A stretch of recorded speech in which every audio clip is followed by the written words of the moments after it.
That's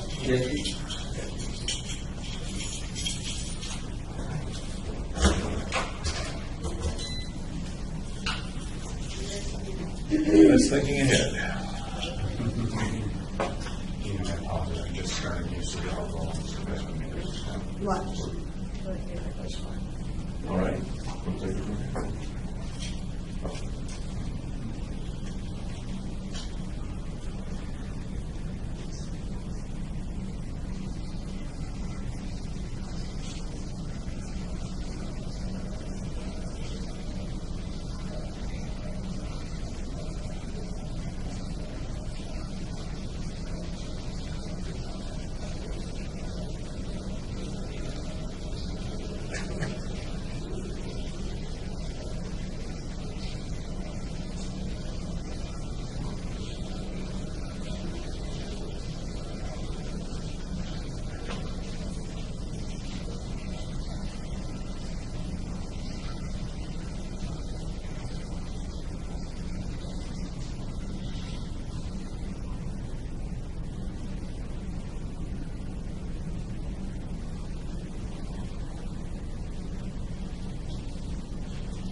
Okay, good morning. All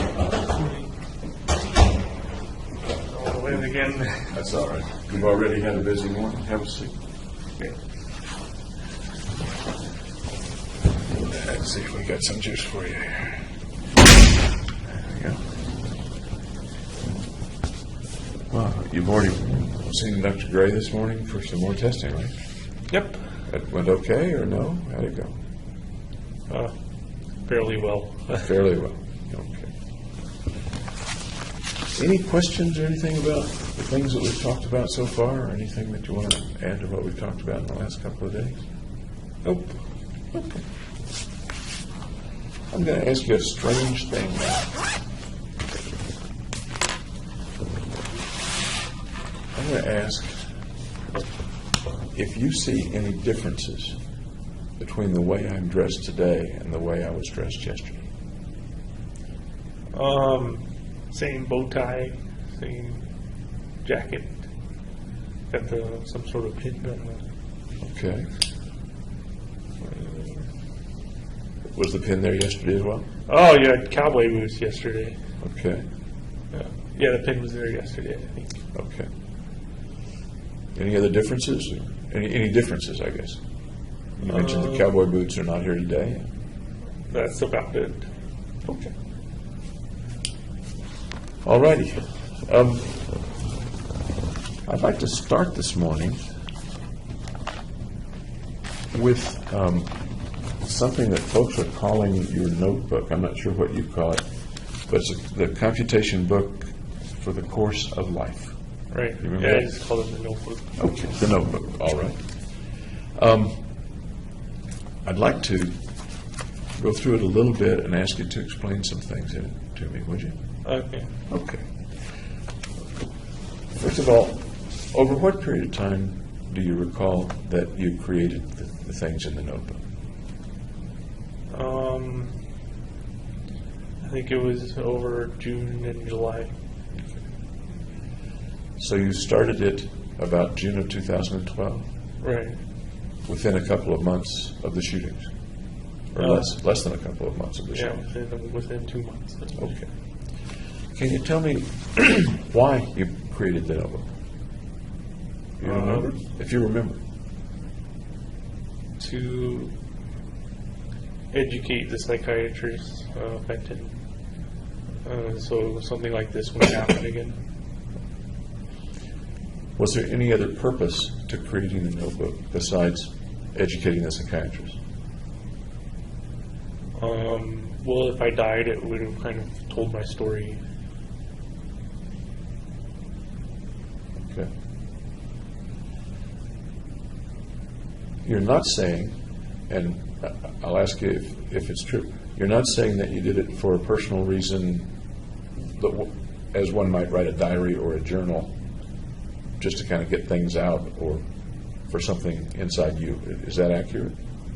No, I think it was some, because I have trouble communicating very clearly, so I kind of wrote it down as a way to get it out. As a way to get it out. From the beginning, did you assume or intend that other people would see it? I intended my psychiatrist to see it. And that would be Dr. Fenton, And, as contrast. and Feinstein. Feinstein. How about Ms. Roth? She was only doing the introductory interview, so no. She just did the one screening session or evaluation. What did you think that Dr. Fenton or Dr. Feinstein would think about it or perceive from your notebook?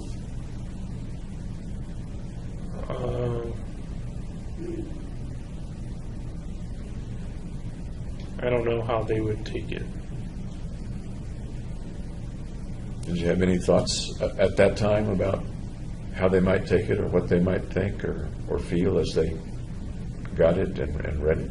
No, I didn't put myself in their shoes. Looking back now, how do you think they might have taken it or perceived it? They might have perceived it as useful diagnostic tool or something. Anything else?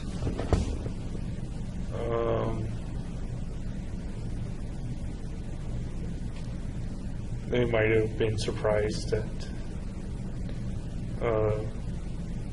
there was all this stuff I didn't mention that I did mention in the notebook. Okay. Such as?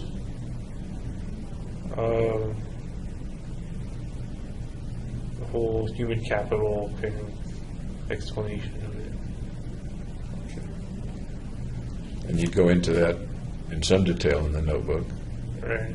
And you also talk about in the notebook why you didn't bring it up, or at least a reason or two that you didn't bring it up in the sessions, as I recall. I don't remember. Okay. Do you think Dr. Fenton cared about you when you were in treatment with her? Yes, but not very much. Tell me what you mean by yes, but not very much. Well, we usually had short sessions that were like 5, 10, 15 minutes long when we had a whole hour reserved for the appointment. I didn't realize that. Tell me more about that. The sessions were shorter than scheduled or shorter than you thought were scheduled? Shorter than, yeah. Tell me more about how much time in the particular sessions do you remember spending? I remember most of them were very brief. There wasn't much psychoanalysis. Right? I'm sorry? There wasn't much psychoanalysis. Okay. It was mostly, how are you feeling with the drugs? Is there anything we need to change with the medication type of thing? And when you say brief, if you remember, what does that translate to roughly in minutes? 10 minutes. Okay. Were there any sessions that were much longer than that you recall? Well, the first one where she kind of got all the information. Okay. And the ones with Feinstein were longer than the ones with heroin. Okay. So that's one part, at least, to your comment. She cared, but maybe not too much, or I don't remember your exact words. Anything else about how much she cared or didn't care so far as you could see at that time? I think she was paying attention and doing her best. Paying attention, doing her best? Is that what you said? Yeah, in treatment. Okay. Once again, I'm a little deaf.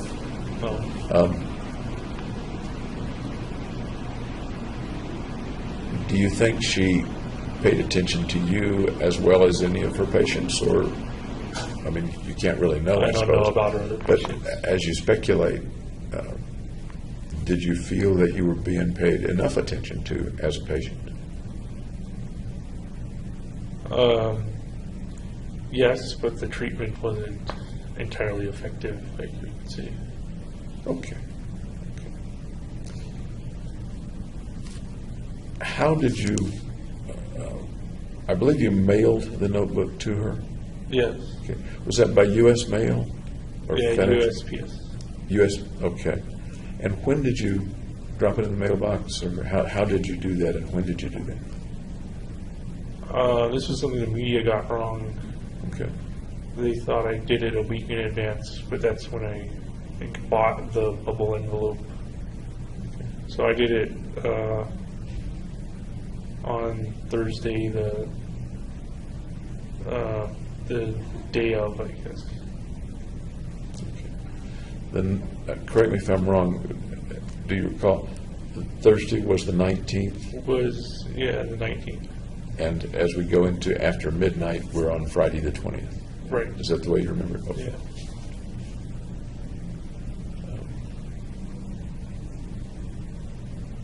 Do you think she got it? It got intercepted, and then like they put it through all these bomb testing and that kind of thing. How do you know that? Testimonials of the bomb experts and everything. Okay, thanks.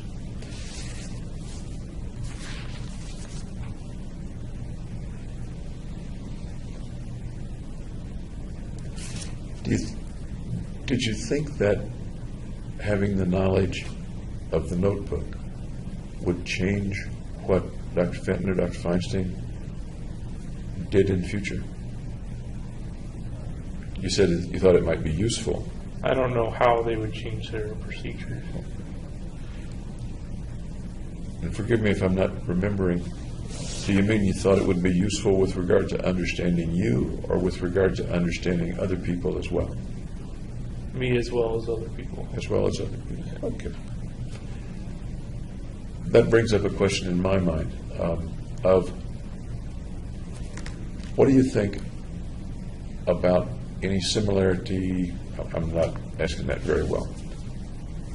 Do you think at the time that there were other people with thoughts and concerns and difficulties similar to yours? Yes. Were there a lot of those people as far as you knew or thought, or not very many? No, a very low percentage of people. Okay. Are you speaking now, or are you speaking what you thought at the time, or both? Both. Okay. Were there other people who had thoughts of and drives to kill other people? In the There kind were, of, but I don't personally know them. okay. What's your impression of how many folks out there had similar thoughts and feelings, and you used the word obsession yesterday, similar to yours? What's your impression of roughly how many people were very similar? Oh, like 1 in 100,000. Okay.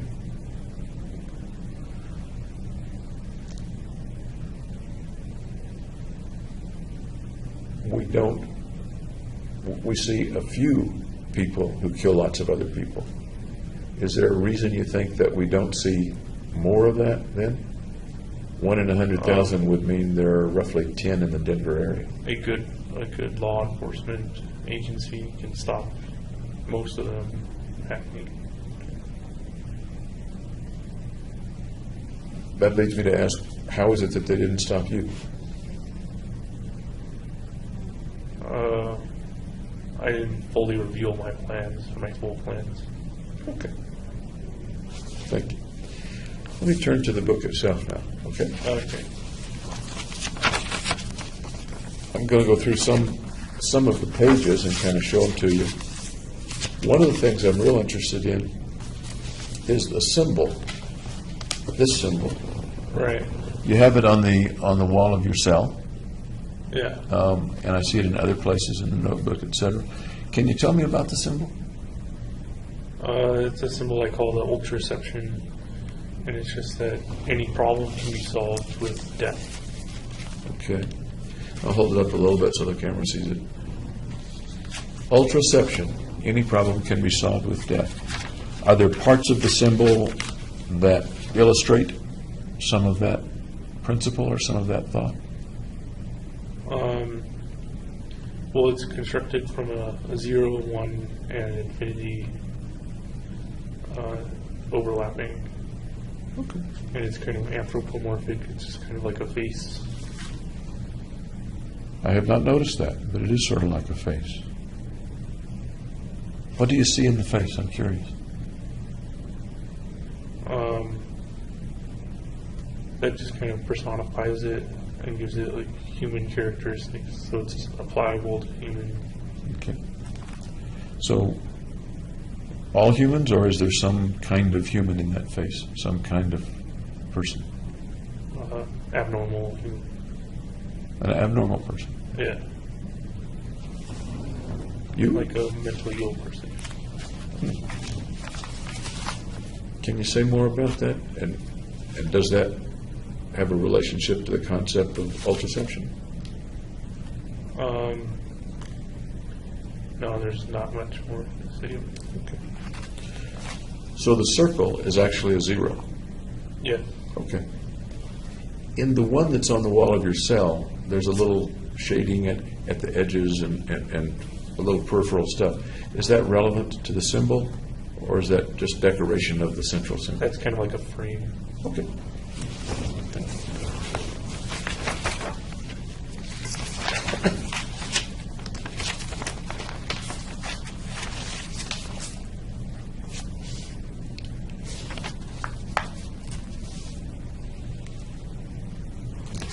There's lots of stuff on this page.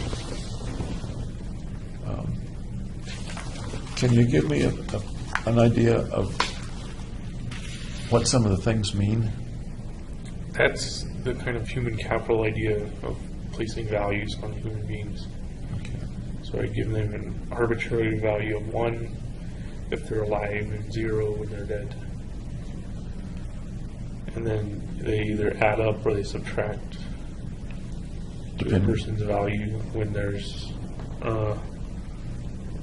when they die from a murderer. When they die from a murderer. How about when they die in other ways? Well, then their value goes to 0 because they're no longer alive. In this system, if they die in some other way, does their value disappear or does it accrue to someone else? It disappears. So the only way, and again, I don't want to put words in your mouth, the only way it accrues to somebody else is if they're murdered and it accrues to the person who killed them. Right. Is that accurate? Yeah. What if a person kills them accidentally? It would still be transferred. Still be transferred. Yeah. Okay. Do the characteristics of the person matter? Successful, non-successful, big, small, young, old, male, female? It depends on if you want it to or not. Like you could say a millionaire was more important than a homeless person. But I just attribute it to an intrinsic value of this person is worth 1 value.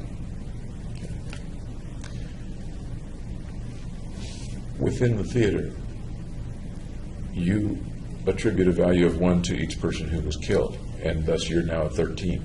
Right. Is that what? That's what you said yesterday? Okay. Yeah. At the time, if you knew that one of the people killed was a millionaire, would you have given that person a value greater than 1 and assimilated more than 1 for that person? No, I just left it as 1. Okay. Is that your decision, or is that the way you perceive the value in the universe, or what? It's just the way I imagined it. Okay. You use the word imagine. Right. Or thought of it. Okay.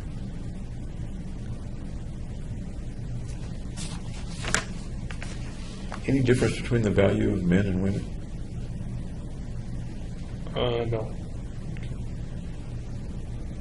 Do you happen to know how many men were killed, how many women were killed? No, I don't know. I'm sorry? I don't know the ratios. Did you make any attempt to shoot certain kinds of people, men, women, big, small? No, just people in the theater. Okay.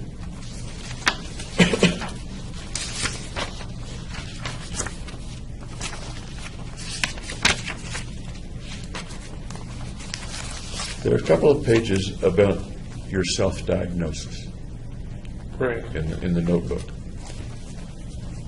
And we've talked a little bit about that, and you've talked with other people about that. You've come up with a whole lot of things. Where mostly did you get the diagnoses, the names, and the criteria for making those diagnoses in yourself? Just surfing the web. Any particular websites useful to you, less useful to you? None that stand out in my mind.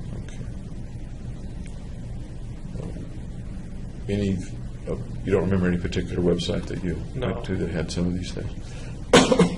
Did they tend to be scientific websites or websites with great credibility, or was it just kind of a Google search? Yeah, it's just Google search. Okay. Tell me about dysphoric mania. That comes up a lot in your discussion of yourself. I thought I had dysphoric mania, so I thought I was going manic sometimes and then depressed at other times. Okay. Do you still believe that, or that's the way you thought then and you believe differently now?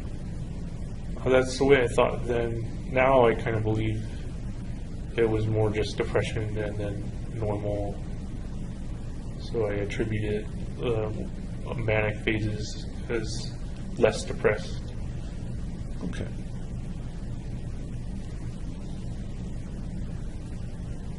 You mentioned anxiety disorders. You mentioned chronic PTSD, post-traumatic stress disorder. How would that apply to you? Yeah, I don't know of an event that would have caused it. I just meant it as stress. Okay. And you talk about Asperger's syndrome and autism-like things. Can you tell me what you were thinking about back then about Asperger and autism syndromes? Well, what I know from Asperger's is it usually causes social dysfunction, and autism is kind of very focused in some areas. And how did those apply to you? Well, I thought I was socially dysfunctional. Do you still think you were socially dysfunctional? Around groups I didn't know, but around friends, yes, I wasn't. Okay.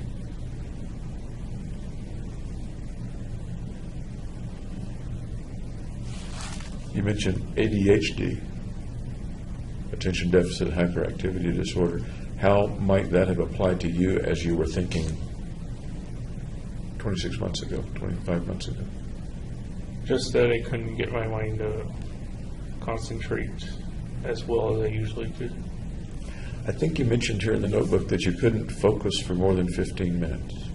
Do you recall that? No, I don't, but it sounds like something I would read.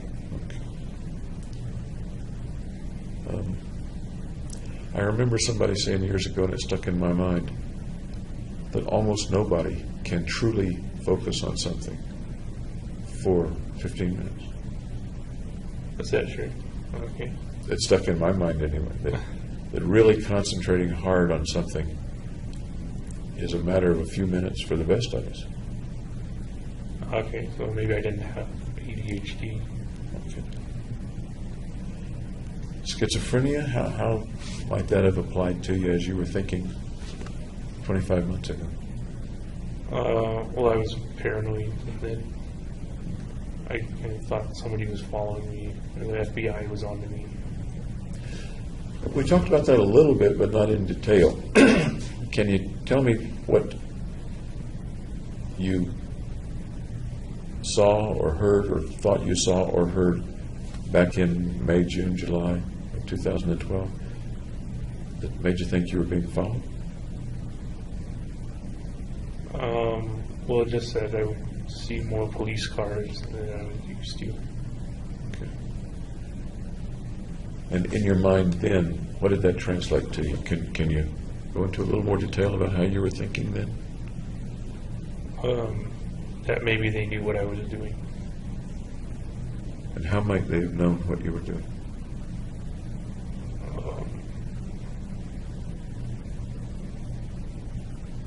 I don't know that part. I don't know how they would have known. I just thought they did know.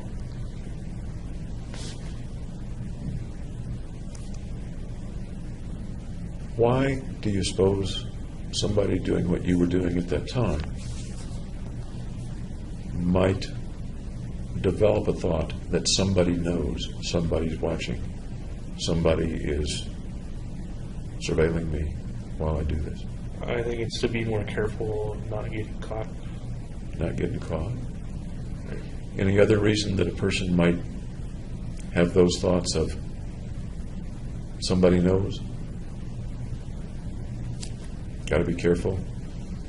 The cops know somehow. If it was delusional, maybe. What do you mean by delusion?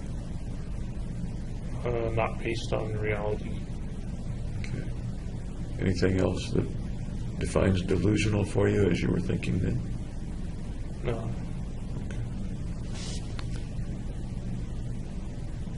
One of the things that comes to my mind is that people who are doing something and feeling guilty about it at some level, conscious, unconscious, often have the thought that someone else knows or think a lot about somebody knowing or figuring it out or knowing what I'm doing because what I'm doing is wrong. Does that ring a bell at all with the way you thought back then? No, rightness and wrongness didn't come into play. Okay. How about now, looking back, do you think that the thought that the cops know and there are more police cars than usual, you think that might have had to do with some feeling that you were doing something wrong, looking back on it? Could be. Is there anything else in the could be? No. Okay. Body dysmorphic disorder. Tell me about body dysmorphic disorder. Oh, I wasn't happy that I had poor vision and bad sinuses.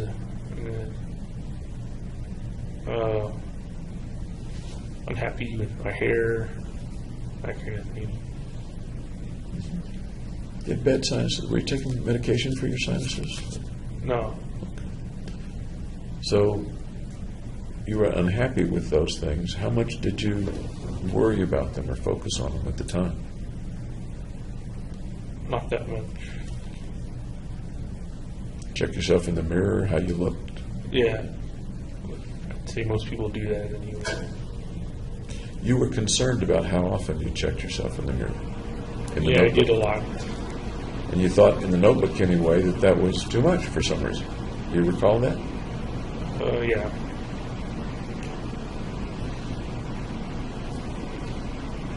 And you've got a whole list of personality disorders: borderline, narcissistic, anxious, avoidant, obsessive compulsive, and chronic insomnia. Were you having trouble sleeping? Yeah.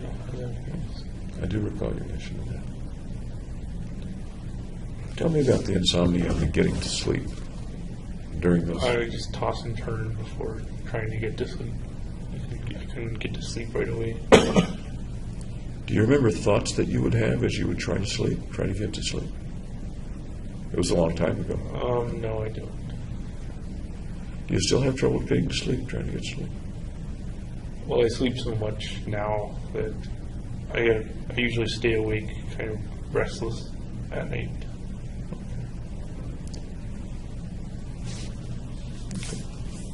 And you have the word psychosis. What does psychosis translate to 25 months ago? I don't remember. Really? Yeah. What does it translate to today for you? What do you mean by psychosis? Or when I say psychosis, what does that mean to you? I don't have a definition of it. A rough definition? Psychotic in some way. What does psychotic mean? Abnormal. Anything else besides just abnormal? Delusional. And you already said delusions had to do with believing things that weren't true. Is that pretty much what you said? Believing things that didn't have a basis in reality. Okay. Trichotillomania. Hair pulling. I had that. I still have that. When did you first start, that you recall, pulling out your hair, what you think is more than average? Early high school. And how much hair pulling did you do? I don't know how to quantify it. Just enough not to be noticed, but not too much. At what point does that turn into trichotillomania, so far as you know? How much hair pulling do you have to do to be... Like every day, basically. Okay. Adjustment disorder, pain disorder. Pain. What sort of pain, may I ask? I don't remember. Physical pain, emotional pain? I don't remember even that much. Okay. Restless leg syndrome. Yeah, I have that. What was that like? That was part of the trouble getting to sleep. My legs were kind of... Can you describe that? My legs would kind of twitch without even moving any muscle.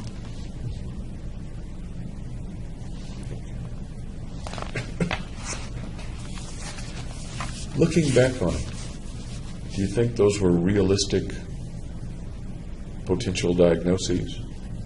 Or do you think it was overkill or underkill? I don't know what that sound was. Medical emergency, Edward 2. Medical emergency, Edward 2. So looking back, what was the realistic applicability of that list of diagnoses to you in May, June, July of 2012? They were just thoughts I had. And from the research I did online. And looking back now, was any of them particularly accurate?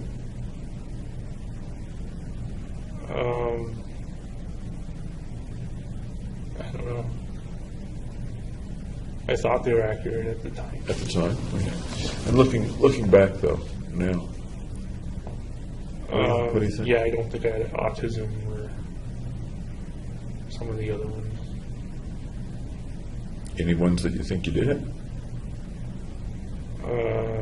Schizophrenia, obsessive compulsive disorder, social anxiety.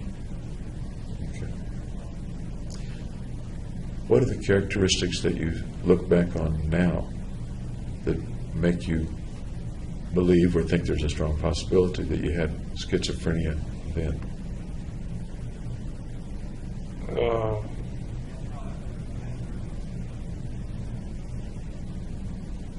I don't know how to answer that. And maybe it was a confusing question.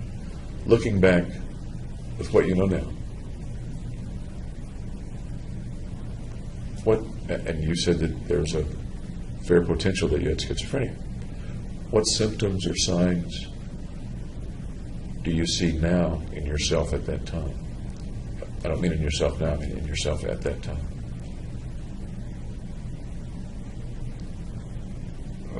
Just kind of delusions of grandeur, a bit of paranoia. You mentioned the paranoia before. And how about the delusions of grandeur? What do you mean by that? And can you explain that to me in terms of the way you work? That I could be worth more by doing it. Okay. You still have that thought? You said yesterday. Do you still have that thought? Yeah. Is it stronger or less strong or about the same now It's pretty much the same. as you recall it being back then? Okay. Any other things that make you think that you had schizophrenia at the time? I was seeing weird shadows. Tell me about that. Well, I'd be in lab and there'd be like a flickering in my peripheral vision, and then there'd be like shadows moving with nothing causing them.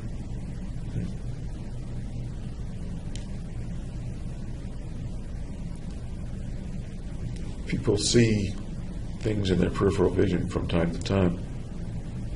It may or may not be abnormal. So can you describe to me a little bit more about it and why you believed it was abnormal at the time? Just that nothing I saw that could have caused those shadows to move made them move. And that was in my frontal vision after I turned to see what the flickering was, kind of thing. I'm So not I sure could I- actually see shadows in front of me that were kind of dancing. Straight on rather than in the peripheral once you turned your head. Right. Tell me more about that. What did that look like? Usually it looked like just the shape of a person, and maybe they were like jungling or doing something. I'm sorry, like what? Juggling. Juggling. Yeah. Any thought about what that might have meant? No. Or what the figure might have been or represented? I don't think there's any rhyme or reason to it. At the time, did you try to interpret the vision or figure out what it was? I used, vision wasn't your term, that was my term, I guess. Did you try to interpret the shadow or the shape? I tried to make sense of it, but there was nothing. What came to mind as you tried to make sense? In what way did you try to make sense of it? I was trying to figure out why it was there. What possibilities did you come up with? Whether that I was seeing things or that something was making it. So one possibility is you were seeing things, and one possibility is that It really was. it was there Yeah. for some reason. What things might have put it there? In what? How might it have been real? I guess I'm asking. What are those possibilities? I don't understand. If you weren't seeing things, Right. what was it? What was creating it? See, I didn't notice anything that was creating it. Did you have any thoughts about what might have been creating it? No. Okay. Do you remember the first time you ever saw shadows like that? That was the first thing. Working in labs while you were in grad school? Yeah. Okay. You remember roughly whether it was close to or what month it was, or what class it was? It was my third rotation. So it would have been in, So before I started buying the weapons and then overlapping it. okay, thank you for kind of locating that. Earlier in college, when you were living at home, in high school, things like that ever happened to you? No. Once it started happening, did it get more frequent or less frequent? No, it was relatively infrequent. Relatively infrequent. Did the experiences become more vivid or less vivid when they happened, or stay the same? They stay the same. Okay. When you say infrequent, roughly how many times did it happen? Before I was in jail, Yes. maybe once a week. Okay. How about after you were in jail? Maybe 2 or 3 times a week. In a similar fashion or in a different fashion? Similar fashion. When you saw these things before you were in jail, what was your reaction to them?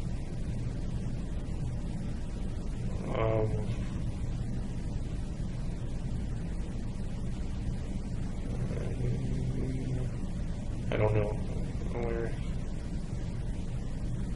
I thought they were unusual.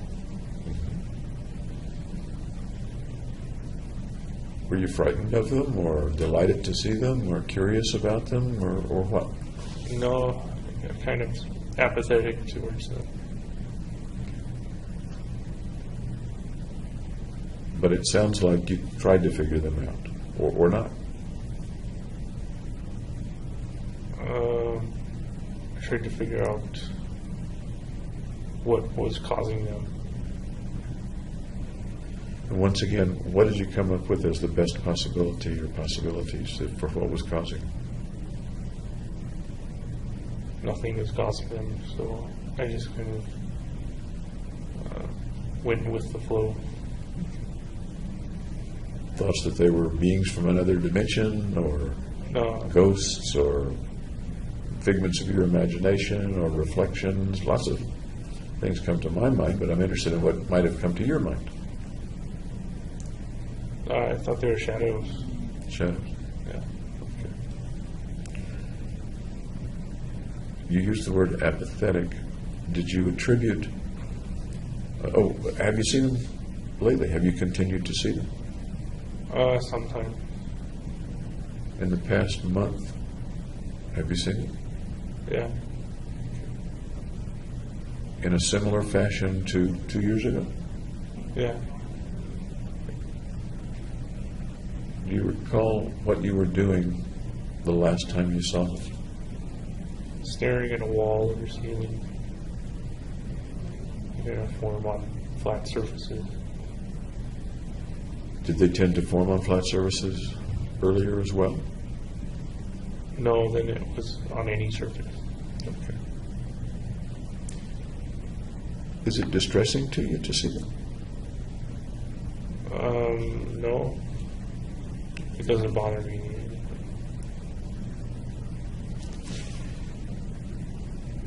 Are they particularly interested in you, or are they just there and you happen to see them while they're there?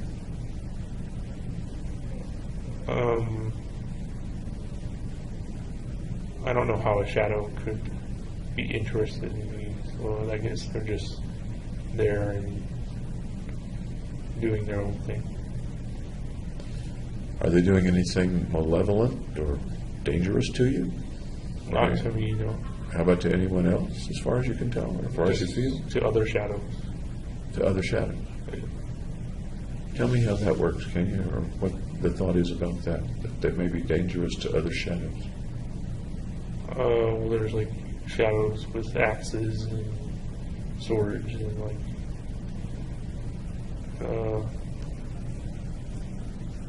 guns. They can be destroying other shadows. And do you see the shadows with swords and guns and axes as you see them? With shadows or I'm still sorry? with shadow swords and axes. Okay. You seem to be describing a two-dimensional phenomenon rather than a three-dimensional phenomenon. Right, it's two-dimensional. So the shadows that you would see, you can make out, I'll call it a silhouette of an axe or a sword or a gun. Is that accurate? Yeah, sounds accurate. You mentioned that real early when you saw him, one of the impressions was that it looked a little like somebody who was juggling. Right. How did that become shadows with weapons? Well, it was juggling heads. It was juggling heads. Yeah. Did you perceive that when you first saw it back in early 2012? That it was juggling heads? Yeah, it was the same. That seems frightening to me. It wasn't frightening to you? Well, they're all shadows, so they can't do anything to you. What might be throwing the shadow? You know what I mean? That's what I kind of wanted to figure out, but there was nothing making the shadow. It was just kind of like kind of static points. How long would they stick around once you saw them in your, correct me if I'm wrong, saw them in the peripheral vision, turned your head and saw them full on? And it sounds like sometimes they appeared full on. As long as I focused on them, and then if I stopped focusing on it, then it just became a wall again. So that would be roughly how long in minutes? Like 3 to 5 minutes. Okay. Do you recall in 2012, before you were arrested, where you usually were when the shadows appeared? In my bedroom, like looking at the ceiling. Was it then when you were likely to be in bed or not necessarily? When I was in bed, usually. Okay. That suggests to me that you were going to sleep or trying to go to sleep or waking up or perhaps even asleep and dreaming at that time. Does that make sense or is that not accurate? When I was restless, trying to get to sleep. Okay. Were the lights on or off? They were off. After you were arrested and up to the present time, you described seeing them on a wall rather than the ceiling. Were you not in bed or not trying to sleep? In jail or anything. Yeah. I could see them on either wall or ceiling. So you could be sitting up, perfectly alert, and a shadow might appear. Yeah. Can they appear when you bid them to appear? Yeah. Do you sometimes bid them to appear? If I'm particularly bored, yeah. Okay. I'm going to wait for that refrigerator sound to go away so I can hear you a little better.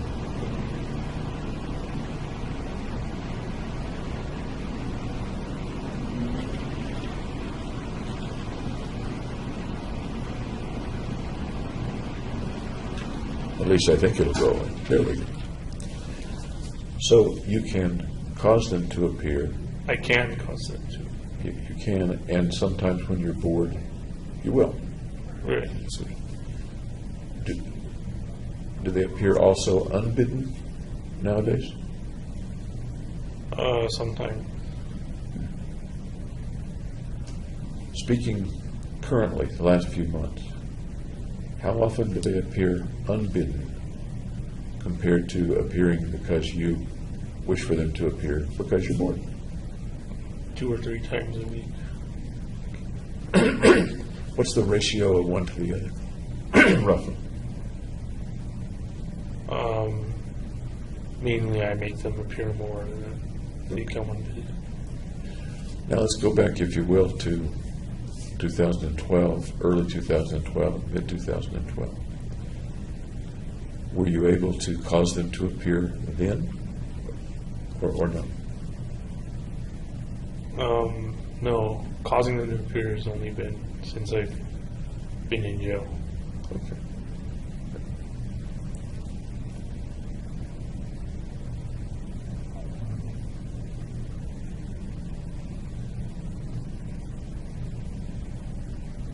And once again, speaking today, I guess, where do you think they come from? My own mind. Sounds like a creative part of your mind.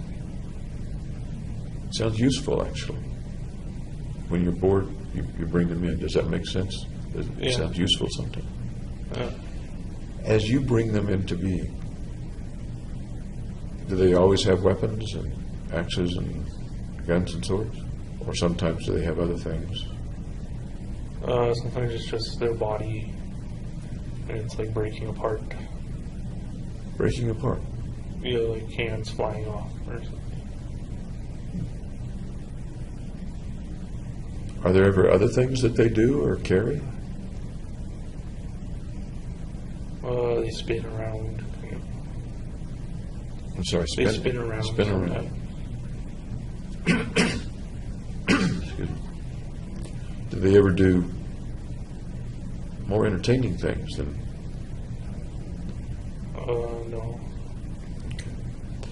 The things you've described them as doing or characteristics have all been having to do with violence in general, I guess. Hands flying off, swords, guns. Do they ever appear more benign, if you would? Not really, no. Okay. Anything else about them that I should know or that you want to tell me about? No. Okay, thank you.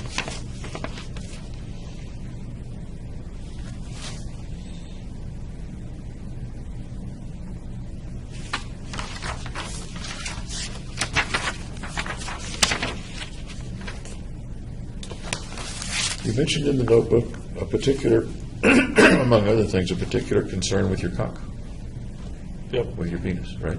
Yeah. Okay. Tell me about that. And cock was your word, isn't it? Right. Common word. Okay.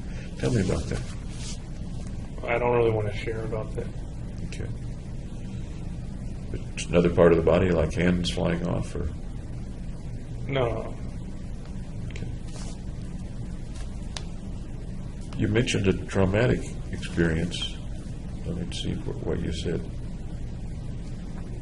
When you were a youngster, I think. Is it in this paragraph? Was there something that happened to your genitalia when you were very young or when you were young? No. How do you see your genitalia? Normal, abnormal?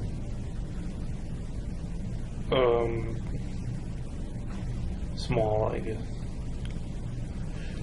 Do you think your penis is really small or just you perceive it to be small?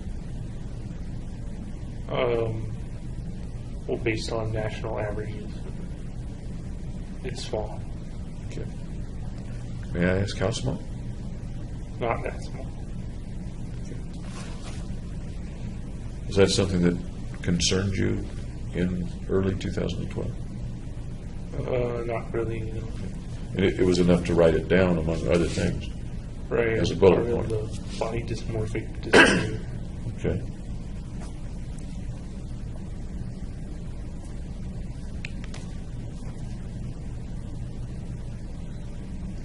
A slab of skin was torn away. How did that happen? I don't remember. Really? You don't remember how it happened? Most people, most guys remember when they have an injury to the penis. What happened? I don't want to talk about it. Did it involve someone else who hurt you or not? No. Okay.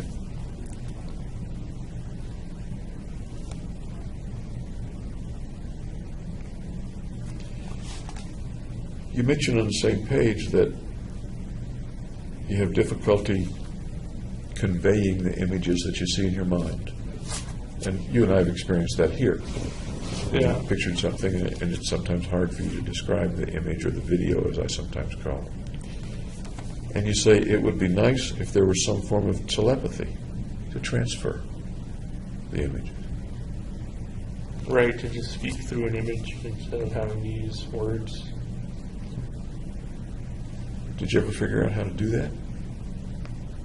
I think the closest thing would be being able to draw, but I'm not a very good artist. There are some drawings in the notebook. Do you draw other times, or are there other things that you draw? No, I don't draw very much at all.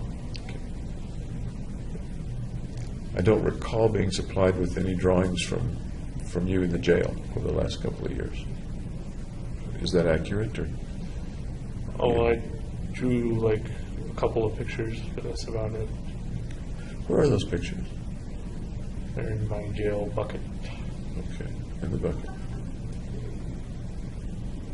You don't have them up on the wall? No. You do have some other pictures up on the wall. You've got two wall places in your Blue cell. squares to put Two blue squares. Yeah. And one of them has pictures of lots of pretty women. Mainly because those are the pictures I received in the mail early on. Have you put up any new ones lately, or are those all from early on? All my mail's been confiscated by lawyers. So I haven't gotten mail from supporters in like a year and a half. Okay. And you've kept the pictures up on the wall, or have you taken some of them down? Or? I just leave them up there. Okay. Any particular reason, or just decoration, or what? Something besides the monotony of a white wall. Makes sense to me. Oh, Makes sense to me. What was your feeling, or what were your thoughts when you got that supportive mail, a lot of it having pictures enclosed, in the first few weeks or months that you were in jail? I thought it was very kind of people to send their support.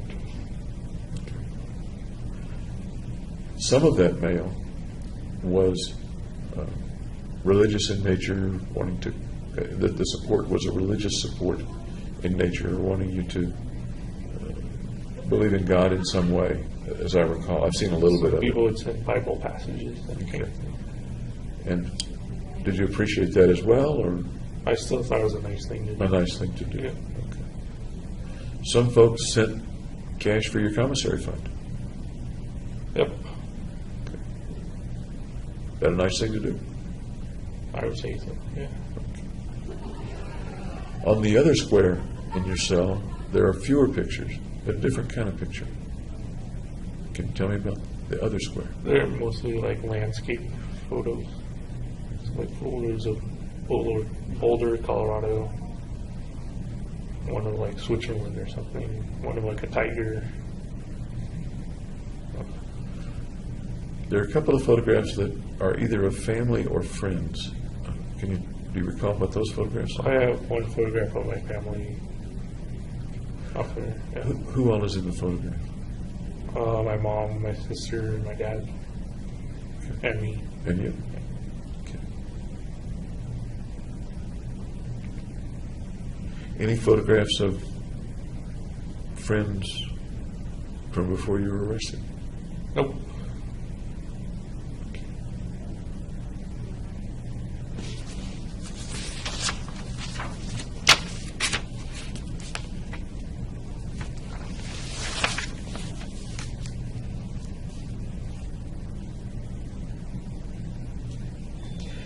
We talked a bit yesterday about the evolution, if you will, of your thoughts of killing, or your urges to kill, or the images that would come to mind of killing people. You talked about early ones being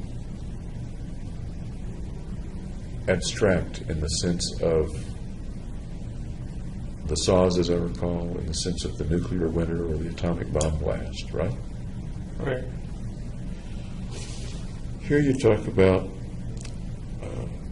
in your notebook, the obsession to kill since I was a kid. Started pretty early, or is that not an accurate description? Not the imaging. I'm sorry, what? Just having an obsession to kill was when I was a kid. I didn't necessarily have the imaging. Tell me what you remember about that obsession to kill when you were a kid. We're talking about, I suppose, 10, or what age are we talking about?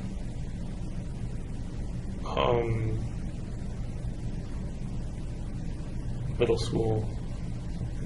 Tell me about that obsession to kill and what it was like, what you were thinking at the time. I don't remember what the obsession was exactly. Any speculation about what it might have been like?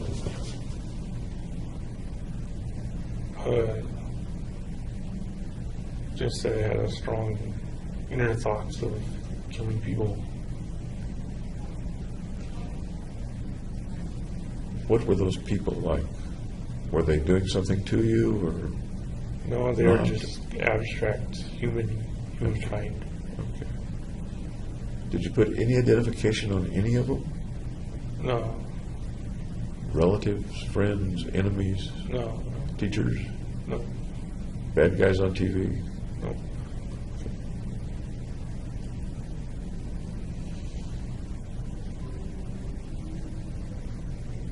Did you ever act out any of that in some way, drawing stuff or with your toys,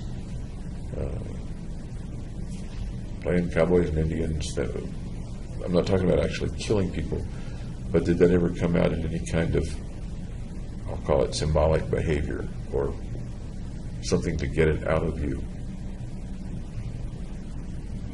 No, No drawings of killings and things like that you can recall? no, Did you like to draw when you were a kid? no, Okay. Anybody like Mel ever ask you to draw stuff? Counselors sometimes no, I ask. don't think he did. Okay. Counselors sometimes ask kids to draw things.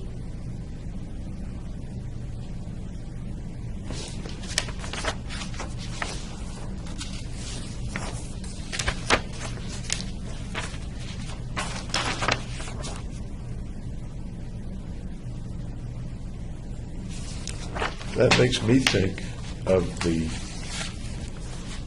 concept of hating people or hating mankind. Was there a juxtaposition of that as well when you were in middle school? Yeah, I didn't like mankind particularly. Didn't like mankind as broccoli, as we were talking about, or didn't like them and wanted to kill them? Wanting to kill them. So there wasn't any hate, but still wanted to kill them. As you look back, you wanted to kill them, but it wasn't any hate. What's the context then of killing them? What do you mean the context? The purpose or the reason or the feeling, or It just popped up. There wasn't any.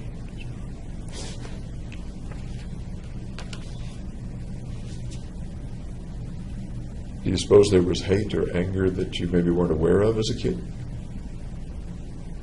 No, because I didn't really have anything to be angry at. Most kids are angry at something. For one thing, you can't do grown-up things. Most kids want to do grown-up things.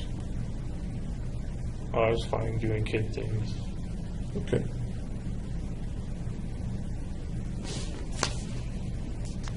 Then you kind of mentioned an evolution of those thoughts. And you bring that evolution up to the thoughts of the mass murder at the movies. And then you note that the first obsession with an onset over 10 years ago. You've kind of talked about that. Always been on my mind. And your next couple of sentences are that it's broken. I tried to fix it, meaning your mind. Right. Were there other signs? Did you see the wanting to kill as a sign that your mind was broken, or were there other things that were signs that That your was mind why I figured it was broken. Any other things lead you to think that your mind was broken? Not being able to talk well. Did you know any other kids that couldn't talk well? Nope.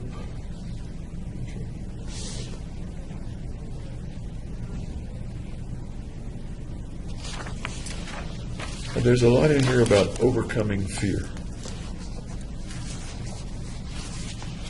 Overcoming fear of what comes to mind today about overcoming fear. Of social situations. There's much in the notebook about overcoming fear of more than social situations. I don't recall what those were. Fear of death, fear of the consequences of killing people? Those are two things that come up in the notebook. Those are two things I didn't have a fear of. You didn't have a fear of death or fear of the consequences? Right. Was that all along, or did that lack of fear happen at some point? It happened once I started psychiatry with Fenton. And you referred to that yesterday. You did. What about the psychiatry with Fenton had helped the fear to dissipate or go away, or made the fear go away? I thought the drug sertraline helped reduce the anxiety and fear. It sounds a little like you're saying that if you hadn't had the medication, the shootings may never have taken place. I'd say it's a possibility. Can you flesh out that possibility and talk a little bit about that possibility? Well, what else is there to say? I don't know. You were thinking about killing lots of people. Right. Do you think you would have eventually done it, even if you hadn't had the medication? Maybe not at that time period. Maybe later on in life. Maybe later on.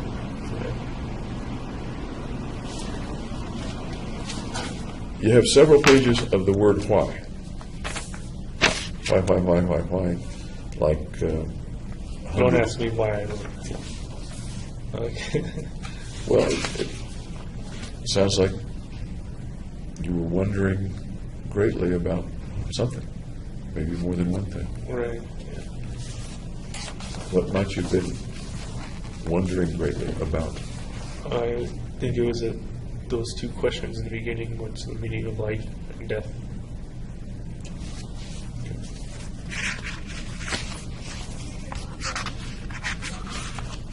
Do you think it's unusual that a person would kind of anguish over the meaning of life and death? I don't think it's unusual. I don't even. Okay. Did it bother you? Do you recall it bothering you that you didn't know the meaning of life and death? Yeah, because I wanted to know why. Can you give me an idea of how much or the depth of how it bothered you? Oh, it's something I mulled over for a long time. And of course, those topics, many people mull them over a lot. How much did that affect your life, not knowing them or mulling them over? Excuse me. Enough that I would put them in the notebook to ask anything if I can. That you put them in the notebook that you anticipated the doctors seeing. Yeah. Am I right? Okay. When you started the notebook, when did you think the doctors would see it? After the shooting.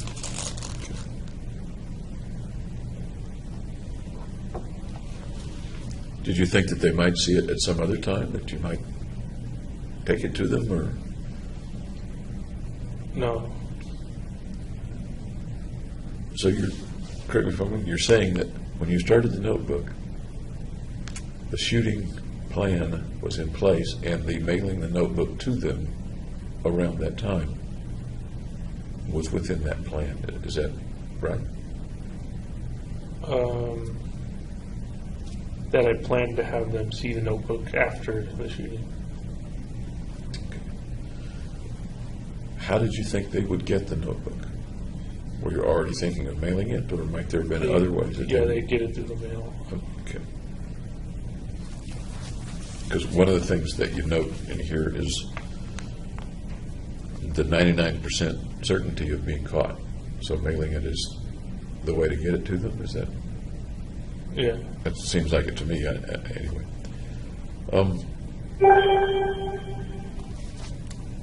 Duress in the gym.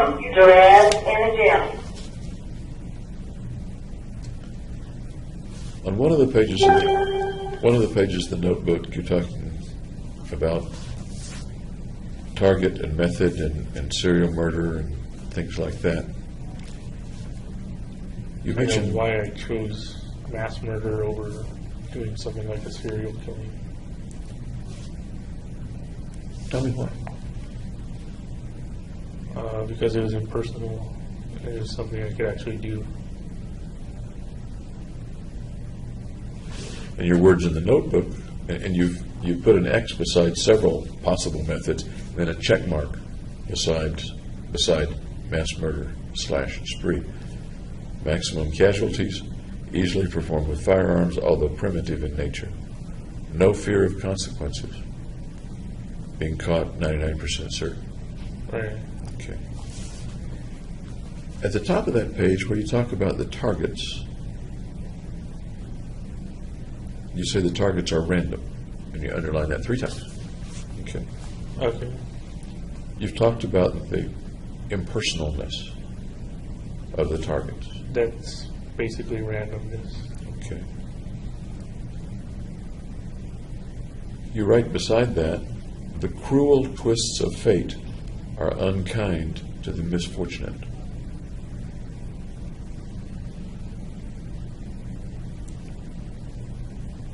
It sounds like you're saying there is cruelty involved, even though the people are random or impersonal to you. I was more going for the people who were shocked were misfortunate because there are like thousands of theaters and seats, and they were in the wrong one at the wrong time. And that would be the cruel twist of fate that they happened to be in that seat Yeah. at that time. Okay.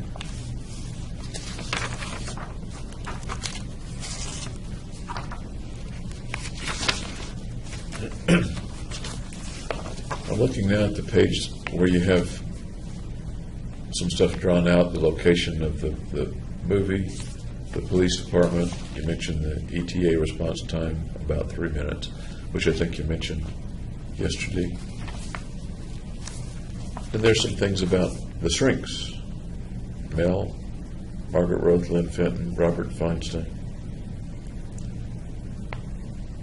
We talked a little yesterday about you and the family in the counseling sessions with Mel. It was a long time ago. Right. So maybe things aren't remembered exactly right. I understand. Okay. In this, you say that you revealed nothing as to not appear weak amongst the family. I didn't want my family to know that I was sick. Tell me about not wanting them to know you were sick. Why not? What's in that?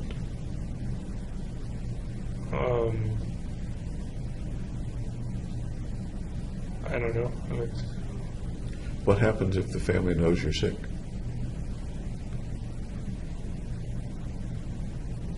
And it's bad. In what way? What happens?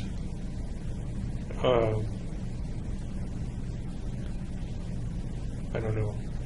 What might happen?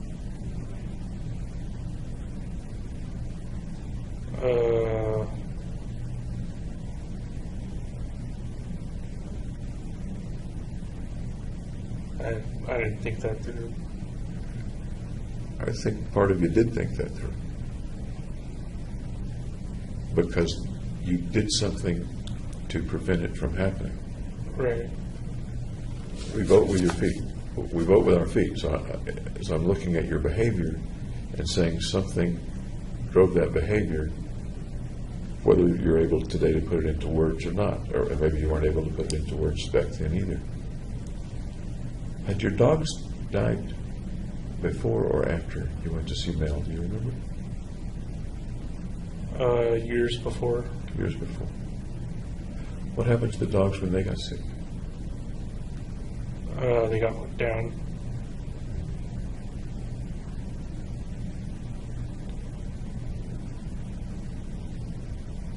I didn't make that connection back then. Okay. Pulling back from the drastic connection of I'm going to be put down, which I don't think was conscious in your mind at all. Okay. What does being sick mean in a family? What happens to the kid? That you're a who's- burden. Okay, a burden. And what happens when a kid is a burden? He's disliked.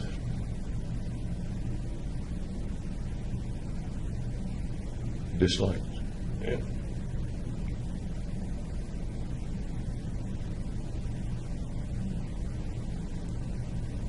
How do you feel as you say that?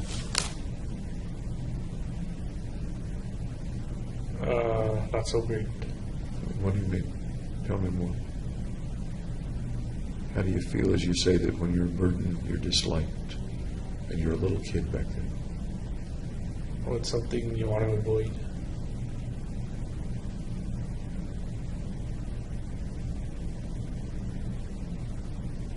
You feeling anything as you think about that?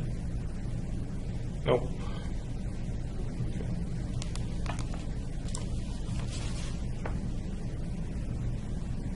You mentioned the scraping of your wrist with the cardboard. You don't mention the cardboard here, but you use the word parasuicide, another one of those psychobabble words that I try to avoid. But you explained well yesterday what you did in the back of the van with the cardboard. Yeah. You said yesterday that nobody ever knew about it. I think I said my mom noticed. And in your notebook you say your mom noticed and asked what happened. You said it was a paper cut and she didn't investigate further. So she noticed that there were scratches or abrasions or something, but didn't know the context of those. Is that right? Right. Okay. And you didn't tell her because? It's showing weakness again.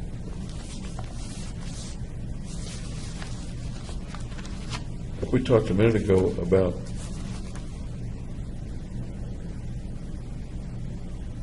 being sick within the family. How about being weak within the family? How does your family treat weakness in little kids? Or better yet, what did the little kid think or feel that the family would do with a weak kid? I guess punish him. What comes to mind? Like spanking or something. Anything else? Nope. Did you ever get spanked much as a kid? Yeah. What was the main way you were disciplined? Spanking. How often would that happen? I don't remember. As you look back I on was it? little. Yeah. Every day or not very Not often? that much. Once a month maybe. What might you do that would get you a spanking? I don't remember what turned me to spanking. Do you remember the worst thing you did that got you a spanking?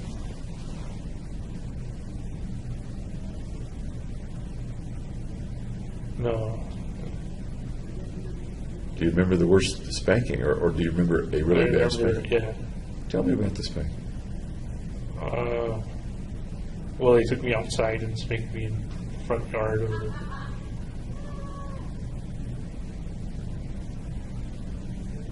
With hand, with switch, belt, Hand. pants up or pants down? Pants down. I'm sorry? Pants down. Pants down, okay. For how long? It must have, I that's don't remember. going to be real hard to estimate. Yeah, I don't know. Well over 20 years later, isn't it? Yeah. But you remember it was outside. Yep. Pants down. Was anybody else there? Anybody see it? Nothing I know of. Do you remember what prompted the spanking? Misbehavior. Like what? I don't remember.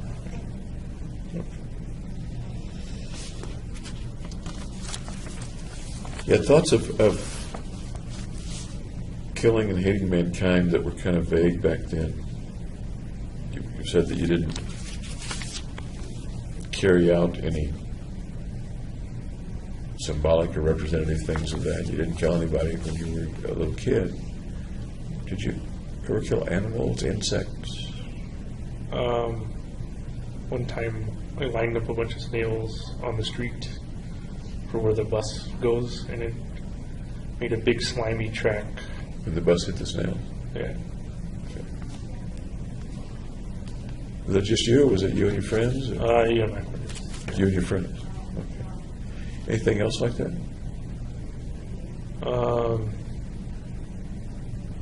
Magnifying glass to ants.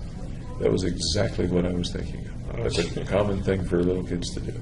Yeah. How about with mice or cats or dogs? No, nothing with like sentient animals.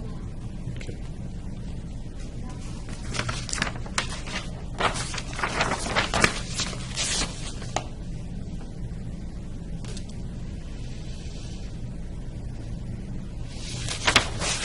The paragraph in which you talk about your mother noticing the cut on your wrist but not investigating it.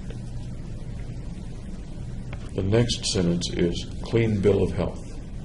I assume you mean she didn't think anything was wrong.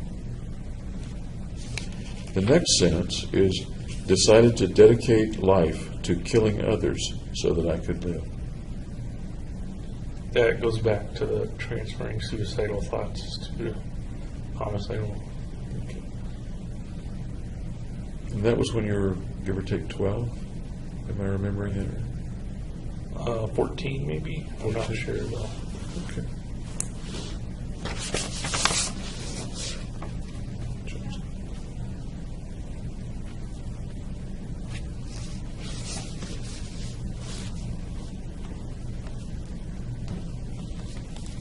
The juxtaposition of those sentences then is not coincidental. The cuts on your wrist had to do with, at least in the mind of a little kid, dying. Yep.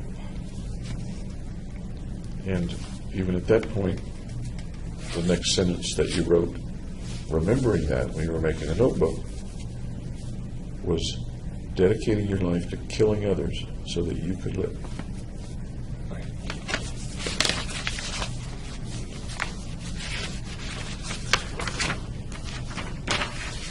One of the things one thinks about when you think of killing others so that you can live is killing things that are threatening you.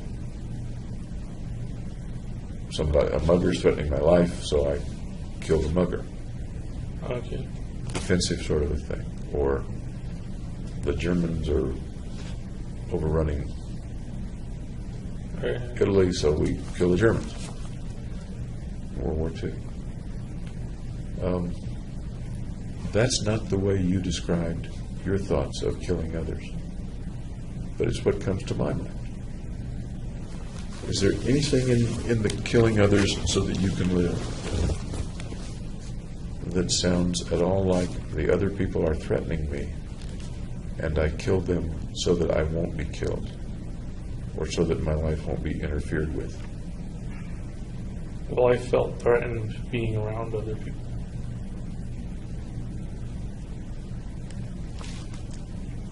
The context that you talked about that in the last couple of days has been a social context, socially threatened. Right. Is there other threat that comes to mind right now about any time in your life, really? No physical threats or anything. People that you need to eliminate so that you can live, or that you need to eliminate so that you can carry on your own life. Right. Well, those are my phrases.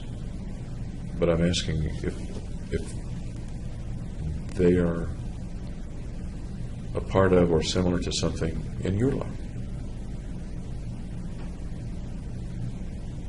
People you have to eliminate so that you can live, or eliminate so that you can carry on your life.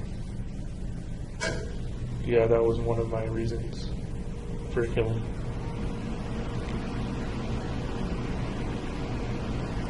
Tell me what the context is that you're thinking of, because I don't want it to be my thoughts and words. I want it to be yours. I don't know how.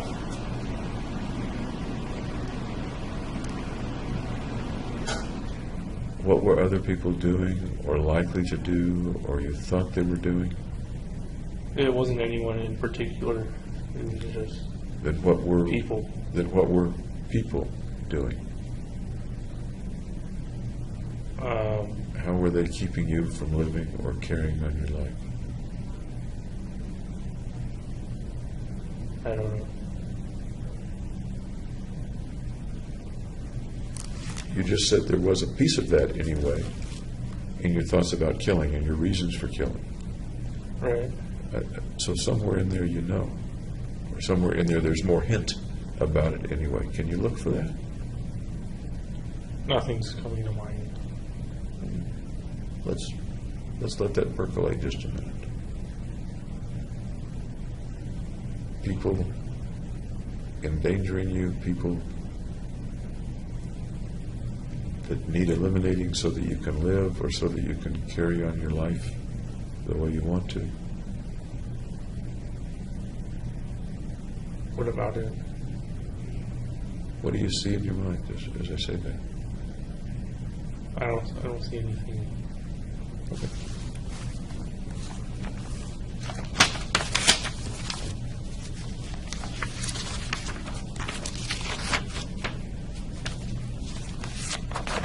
And we're getting to the last part of the notebook. I think you're talking about being with Fenton.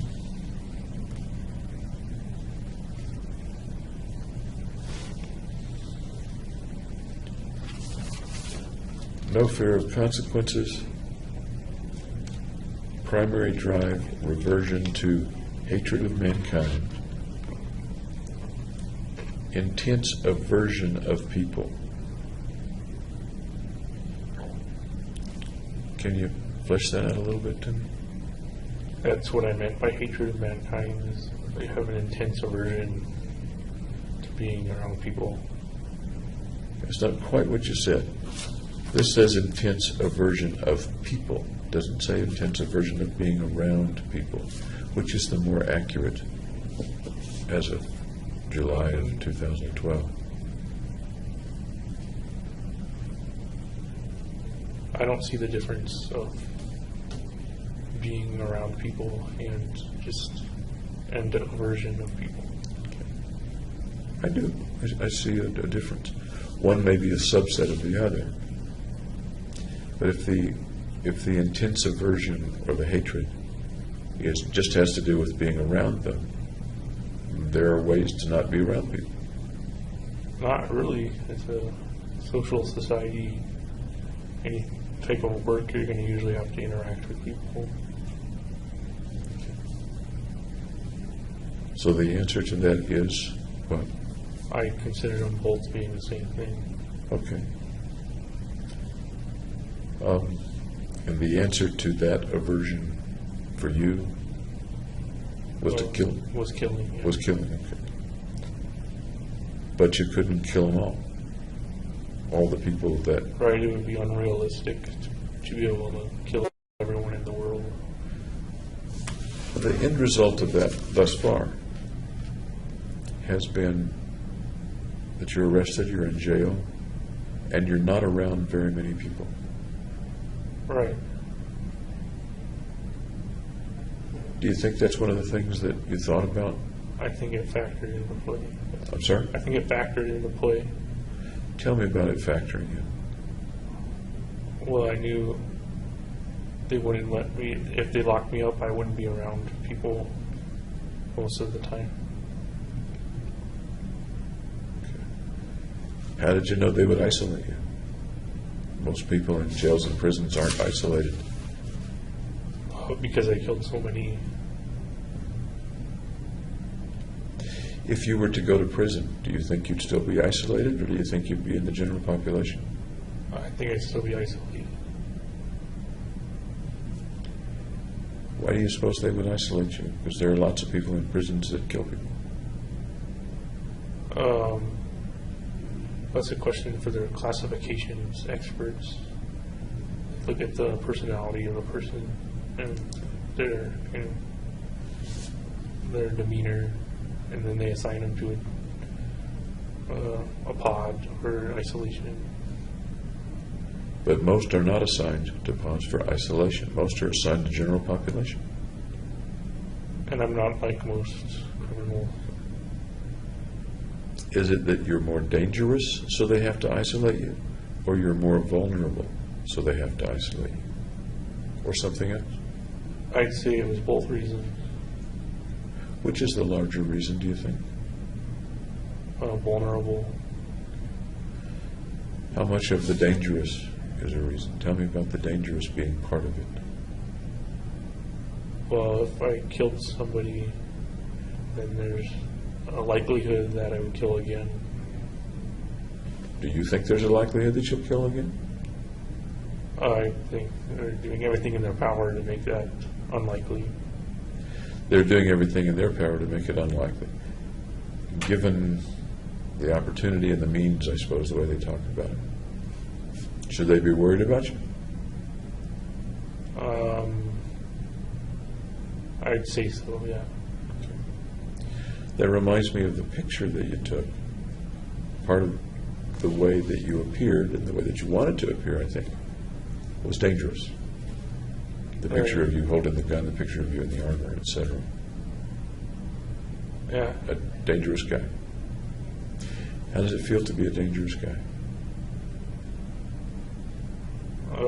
Isolated and alone.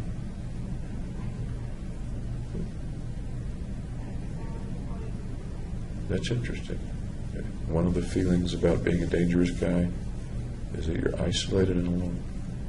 Anything else about the feelings that a dangerous guy has, or how it feels to be a dangerous guy?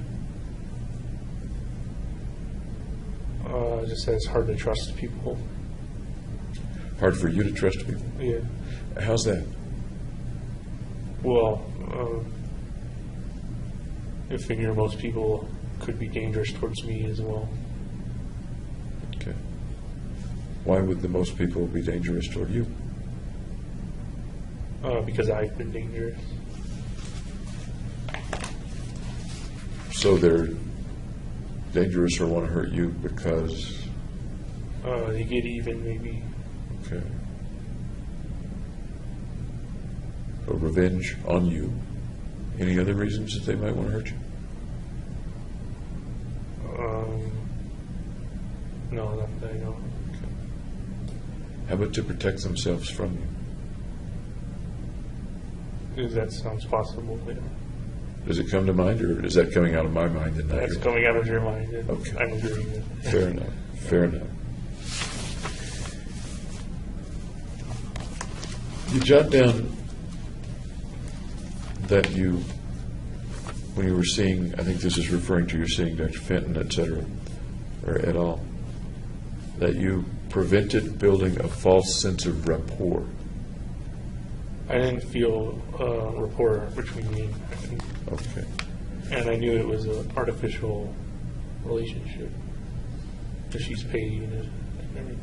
So, does this refer to you're preventing the building of rapport or something else? I'm not preventing it. I'm recognizing that it's just an artificial relationship. Okay. Doctor-patient, therapist-patient, Yeah. that's created for some purpose other than It's not like buddy-buddy. be a friend or whatever. Right? Okay. The implication here is that you, or that the sentence reads, prevent building false sense of rapport. The implication is I based on need the to go out of my way to build rapport. Okay.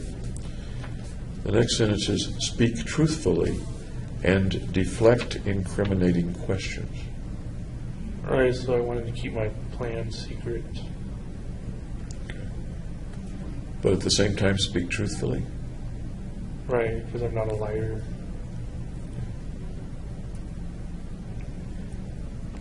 So,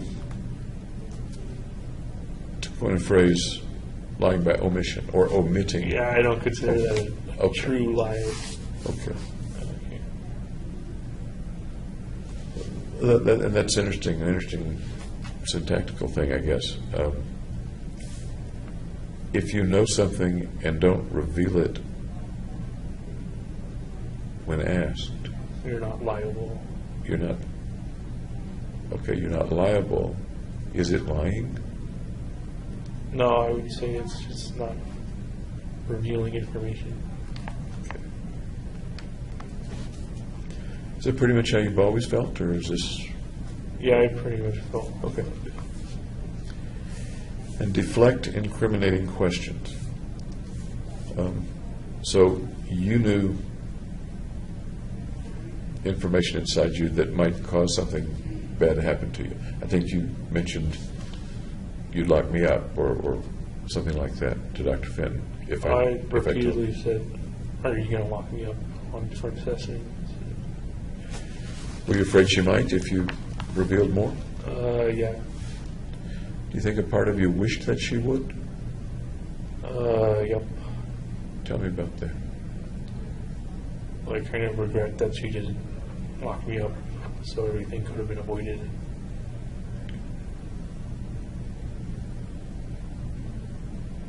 Once again, and we were talking about this yesterday, it's almost like there were two parts. One that wanted to do the mission and one that wanted to be stopped. And the one that wanted to do the mission overruled.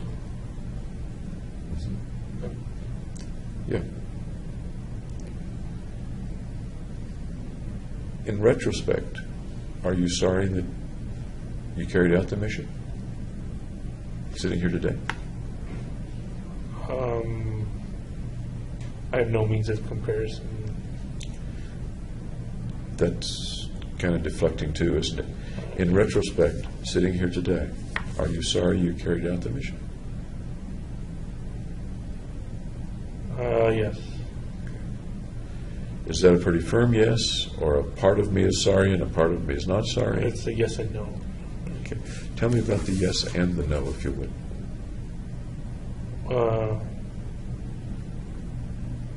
Well, the yes is because people had to die, and the no is I didn't have to die. If you hadn't carried out the mission, would you have had to die then? Possibly, unless they committed me to an asylum where they protect against suicide. Are you pretty sure that if you hadn't carried out the mission, and that you would have tried to kill yourself? Yeah, it gave me an alternative. How might you have tried to kill yourself? I just shot myself.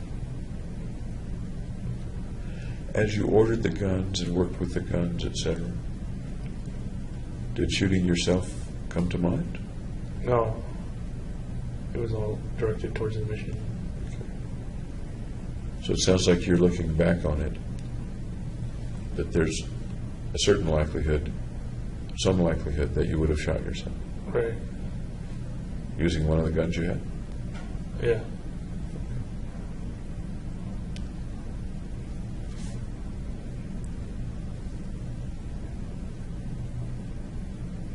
Any other benefits today of having completed the mission?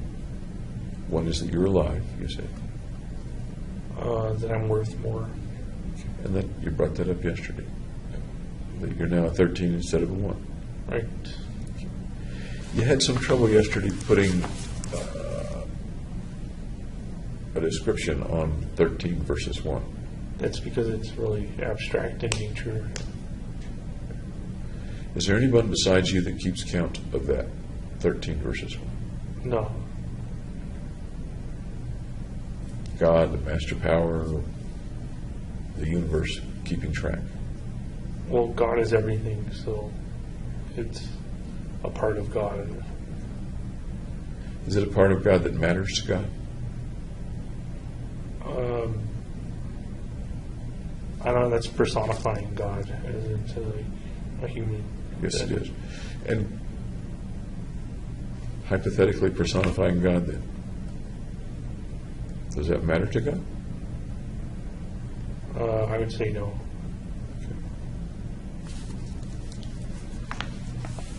I was fear incarnate, love gone, motivation directed to hate and obsessions, which didn't disappear for whatever reason with the drugs.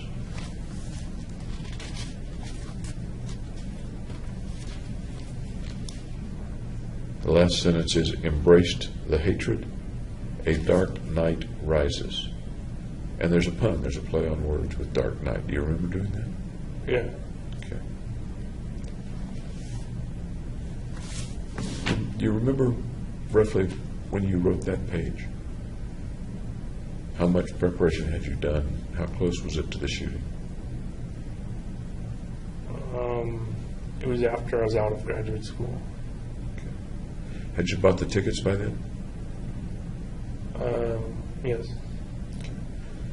So when you wrote this page, are you pretty sure that you knew what the movie was going to be? Yeah, I was certain of the setting. I'm sorry. I was certain of the setting of the shooting. And certain of which movie Yeah. it was going to be? Okay. You said another time that the movie itself didn't matter to the plan. That would make this sort of a coincidental opportunity to make the pun of A Dark Knight Rises. Does that make sense? All right, I'd never seen The Dark Knight Rises. It was premiering that day. Yeah. But there were trailers all over for months. I watched the trailer. Okay. It had more to do with The Dark Knight, the second movie. Right. What I'm doing is asking about whether there was a connection between the mission or your view of the mission or the style of the mission and The Dark Knight. Maybe The Dark Knight that you saw in the trailers. No.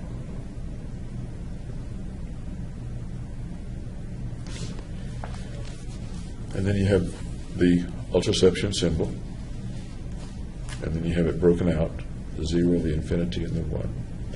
And then there's another thing that I've seen a couple of times. I think I understand it. But tell me about that. It's fire going through the window. Fire going through the window. Yeah, it's kind of entering the window. Anything else?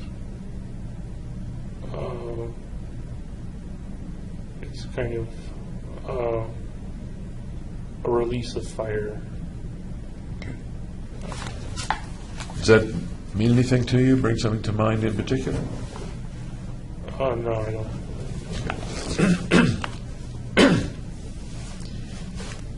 The places where I've seen the drawing also remind me of fire. When I looked at it this time, I saw the hands coming up Right, so it's kind of personified. as if to pull you into the window or pull the fire into the window. How else might that be personified with you? I kind of lost control over my normal life. Reminds me of your hair. Oh, okay. Does it remind you of your hair? No.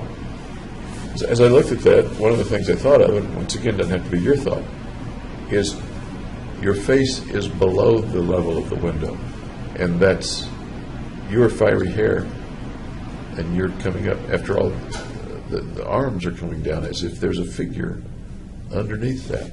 Does that resonate at all with you? I didn't look into it that deeply.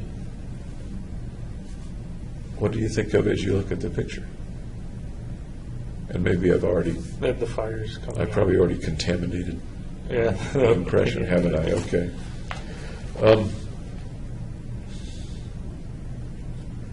Your hair was already dyed by the time you wrote this.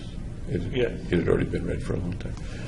When you dyed your hair over the period of time up to the shootings, did you need to touch it up or re-dye it? No, I only dyed it once. Only did it one time.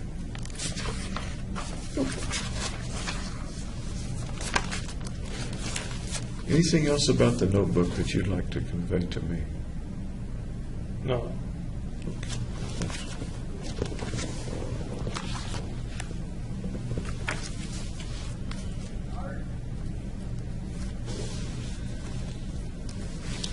Kind of got to check things off my big list here.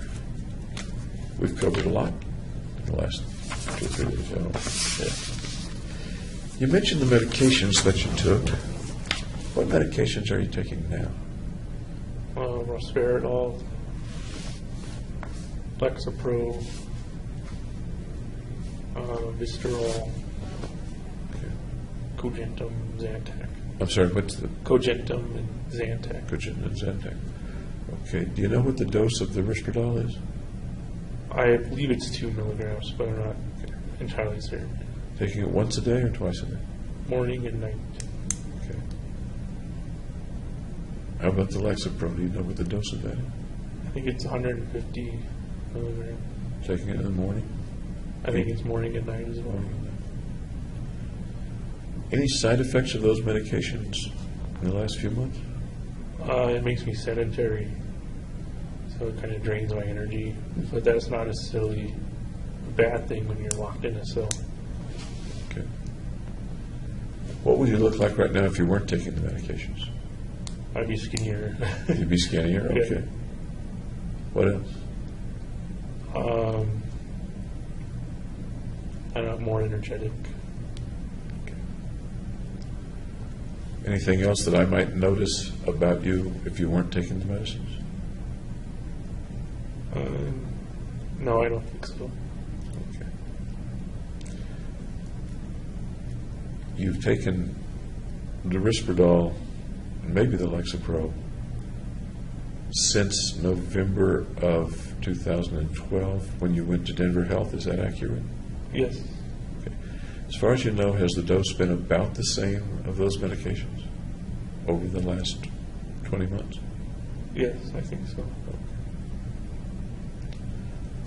What effect, if any, do you notice from them, separate from side effects? Well, that I don't hear strange noises anymore. Okay, what else? The shadows don't appear randomly. I bring them on my own. Okay. Before the medication, did you ever bring them on your own? No. You learned to do that at some point? Yeah. Okay. And you mentioned that you don't hear the things. What things did you hear before? Just people talking in another room. People who were really there, or people who you believe weren't there, or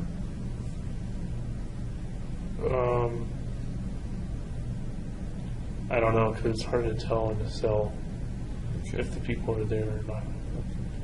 But it's different with the Risperdal and the Lexapro. I'm going to leave the other medications out for now. Okay. How is it different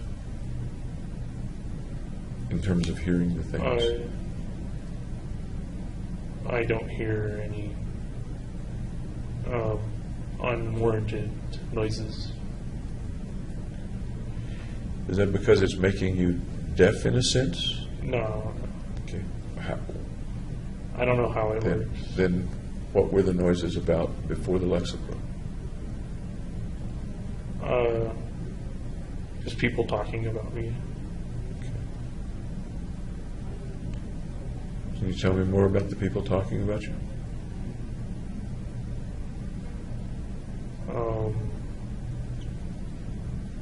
I didn't know who was doing the talking. Okay. What else about the people talking about you? I don't know. You don't have to know. I'm just asking you, does it describe them? You don't have to know who they were, and I understand that you didn't know who they were. Can you describe what you were hearing? Just people carrying on conversations. And those conversations were what? I don't know any specific conversation.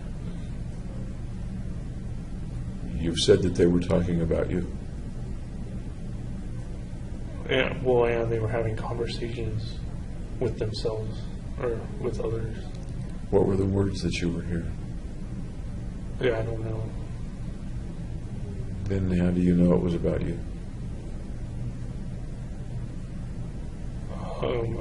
This was when I was delirious after I did the bed falling thing. Okay. Did you hear voices or sounds or noises before that time in November when?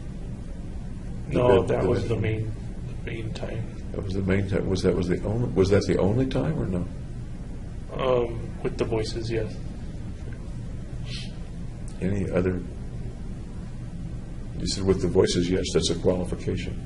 How about non-voices then? Well, what do you mean by non-voices? No, don't make me pull the teeth, please.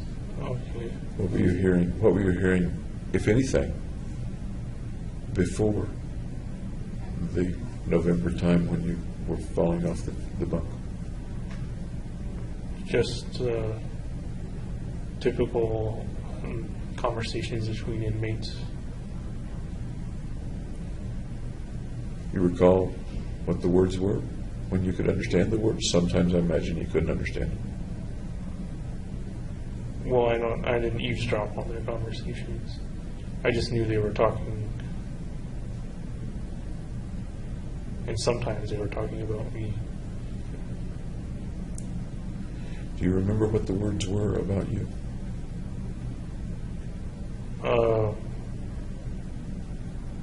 Usually, like, that's where the Joker is, that kind of thing. The Joker. Yeah. Any particular meaning to the word Joker? In reference to Batman and Joker. That how did they take up the word Joker in reference to Batman? Well, they call me the Joker. Is that one of the ways that you're known at the jail as the Joker? Yep. When did folks start calling you the Joker?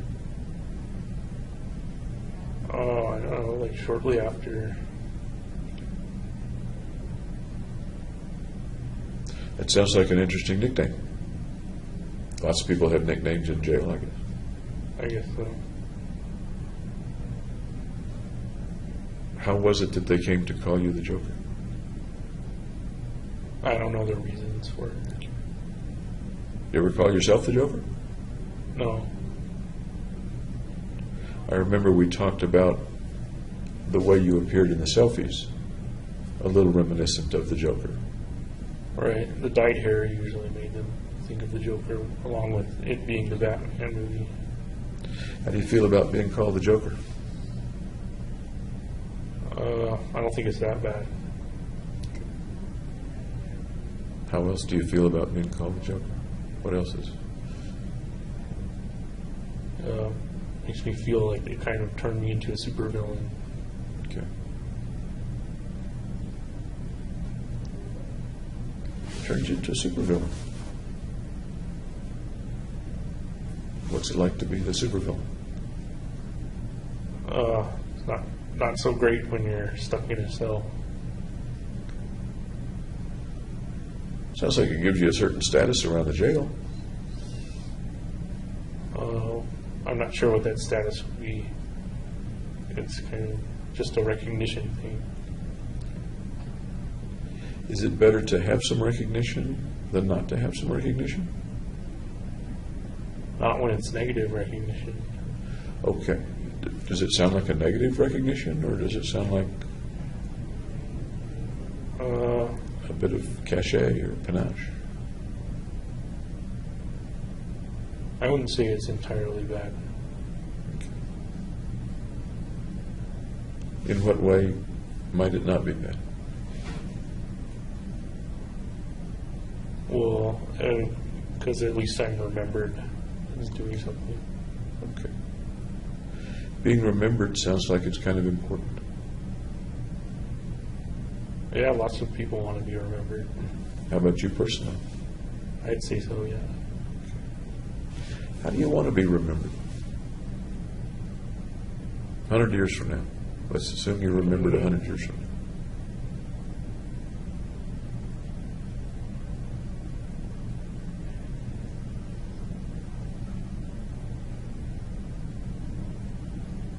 I don't know if there's a form of remembrance as to just being generally remembered for doing something. For doing something? Yeah. For doing what? The killings? That's the way most people are going to remember me.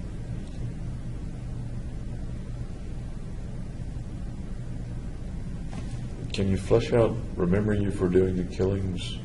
What else are they going to say? What else is going to be in that paragraph in the history book or in their minds?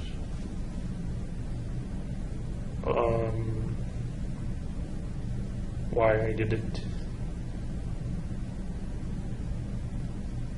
Will they understand? Possibly. Will the notebook help them understand, or the media help them understand, or the... Hopefully the notebook will help.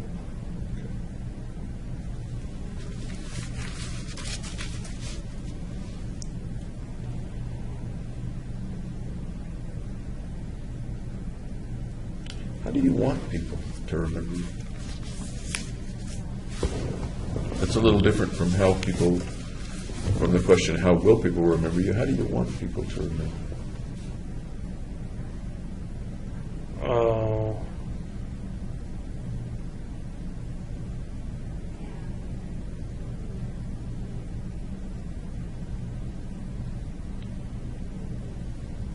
I don't know. You've got something that you're thinking about. I know it's there. Just before you said, I don't know.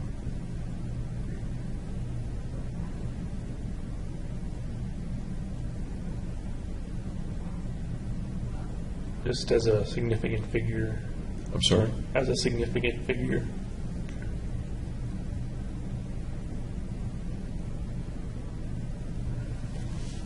Was that part of the way you wanted to be remembered as of May, June, July of 2012? I didn't think of that back then. Okay.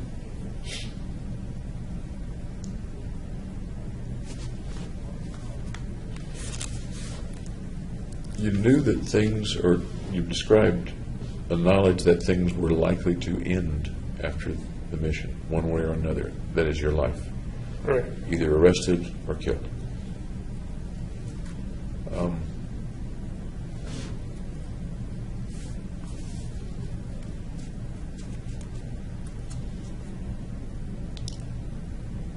going back to your saying you saw the officers, and as I recall, you said their back was to you when you first saw the officers outside. They looked at me and then they turned around. And you were saying that there was an opportunity perhaps to shoot them, but you didn't. Am I remembering that right? Yes. Okay. Tell me more about not shooting them.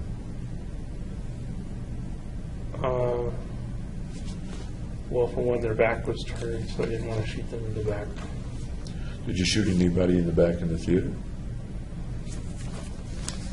Only if they got down on the floor and put their back to me, which I couldn't see.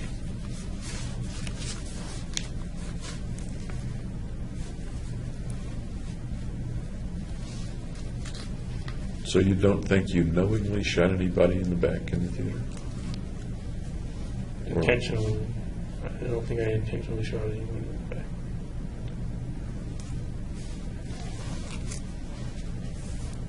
Given the circumstances, is it a pretty good bet that some people are going to get shot in the back?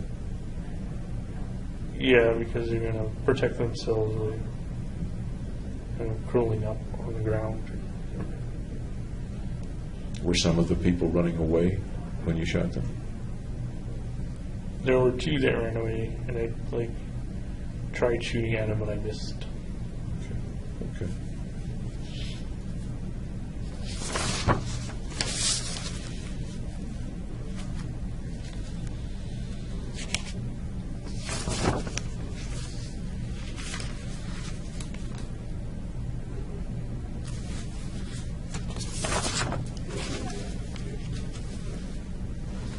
I'm just looking at some things that I've kind of highlighted here that I hadn't asked you, but there's a specific thing I'd like to do this afternoon when we meet.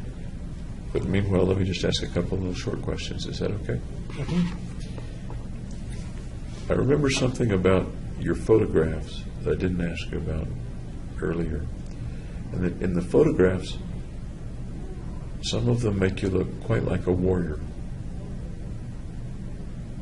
Okay. You Yes, see- just because a warrior carries weapons, Carries weapons and decks out in a certain way.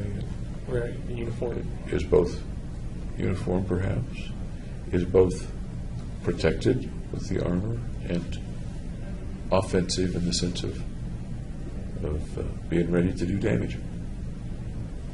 Does warrior ring a bell in your mind as something that you are or wanted to be at the time?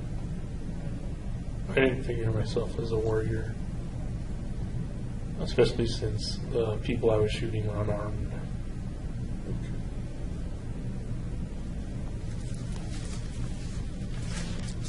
As you were looking at the material that you had in the apartment, did you ever think of yourself as or think about being a warrior, even though the eventual mission wasn't a warrior mission? No, I never figured myself as a warrior. Okay.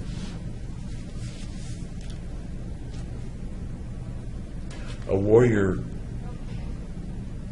I guess, goes to war on somebody's side, is fighting for someone or for something. Does that make sense? A warrior has like a purpose. Kind of what a warrior does, whether he's a samurai or whether he's a soldier. And I think what you're saying is that that's not the context of what you did or what you were planning or what you were thinking about. Does that make sense? If it doesn't make sense, That didn't make sense in the context. I'm sorry? The context didn't make sense. Okay. You said there wasn't anything warrior-like about either your thoughts as you prepared or your thoughts in the theater. I specify that there's warrior-like characteristics, but I didn't view myself as a warrior. Okay.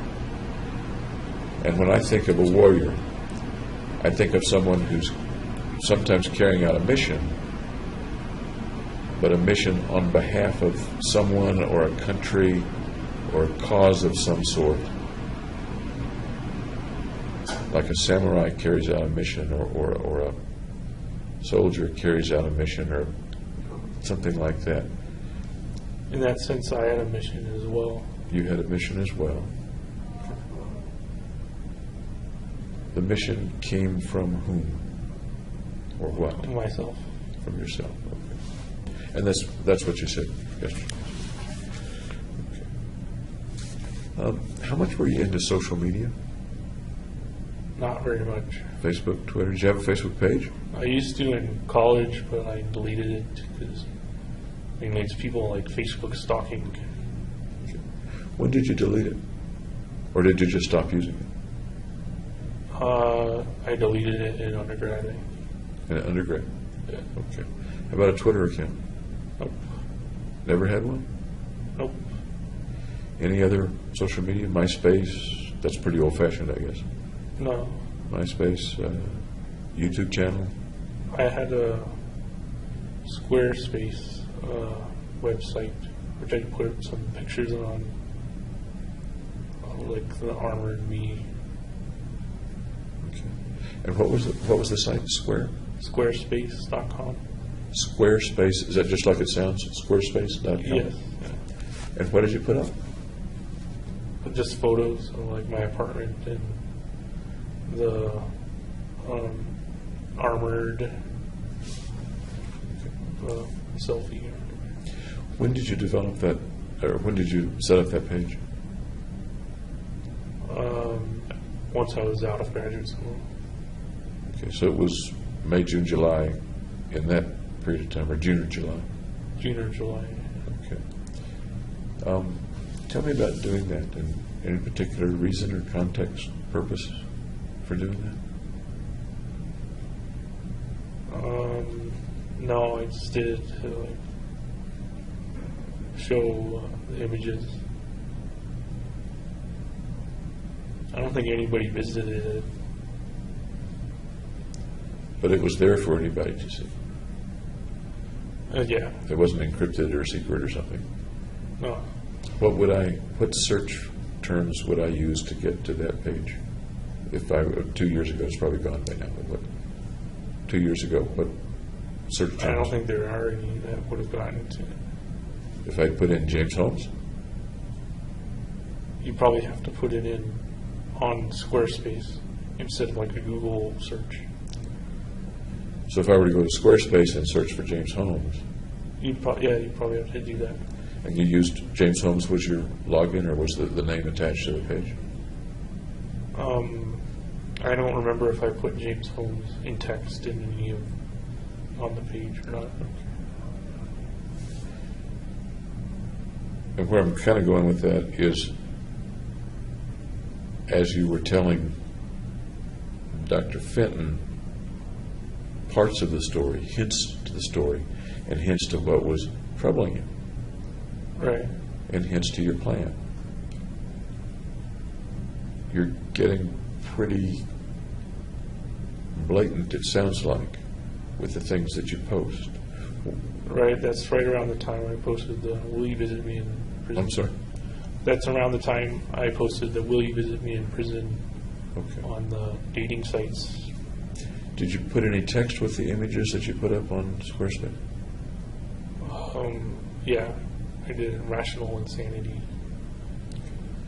Was any of the text related to the mission? No, that was it. But the pictures were of you with the material and the regalia. Yeah. Okay. Any other social media? The dating website. The dating website.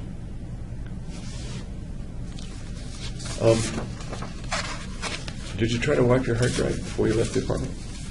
No. Any particular reason you left it all on the drive? No fear of consequences. No fear of consequence. Okay. Did you ever use a proxy server or any Nope. way to? I didn't try and hide anything. Okay. Your email address is interesting to me. As I recall, D.H. Sherlock? D. Sherlock B. D. Sherlock B. Where does that come from, may I ask? Well, Sherlock for Holmes, and then the D and the B just make a kind of bracket. So it's like if you put parentheses. Okay. Okay. Your similarity of your last name with Sherlock Holmes, has that come up in your life at other times? Kind of an interesting coincidence? Yeah, I've created kind of my gaming avatars, Sherlock Bond. Okay. Sherlock Bond? Yeah, Okay. like James Bond, Sherlock Holmes. Interesting combination. Yep. The thinker and the action guy. That's the way my mind says it. What is in your mind about that combination? Well, they're both kind of famous figures. Famous figure.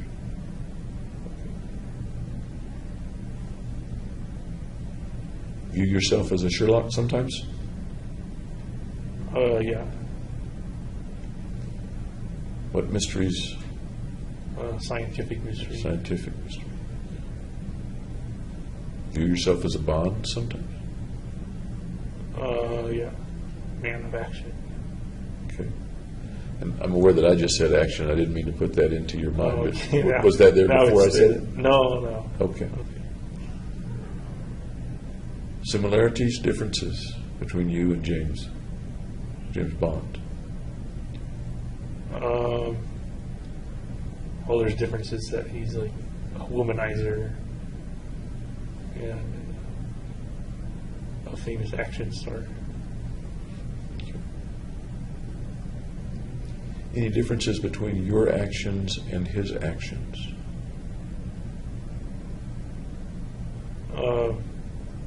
Well, mine are real and his are actors' portrayals.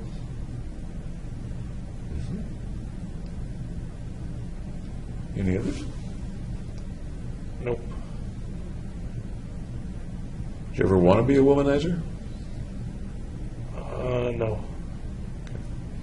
A couple of sexy posters. Is that an attractive part of James Bond's life, or? Yes, you would say so. Okay. For you and a million other people, guys, I suppose. Right.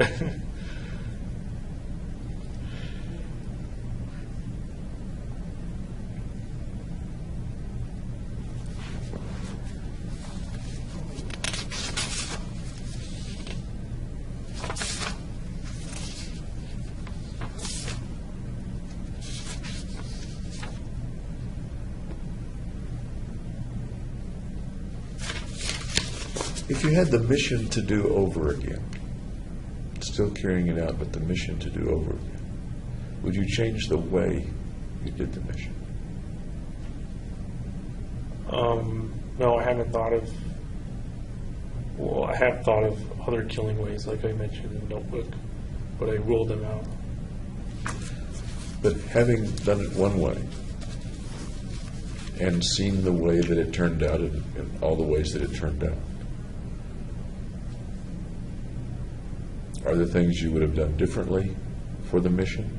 Or did it pretty much turn out, as you look back at it, exactly the way you needed for it to turn out?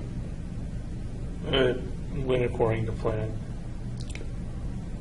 Do you ever think that there might have been ways to kill more people? Yeah. I consider them like using biological agents. No, I mean, looking back on what you did, do you ever think that you didn't kill enough? That you might have gotten more value points? If the If I'd stayed in the theater and kept shooting until the police started shooting at me, I guess. And what was it that caused you to leave the theater? What caused that?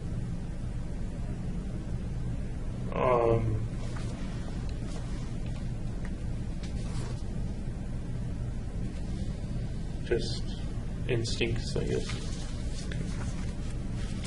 I'm going to take a bathroom break for myself. Then I'm going to come back, okay? You're welcome to take one as well. Okay. But I'd like to continue just a little bit longer before we have lunch. Is that all right? Sure.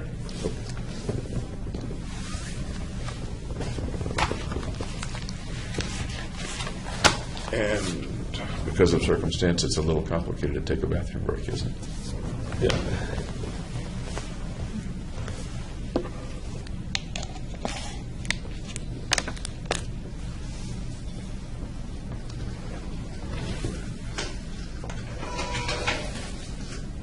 I'm going to take a bathroom break. Okay, great. So, and James is welcome to do the same, and then I'm going to come right back in. Okay. Thank you.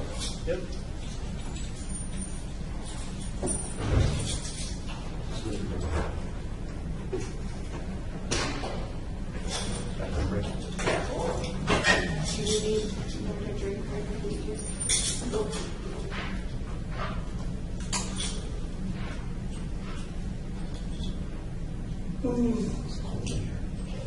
Yeah, it was freezing in here yesterday.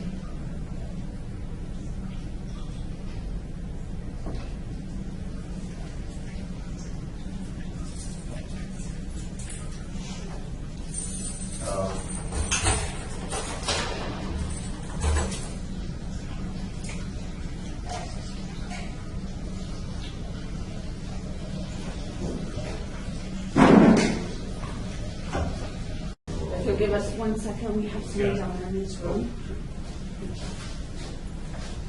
No? Alrighty. Okay. Everything started? Yes, sir. Thank you. Good deal. Okay.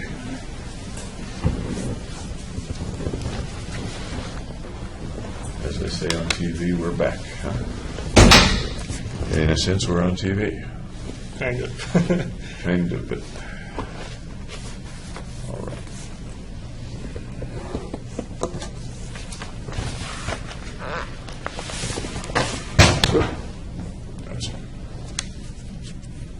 That's not anything. Just pick that up.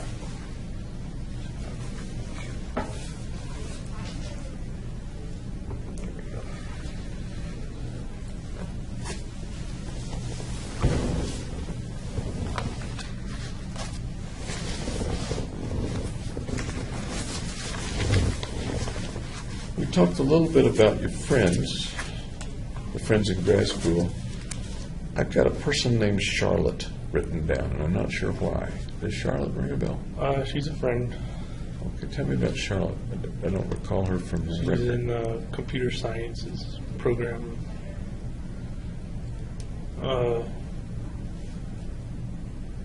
She hosted a party for Gardy's birthday. Okay. Was she a close friend of yours, or one of the group, or no?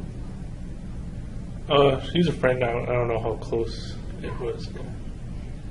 Did you ever date her, or No. intimate with her, or do things alone with her, or No, particularly? nothing like that. Okay. All right. Know her last name? It's not coming to mind. Okay, that's all right. You've told me about friends.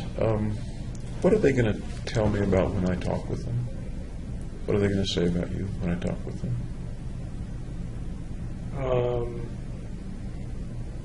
Well, that depends on what you're going to ask. What kinds of things are they going to say about James Holmes?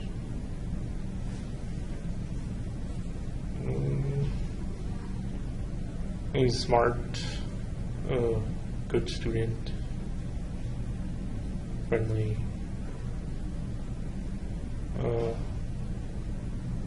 That's about it.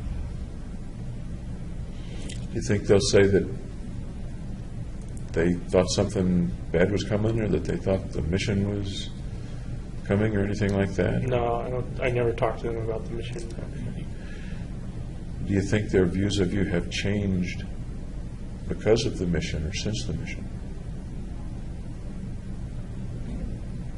Yes. In what way?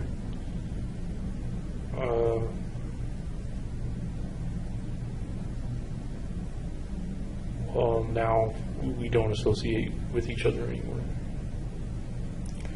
What do you think their feelings are that, as a result of the mission? I don't think it's affected them. You don't think it's affected their feelings about you?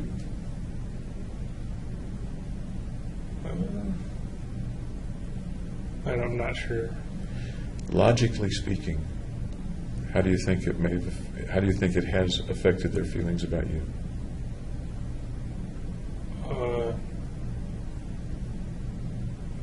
They're probably sympathetic.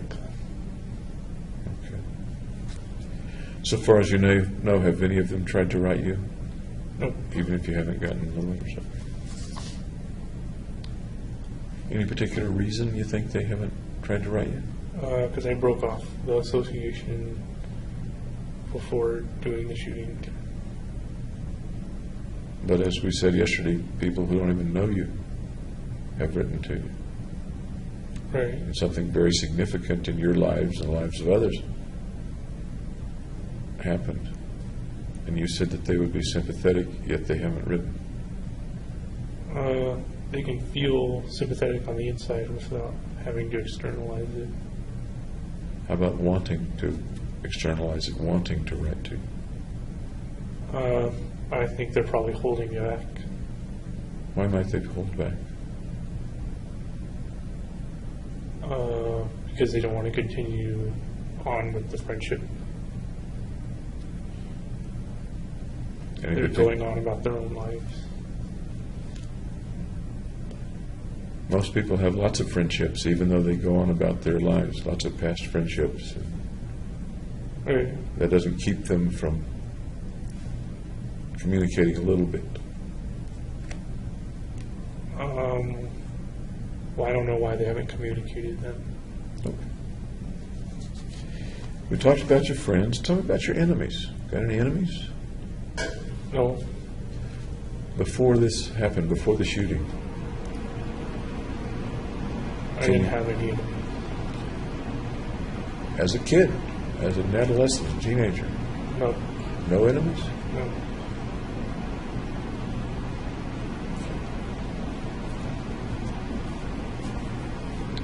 Is that just coincidental, or are you a real nice guy, or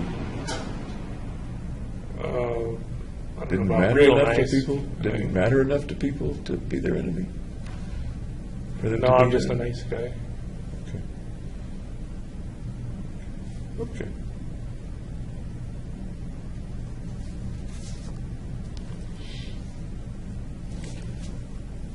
Some of the things that folks noticed on your computer were some of the other places that you'd been, some investing sites, for example. E-Trade, Motley E-Trade. Fool. Yeah. Tell me about that part of your activity. Well, I have a Roth IRA on E-Trade. I was saving up for retirement pretty early on. Interesting. When did you start the Roth IRA? I think in high school, but I'm not sure. That early? It might have been college. I don't know. Do you recall about the last time you contributed to it? I think I put 5,000 into it in 2012 or end of 2011. Do you know roughly how much was in it as of July of 2012? Around 10 to 15,000, I think. And you put 5 in it, give or take, end of 2011, early 2012? Do I understand that right? That's what I think. I have to check the records of Okay. transactions. But that's why you were on E-Trade, was because that's where the Roth is. Yes. What instruments? And does it still exist as far as you know? I believe so. Excuse me. What instruments was the money in? What kinds of instruments? In stocks. Just straight equities, stocks and bonds, or stocks or funds, or what? Just stocks.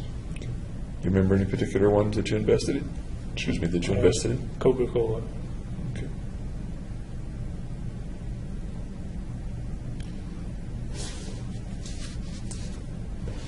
I don't remember from the record, I guess it's in the record, but I don't remember when the last time you checked on them was, or how often you checked on them, say during 2012. I don't remember either. Would you have checked on them a few times during 2012? Maybe early on. Okay. Excuse me. And Motley Fool? How about Motley Fool? I don't know what Motley Fool is. And actually, that was my inference about something. Probably something that said fool, but it reminded me of an investment site called Motley Fool. Okay. It's I've never been there. okay. It's kind of an informal, friendly advice on the radio and on the web and stuff. Okay. Any other investing sites that you liked to go to? Wall Street Journal, Okay. just to check out stocks. How often would you do that, say in 2012? Rarely. Rare.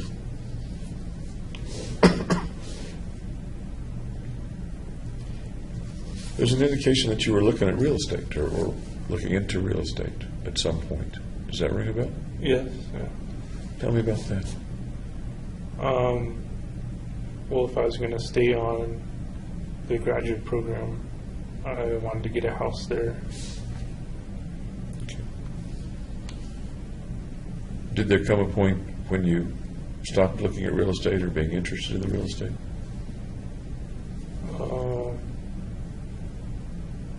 Well, near towards leaving graduate school. Okay. So June, July, and I just don't know the dates of this. I can look them up, I suppose. But June, July, as far as you fair. recall, Yeah. Sounds fair. that you were or were not interested in the real That I'd estate. stop looking at the real estate. Okay. Excuse me. We talked about video games. Any particular kind of websites or books or magazines that you enjoyed in 2012 before the shootings?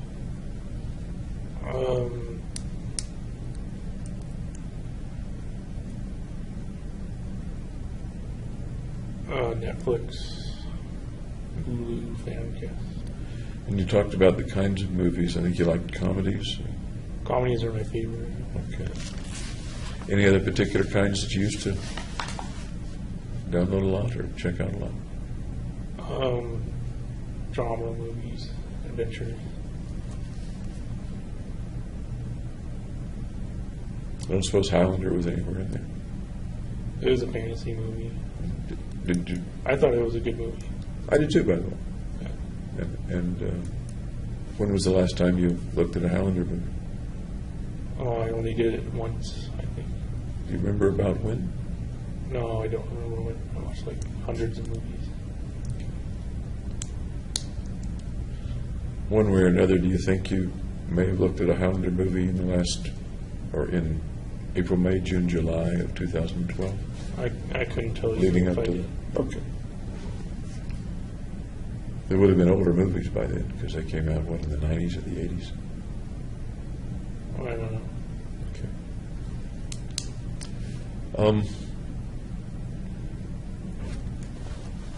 Did you have many books in your apartment?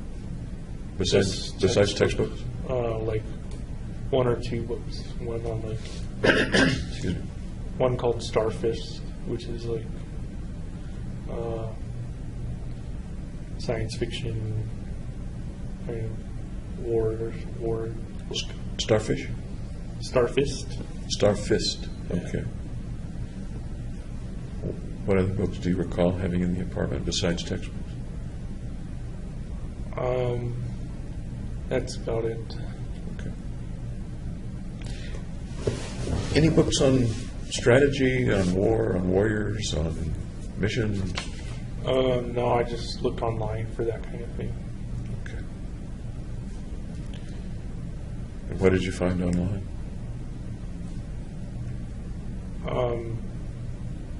Like how much ammunition was used, like types of strategies, I'm tactics. sorry, I can't quite hear you. Types of strategies and tactics. Any particular websites that you recall that stood out, that were particularly useful No, or interesting? Okay.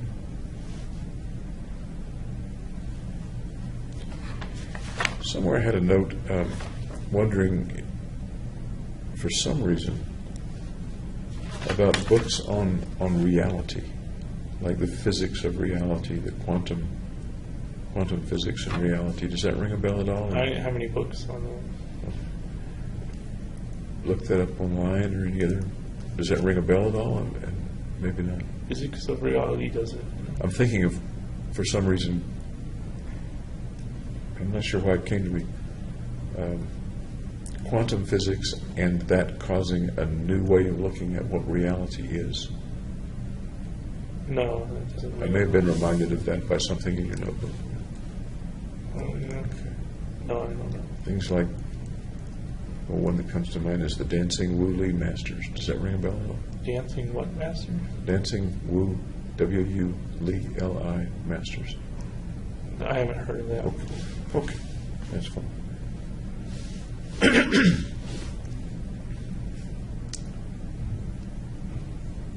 I was going to ask you about, among the movies, a movie called Inception. Do you remember that movie? Yeah, that was also by Christopher Nolan. He did the Batman movies as well. I didn't realize it was the same guy. Yeah. Okay. What was Inception about? It's about planting an idea into the brain in like a kind of in a dream state kind of. In what context is the idea being implanted in somebody's brain? Well, Leonardo DiCaprio, the main guy,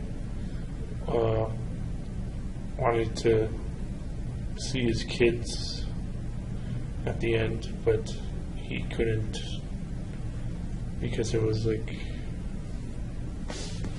a block on it or something. I don't know. Okay. It's a hard movie to explain. It's Okay. like explaining the Matrix or something. Okay.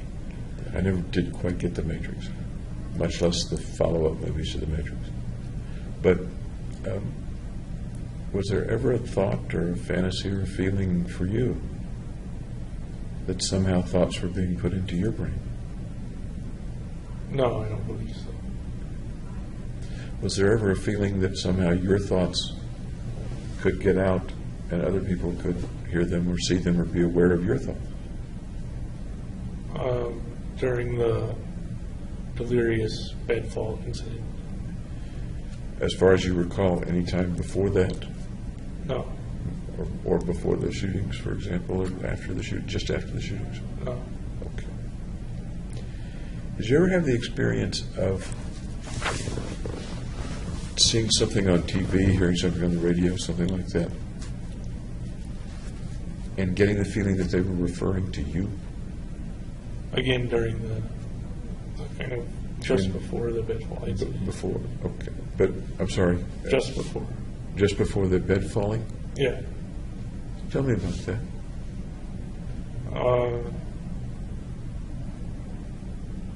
Well, I would like see the president on TV, and he would give a certain like look, and I thought he was like agreeing with me or something. Looking back, what's your thought about that?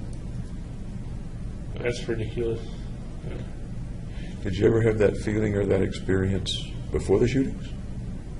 Not that I know Or just after the shootings that you recall? of. I don't know. I don't remember. I remember just after the shootings, I remember the jail video, sometimes you'd go into the TV room for a little bit and watch some TV. Yeah. What would you be watching most of the time? Do you remember? Sitcoms. Sitcoms? Yeah. Watch the news much? No, I don't care for the news. What about the news about you? It would pop up, but I wouldn't like go to a news channel and watch it. If it popped up, would you continue to watch it as opposed to changing the channel? Yeah, I would continue with the program I was watching. So if the news popped up, you'd go ahead and not bother to change the channel, you'd listen to it. Right. Okay.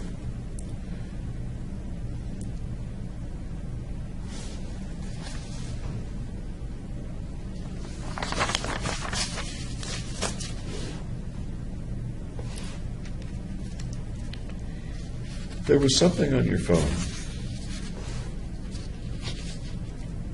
I think it was in July of 2012. About the New York Times and the Denver Post. Do you remember any of that? I remember going to the New York Times and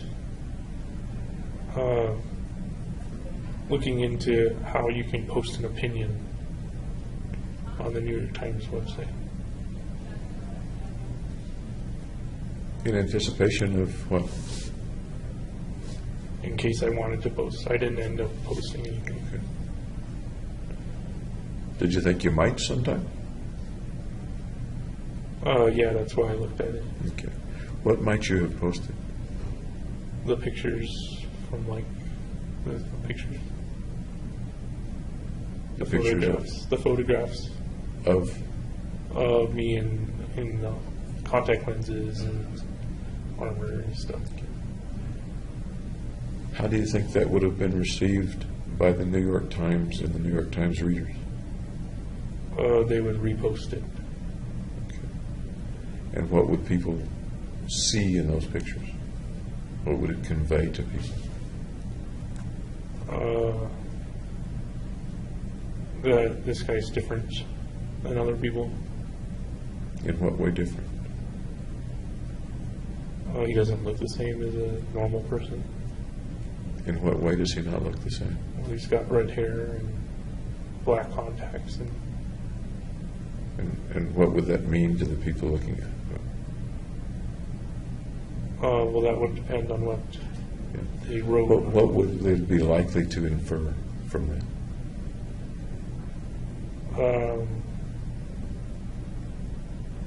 I didn't think about that back then.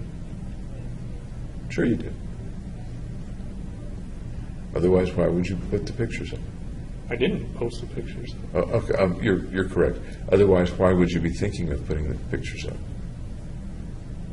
Now I'm confused.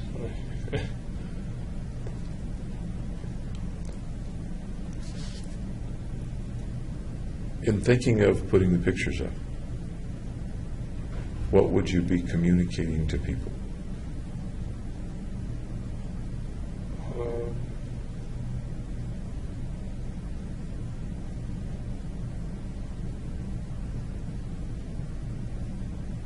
Just that I was different again. Different in what way?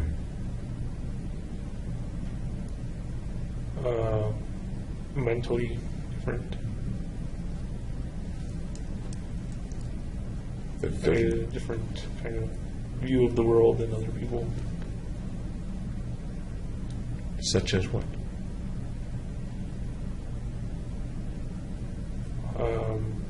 That you can increase your value by killing people. Is that what the pictures, is that what you would be communicating with the pictures? How would people realize from seeing that picture? There's no way they would realize that. And maybe that brings us to the question of, was that a logical thing to think about or not a logical thing to think about as you look back on it? Illogical looking back. Okay. At the time, although you didn't do it, did you think it was a logical thing to do or decide it wasn't a logical thing to do? I thought it was logical. Okay. Same for the Denver Post or different? I never did anything with the Denver Post. Somehow DenverPost.com was on there. I'm not sure why or how. What's there? I don't know. Oh. I don't recall. Did you ever write a letter to the editor or an No. op-ed to a newspaper before? No.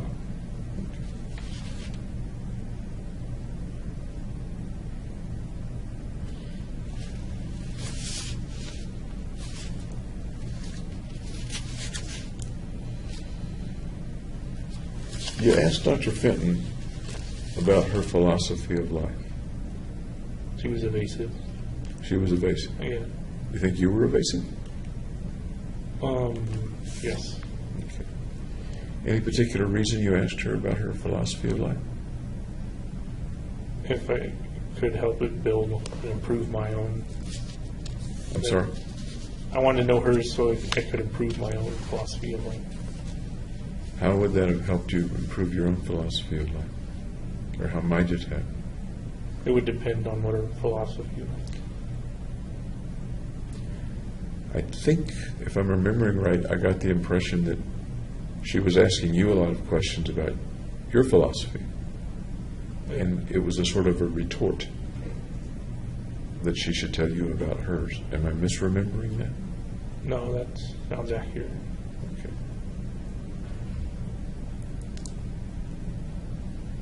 And a retort is often intended to make somebody stop asking. Right. Does that apply to that situation or no? Does that apply to Dr. Fenton or no? Did you want her to stop asking? I don't remember. Okay.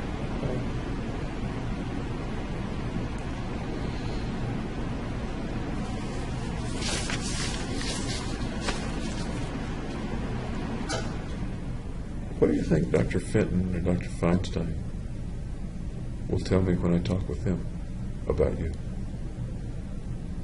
That there was a lot they didn't know about me.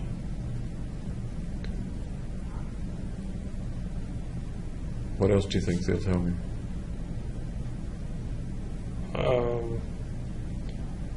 That they've taken me very seriously.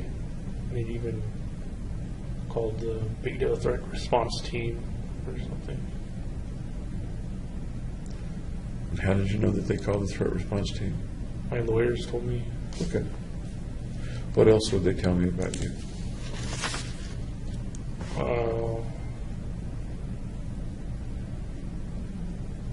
Soft-spoken, quiet.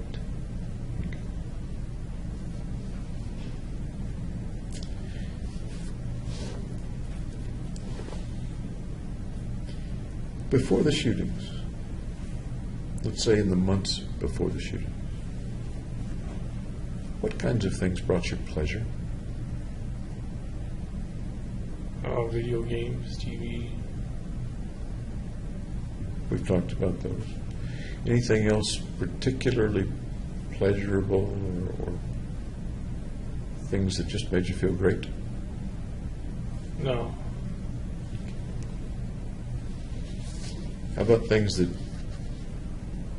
made you feel okay, brought you contentment?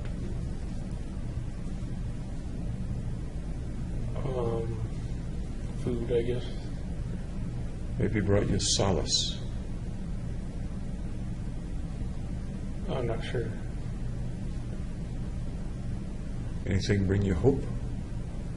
You said you're depressed a lot. Depressed people often are kind of hopeless. Just the mission, you know. Okay.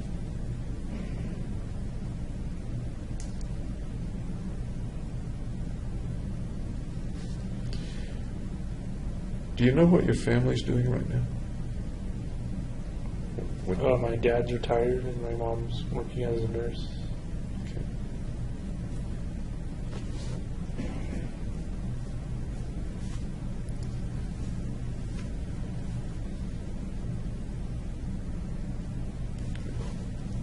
Why don't we stop for lunch?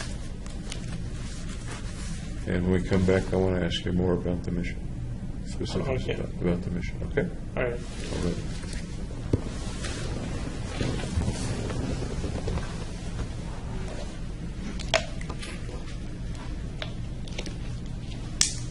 Did you want to take this with you, or? He's got it. Lying around. Okay, that's fine. I think we're going to stop for lunch, guys, and probably start up about 2, okay? Okay.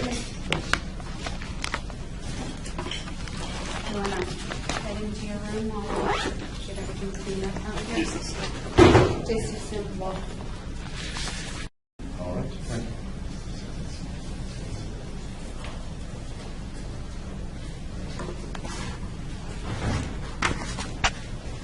All right. Did you have a lunch? Yep, that was tasty. What did you have for lunch? Chili and peppers and onions and chicken. That sounds good. That sounds good. Chili pretty hot or not pretty hot? No, it wasn't that spicy. Okay. Okay. And you met with Dr. Gray also during the last couple of hours, right? Right. Okay. That's right. How's that testing going? He's either almost done or he's got to come back again. Okay. Any big deal about it or any questions about it that I can answer for you? Nope. Okay. All righty.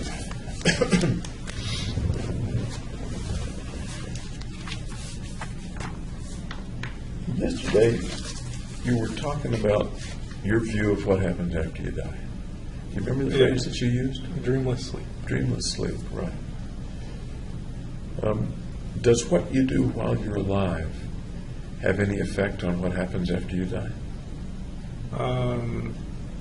I would say no. I was almost a firm yes. Is there any exception to that or possibility of something different or no? No. Okay. So the things like having the worth of 13 rather than 1, those help you when you're alive. Disappear. Okay. When you're dead. Disappear.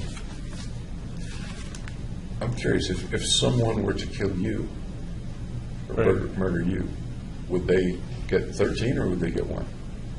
I'd say 1. Okay.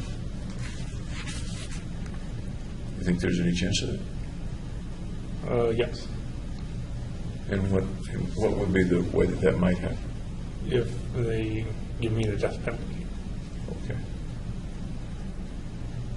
And that would be purposely killing you as contrasted with accidentally killing you. Right. And so somebody would get 1. Yes. Who would that person be? That's difficult to tell. They kind of do that on purpose too. So I guess it could be the person who makes the lethal injection concoction, or whoever presses the button, or you could even go with the jury. Okay. If more than one person kills a person, how is the value divided? Or is it divided? I think it's still just one. One goes to each person. Okay. We're kind of talking about the possibility of your death or your possibility of being executed. Right. What are your feelings about that right now? Well, since I've been in jail, it hasn't looked that bad. sorry? It hasn't looked that bad of a possibility. Since you've been in jail, did you feel differently about it before you came to jail?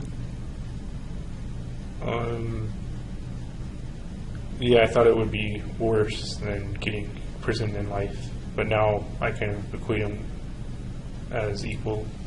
Can you tell me a little more about the way you see him as equal, or one not particularly worse than the other?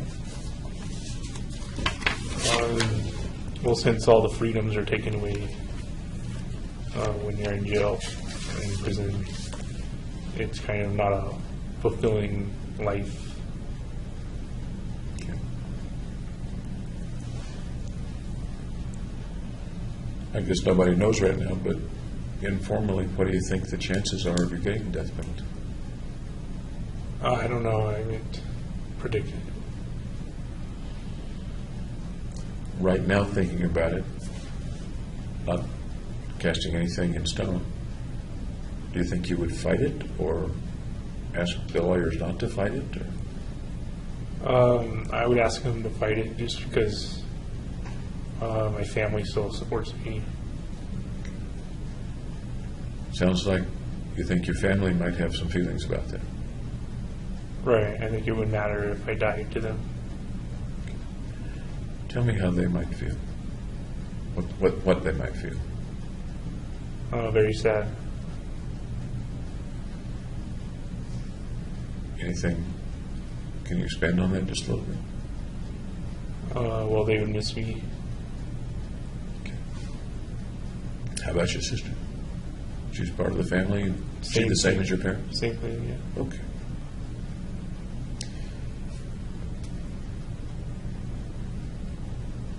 I neglected to ask you this morning, we were talking about the symptoms that you saw in yourself and the possible diagnoses that you saw.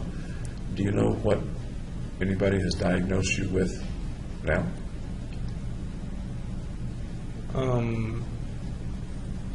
No, I can only speculate from the drugs they've given me. So no doctor has said, here's what I think you have? Correct. Yeah. Okay. What do you infer from the drugs?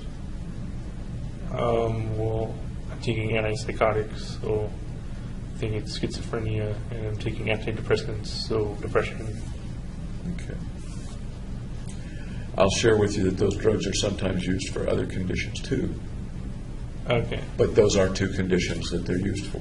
The Lexapro is most often used to help depression, and Risperdal is an antipsychotic. It's a non-specific antipsychotic. Kind of doesn't matter what the diagnosis is. Okay. And once again, what's your understanding of what psychotic means? Having beliefs that don't match up with reality. Okay.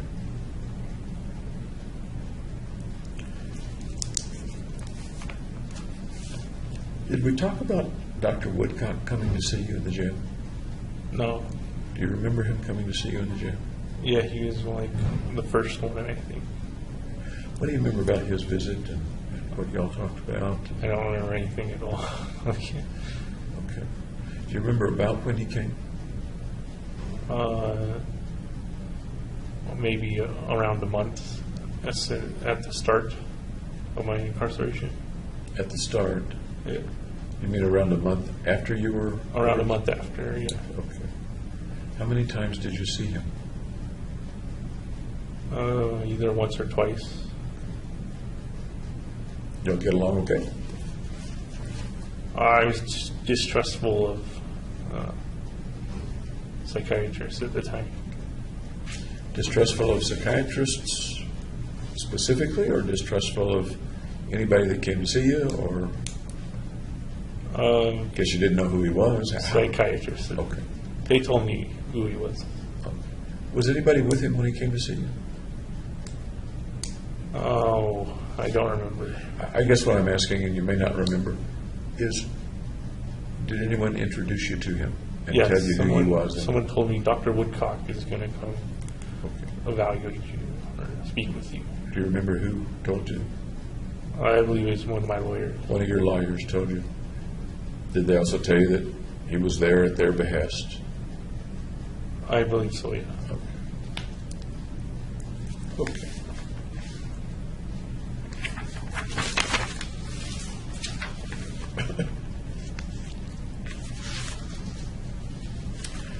What I'd like to do for a little while this afternoon is kind of go through the chronology of the mission and what happened afterward.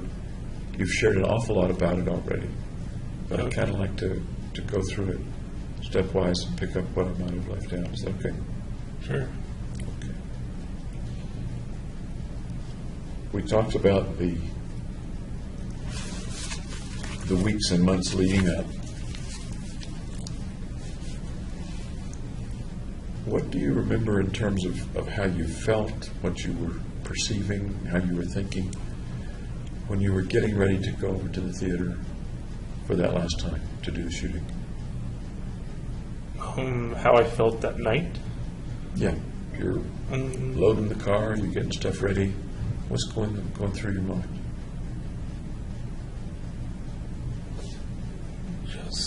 Just to get it done, basically. Okay. Any other thoughts or fantasies or feelings going through your mind? No fantasies or anything. Any thoughts about how it was going to go? No, just basically just do it. You'd never done it before. Right. And although you had checked out some things, you'd never rehearsed the whole thing.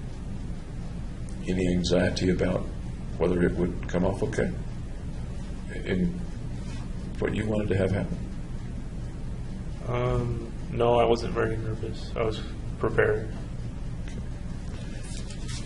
At that time, did you have any doubt that you would end up killing a lot of people?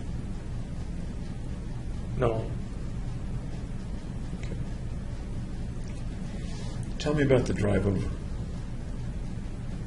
Well, it was somewhat dangerous because I put tinted windows, like tinted window film on my windows so that I could gear up inside the car, but it doesn't let much light in, so it's hard to drive in the dark. You weren't geared up when you drove over, but the windows were tinted so that you could get geared up inside the car, is that right? Correct. I had only the ballistic pants on before I drove over. Was the windshield tinted too? The windshield, I put up a sunscreen.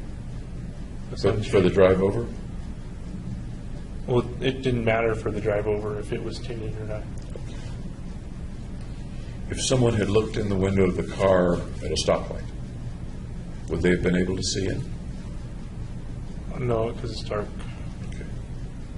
And it would look normal because I wasn't wearing all this gear and stuff. Where was the gear stored? In the Just trunk? in the trunk. Any of it in the back seat? I believe I had the back seat down, so it was just trunk to the back seat. Okay. And what kind of car was that? Hyundai Tiburon, it's a coupe. Oh, so that was the same Tiburon that you bought many years earlier? Correct. Okay. And your folks helped you buy it, right? Yeah, they paid the majority of it. They paid, as I recall, $7,000, and I paid it $1,000. Okay. the car was paid for? Yep. Okay. So you drive over, a little difficult to drive over. Tell me more about the drive and parking and stuff like that. Well, the drive over went smoothly.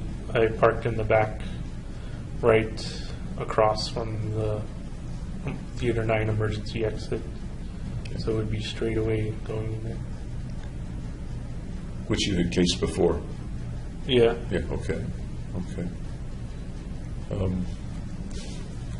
Nothing unexpected happened on the drive? No. How about walking me through going into the theater? Well, I previously purchased the ticket to the theater online, so I walked in and I showed the guy my phone, but they have a little kiosk thing where you're supposed to enter the number, so he sent me to that, and I entered the number on the kiosk and it gave the ticket. Any hitches there? Any problems there? No. The record indicates that your phone was scanned 3 times. Does that make sense? I bought in 3 tickets. Okay. Any particular reason you bought 3 tickets? I was trying to get into Theater 9, and the tickets I bought were Theater 8. So I bought multiple tickets over different days to try and get the ticket to Theater 9. And one of them did come up Theater 9. No, they were all Theater 8. So I went to the concession stand, which was on the Theater 9 side, and then went to Theater 9. Okay. So you just mostly, nobody had to check that, or nobody checked which theater you were going to? Once you do the check at the front to see if you have a ticket, then they tell you where it is and you can go there. But I went to the concession stand. Okay. Did you buy anything at the concession stand? No. Anything else about going in that comes to mind? No, not really.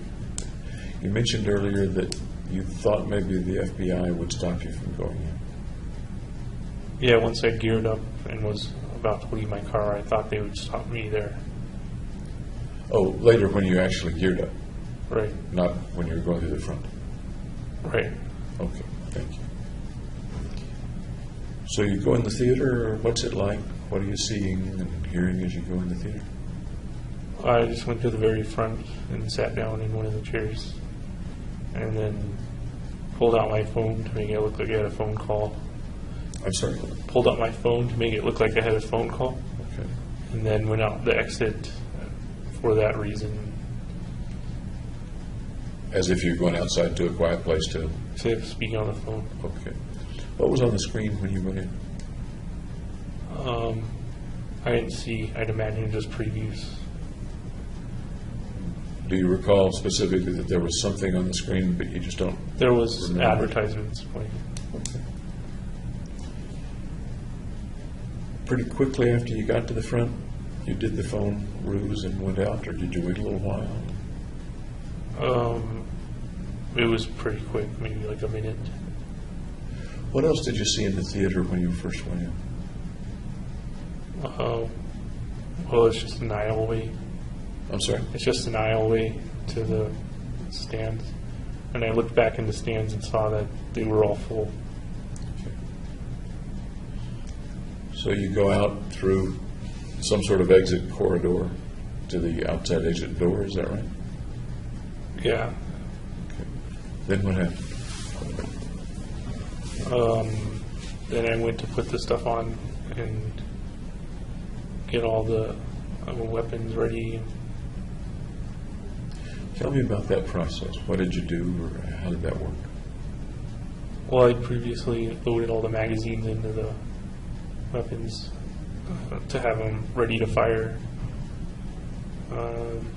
I just put on the clothes, the kind of arm guard, the coat with the ballistic proof Did you do all that in the car, or did you do it outside the car? in the car.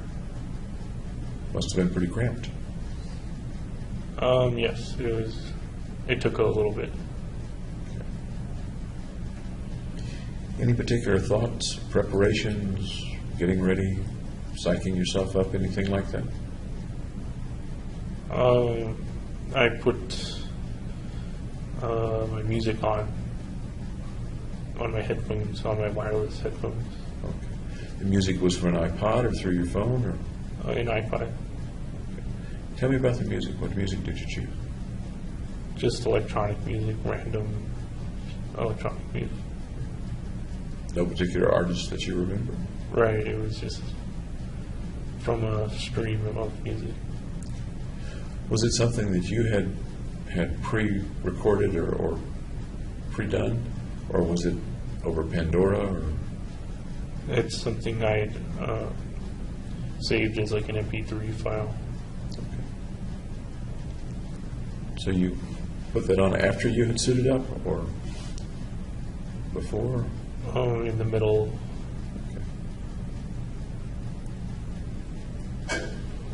The music, I take it, was through buds, through earbuds. Yeah, they were wireless though. Oh, really?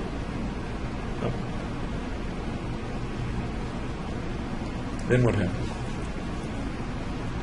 Then an employee came out to the dumpster and threw something away, but I had the tinted windows and the sunshade up, so they didn't see me. But I heard them. But what? Then But I heard them. You heard them come out. Yeah. What did you think about when they came out?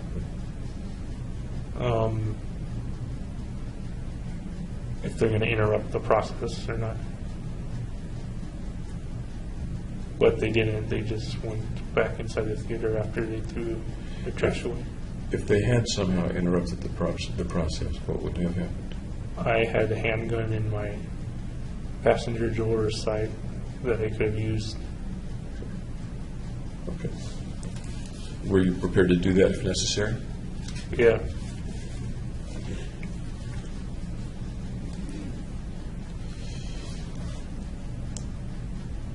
Any other thoughts or feelings or sounds that you remember hearing? Smells even?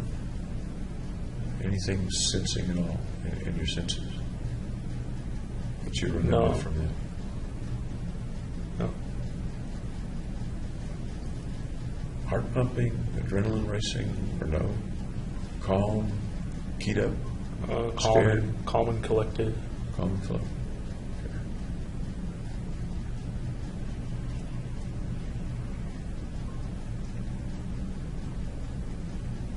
At some point, you mailed the notebook, and that was it. At what point during the day did you mail the notebook? The afternoon on Thursday. In the afternoon. How did you mail it? Did you drop it into a letterbox, take it to the post office? Dropped it in a post office box. Okay. At what point did you call the behavioral health hotline, or a hotline of some kind? Like halfway through gearing up. From the car then? Yeah. Okay. So that was something that happened in the car. If you can, I'd like to pretty much hear everything. I want to hear the whole I story. called them, but I couldn't hear anybody on the other line. What led you to make that call?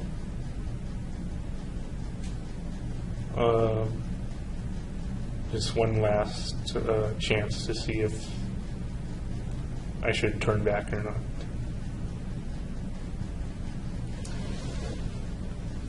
How big was the part of you that was hoping for that last chance? It was overruled by completing the. And we know that it was overruled. It was.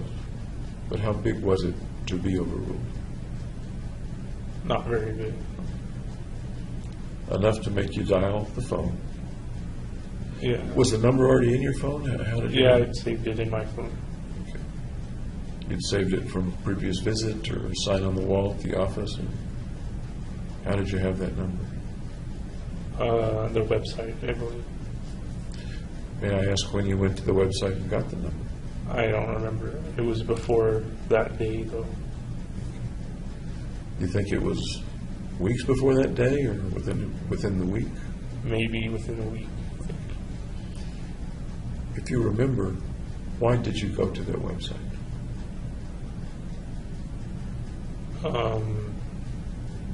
To get that number. And the website is the website for? Student mental health. Were you thinking anything else as you went to the website other than, I'd like to have the number in my phone? No. Were you thinking why you might want to have the number in your phone?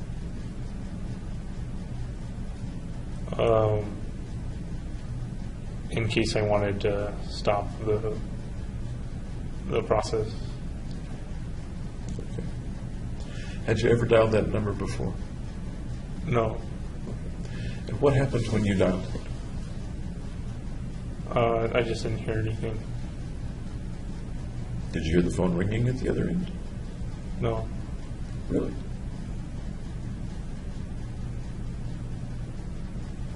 It was just dead, or I don't understand. Yeah, I didn't hear anything for 9 seconds, and then it hung up. Then you hung up, or they hung up, or it hung up? It hung up. I'm not sure. So you're quite sure you dialed. Yeah. You're quite sure that the number was accurate, Yeah. and the phone dialed it. Did you dial it, or did the phone dial it? It was just dialing a contact number. Okay. So all you had to do was press it, and whatever number was the contact number got accurately dialed. Yes. Okay. As far as you know, your reception was fine in the middle of town, Right. and you didn't hear any answer, electronic or personal or otherwise, on the other end. No. And you said 9 seconds. Did you kind of count them off, or did you show on the phone how long it was? It said like call ended after 9 seconds. I'm sorry? It said call ended after 9 seconds. Did you try to redial? No. Looking back, are you sure that was the right number? Yeah. What do you think would have happened if somebody had answered? I don't know. What do you think? I might have talked to him. What might you have said?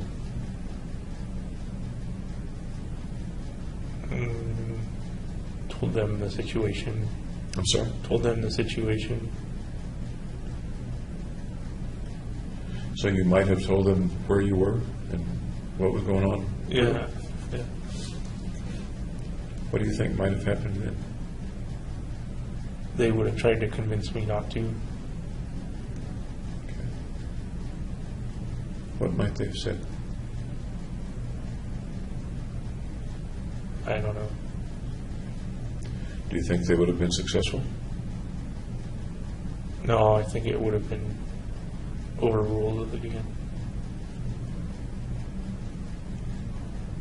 But some part of you punched in the numbers and waited 9 seconds for them to answer. Right. Okay.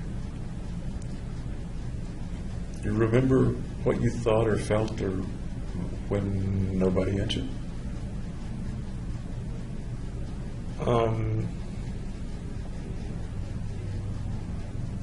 Then shortly after, I thought the FBI would stop me. With regard to how you felt when you pressed end on the phone, Right. What was going through your mind then? Just that it was really going to happen. Okay. You say that as if that was a time when it hit home that it was really going to happen. Yeah. Is there a difference between that feeling of it's really going to happen and the feeling when you went out of your apartment and got in the car? There was still a chance it wouldn't when I was in my car. So up to that moment, I'm trying not to put words in your mouth, but it I was sounds like still skeptical. you're putting on the gear. Right. But it might not happen. Right. Was there any, the phone call ends, and once again, what was your thought when the phone call ended? I'm really going to need this. Then you mentioned a thought after that about the FBI stopping you. Right. Tell me about that thought. Well, once I got outside and was in the light, I thought the FBI would then come in and arrest me. Once you got outside the car in your gear Yeah. and were in the lights, you said. Yeah. Did you do that quickly and move quickly into the theater, or did you stand there a while? There was kind of like a corridor in the back. So I went down that, and then you could also go to the side a little bit and be out of sight of the back parking. Still outside the building. Still outside the building. So about how long were you outside your car and outside the building in your gear? Maybe 2 minutes. Really? That long? I don't know if that's long or not. Okay. And I'm not saying that I don't believe you or that that's not accurate, but that's your memory of about how long it was? It could have been a minute. I don't know. If you were to have gotten out of your car and walked to the door and entered it, roughly how long would that have taken? 15 seconds. So substantially, you took, it sounds like you're saying, you took substantially more time to re-enter the theater than was necessary. Is that your memory? Yes, I was kind of in the alcove a little bit. Tell me about that period of time. What were you doing? What was going on? I was standing there on the outside, and I could see in through the crack of the door. Are you in the light at that point, or you're not in the light? I'm in the light, but it's shielded from the back parking lot. And what is the feeling or the purpose or the, if I were watching you from afar or on a video or something, what would I be seeing? What would I be thinking is going on?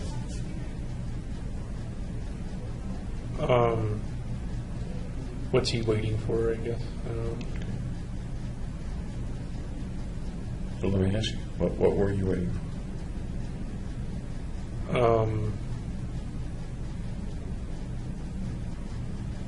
I don't know why I waited. I can think of waiting strategically to be sure it was clear, or waiting hoping someone would stop you, or waiting to be sure your gear was on right, or reasons like that. Do any of those ring a bell or not? Well, I dropped a tear gas canister, and I had to look for that, and I couldn't find it. Oh, you couldn't find it? Did it stay outside? I don't know. It was when I was getting out of the door of the car. So it kind of fell, and I don't know where it fell. So you didn't recover it before you went back in? I had to, so I wound up just using the one I had. Okay. Did you spend some time looking for it? Maybe 30 seconds. How'd you feel when something dropped that sounds like an unexpected thing happening? What thoughts or feelings did that bring up as you were trying to carry out the mission? It didn't bring up any feelings. Just that I needed to find it. And you needed to find it because? For crowd control.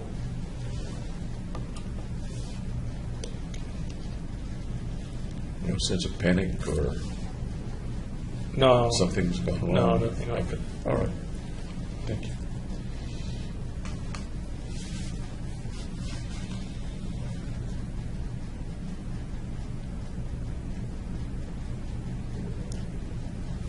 You went out the door. How'd you get back in? Those doors generally lock from the inside. I had looked all around for a device that would go onto the door and hold it open with as minimal amount of space open as possible. So I wound up buying picnic tablecloth clamps Oh, little clips that fit on the. that hold the tablecloth to a table. Yeah. So if you can imagine, like turning a table sideways, then it looks like a door, and you can put it on the door, and it won't close all the way, but be open just a very little bit. Was there a handle on the outside of the door so you could grab the door to open it, or how did that work? There was the width of the door, so Okay, it kept the door from even. It didn't stop the bolts from coming through, but it kept the door from closing into the jam. right. Okay. So you're going back inside, and what all are you carrying? A shotgun, and the AR-15 was on a sling around me in front, and the handgun was in my belt, in one of the pouches where there was a bunch of handgun magazines.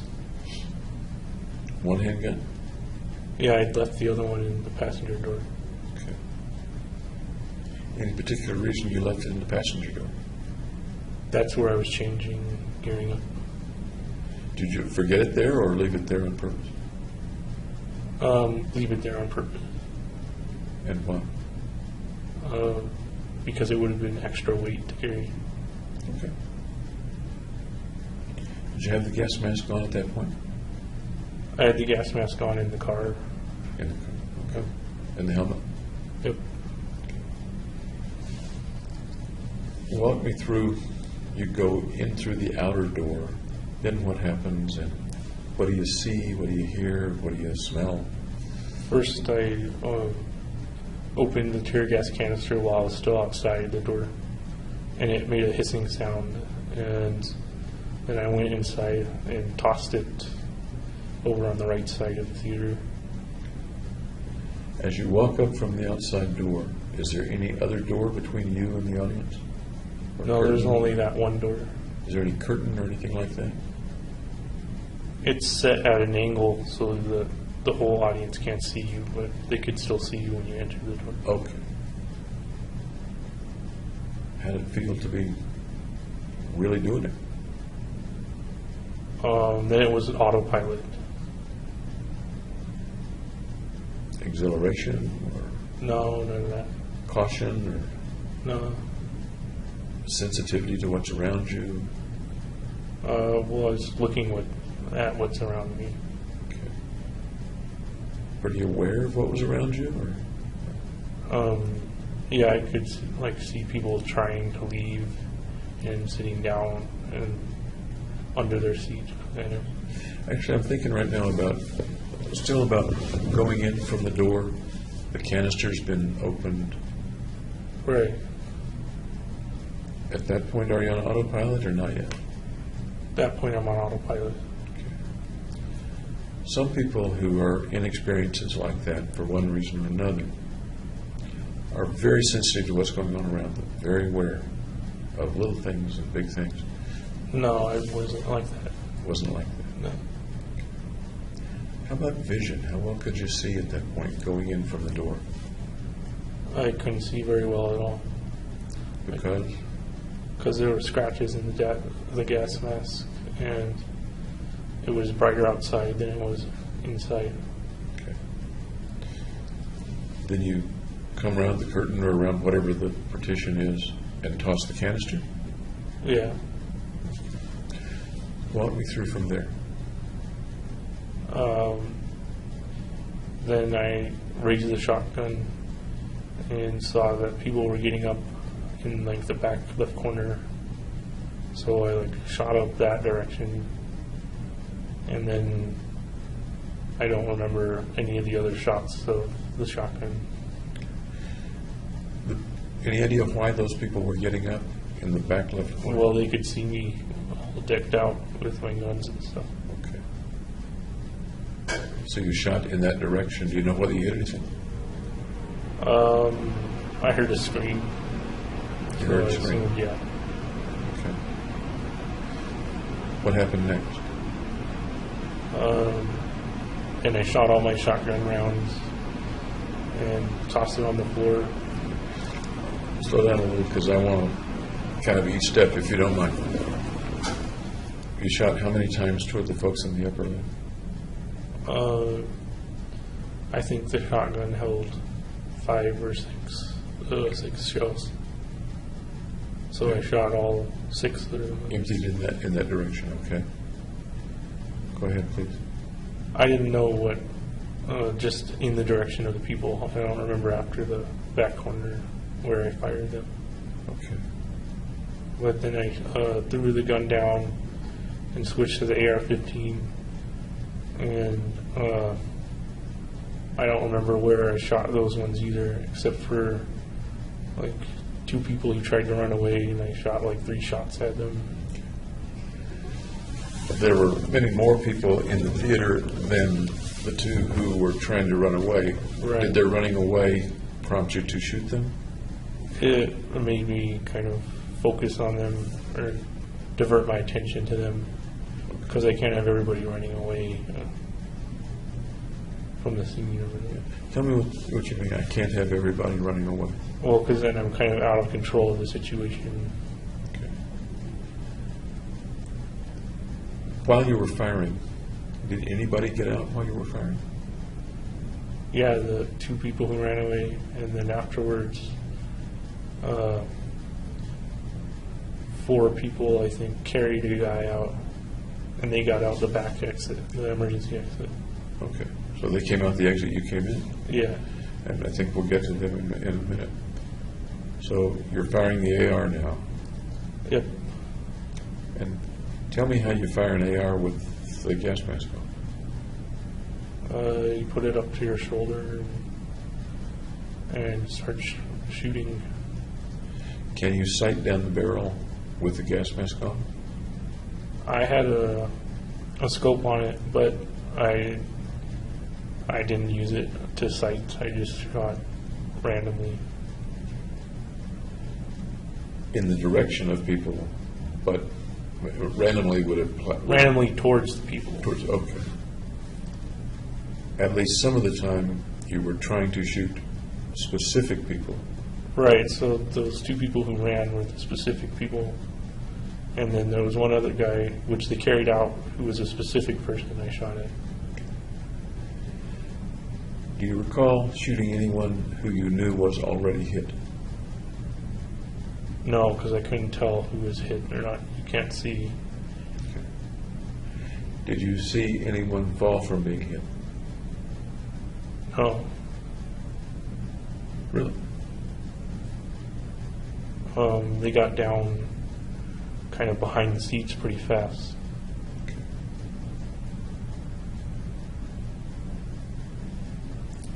You didn't see anyone actually hit by bullets or shells or shot? I saw the one wounded guy they carried out kind of flop. But I didn't see where I hit him, or that was the only one. Did you see the hit with anybody? What do you mean by That the fellow being carried out, you knew he had been hit. Right. Did you see it when he was hit? I determined that he was hit because he flopped. Was there any point at which you saw the hit on anybody? No, I don't think so. Do you remember seeing the hit on anything? So you hit a wall, hit a seat. No. Okay. How about the sound? What did all that sound like? Well, I'd had my music in to drown out sounds, and I guess I didn't hear much How high was the music turned up? to its full volume. Full volume. So what could you hear besides the music?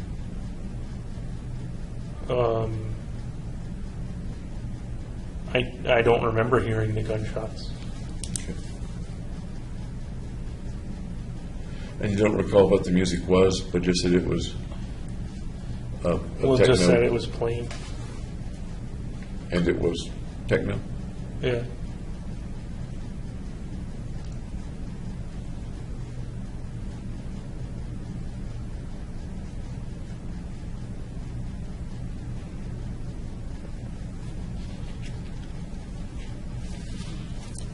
You don't recall hearing the sound of the guns, the report from the guns? No. Although I could when I was out on the range with my music playing then. So on the range, you used the buds as well? I did the music thing too, yeah. How did you do that with the noise cancellation headphones? I didn't use them all the time. I used my wireless headphones for some of the other time. What do you make of the fact that you don't recall hearing the shot, the reports, the shooting sounds in the theater, even though they were at I least don't as know. loud? I think it was chaotic. Kind of a chaotic situation.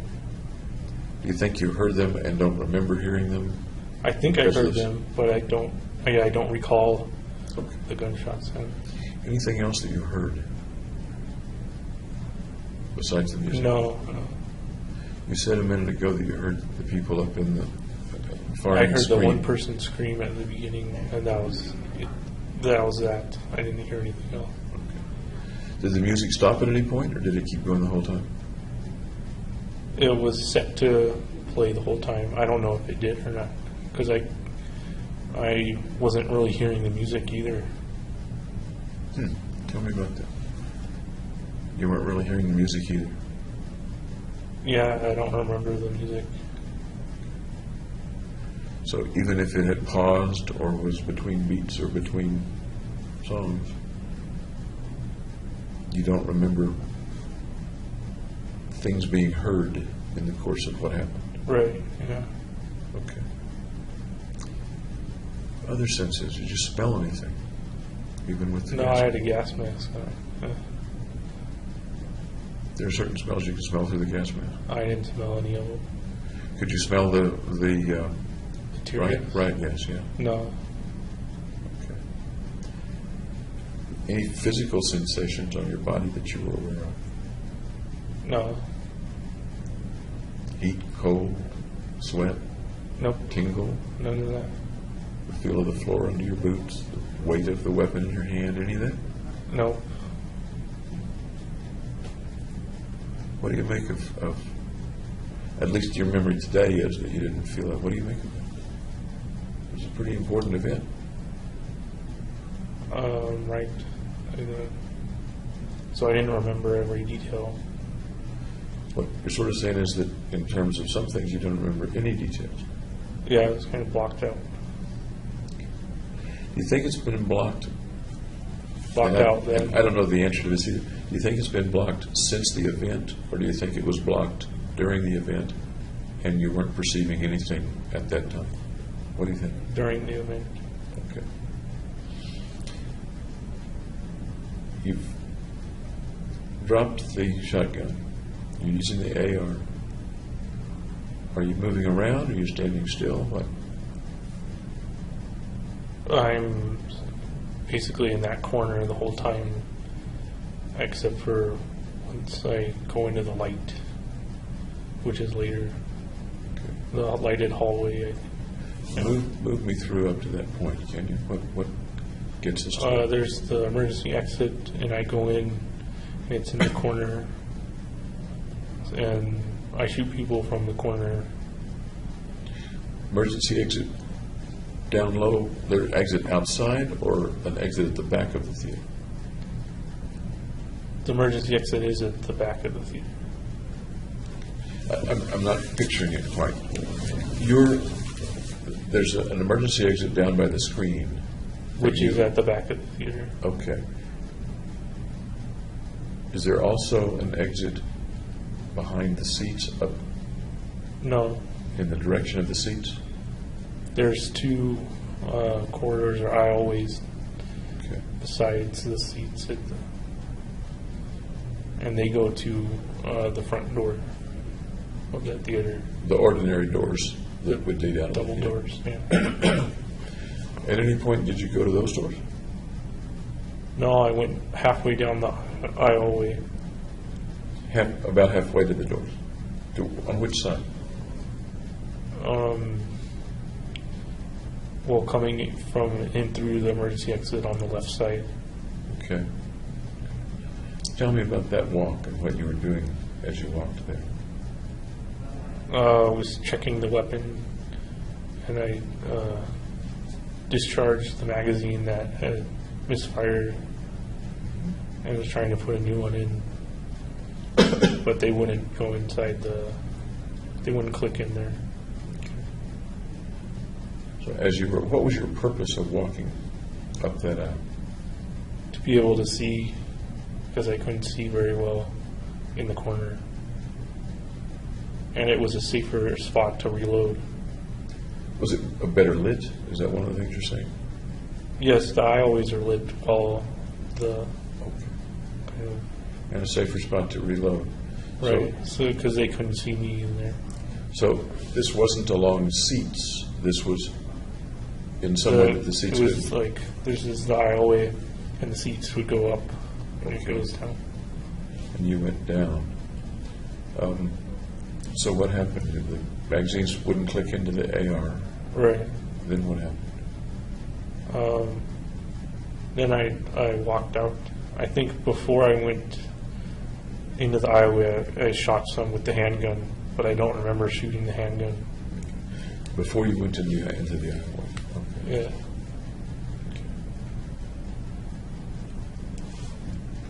You don't remember shooting it, but you think you probably shot some people with the handgun.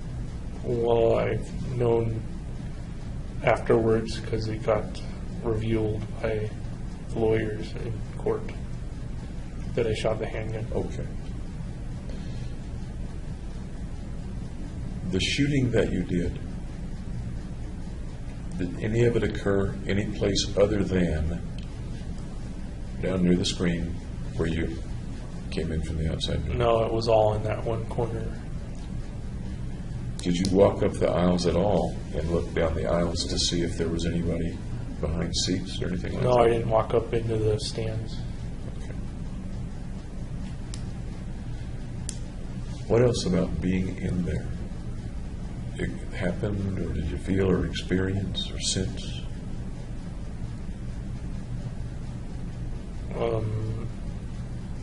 There wasn't anything else. Remember muzzle flash? No. Had you practiced the process of changing the weapons, emptying the shotgun, dropping it, starting with the AR, had you practiced that before?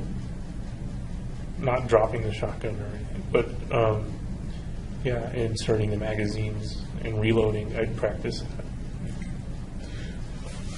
Why do you suppose the reloading was so difficult this time with the AR? It didn't work, I guess.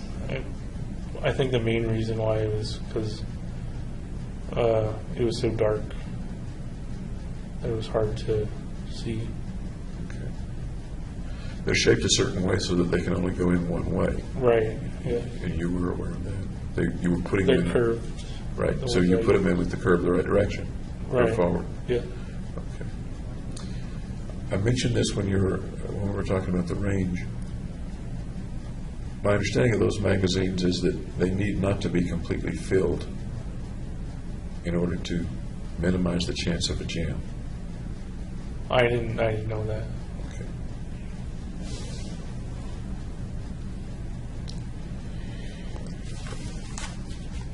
You've got the music on. You're not aware right now of having heard anything. Was there any outward indication of how people were feeling or reacting to what you were doing? No, when I was walking back from the aisleway, I turned and looked at the stands, and they were completely empty, except for like the first row where people were ducking down. Do you think they knew that you had walked back up that aisleway, and that's why they were ducking down, or am I missing that? I think they'd previously been ducking down, and were still ducking down while I returned. So what do people feel when there's someone in the front right corner of the theater shooting loud weapons and screams being heard, things like that? What's the question? What do people feel when they're experiencing that? Terror, I would say. Can you expand on terror? Will they be very afraid and kind of unbelieving that that could be happening at the moment? What do people feel when someone near them gets shot?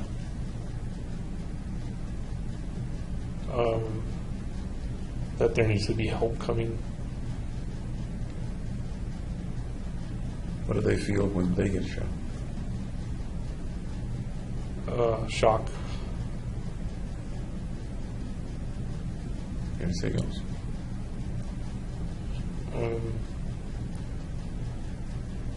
Just reaching out for help.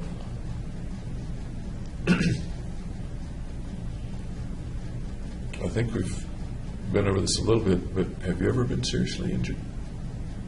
No, Certainly not shot. right. Okay.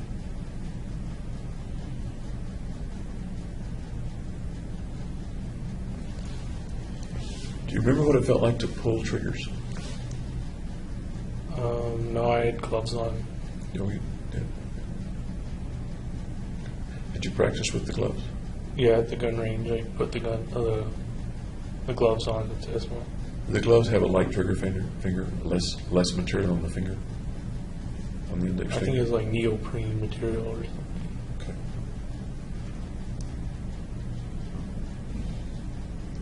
What do you suppose the people heard? They didn't have earbuds in. What did they hear?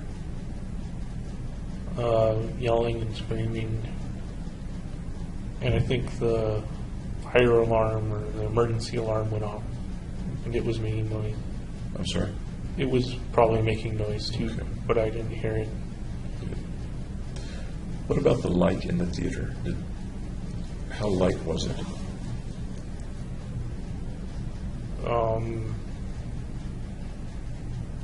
It was dark. Do you recall how long the movie continued to play, or did it continue to play the It whole time? continued to play the whole time I was there. Okay. Can you picture yourself in your mind now in front of that screen with the movie playing in the background, and you in the foreground, like a shadow, I guess, with guns blazing? I can't see me firing. I can see me at that location though. What do you make of, I don't understand, you can't see yourself firing, but you can see yourself at the location. Right.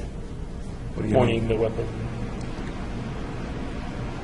Is there a reason that you can't see yourself firing? That's just what I couldn't see at the moment right now.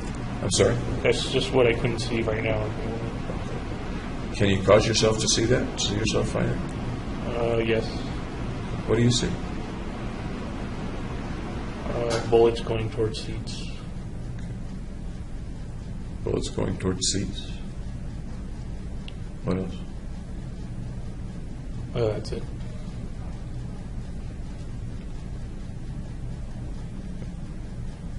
Are the bullets going toward anything else besides seats? No. People? All the people are hiding behind the seats. About 65 or 70 of them obviously went toward people, didn't they?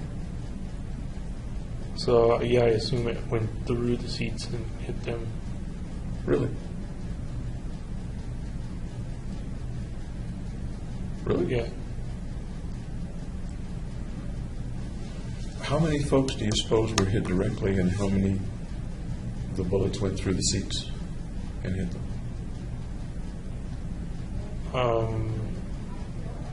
Maybe like 4 or 5 directly, and then the rest were behind the seat hits. Really? Okay. But I can't remember seeing it. Okay. The shotgun. You were shooting BB shot. Yeah. You think that would go through a theater sheet? A theater seat? I fired that one first, so that was the 4 or 5, which were kind of at people. Okay. The AR, the loads that you had, would they go through theater seats? I don't know, I didn't test it. It would be pretty hard to test it. Did you plan for it to go through seats?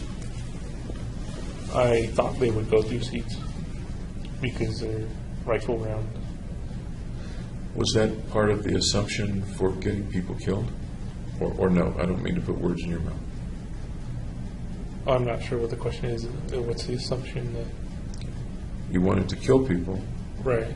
As you were planning to do it in this way, was the plan generally that you would be killing at least some of them by shooting through theater seats? Or was that not particularly thought beforehand? That didn't come around beforehand. How did you think they would be killed beforehand? Sitting in their seats. Thinking about it beforehand, did you think that some people would be running or hunkering down? Yes. That's why I left an exit route available so they don't fight. They can escape by running down the right aisleway. Okay.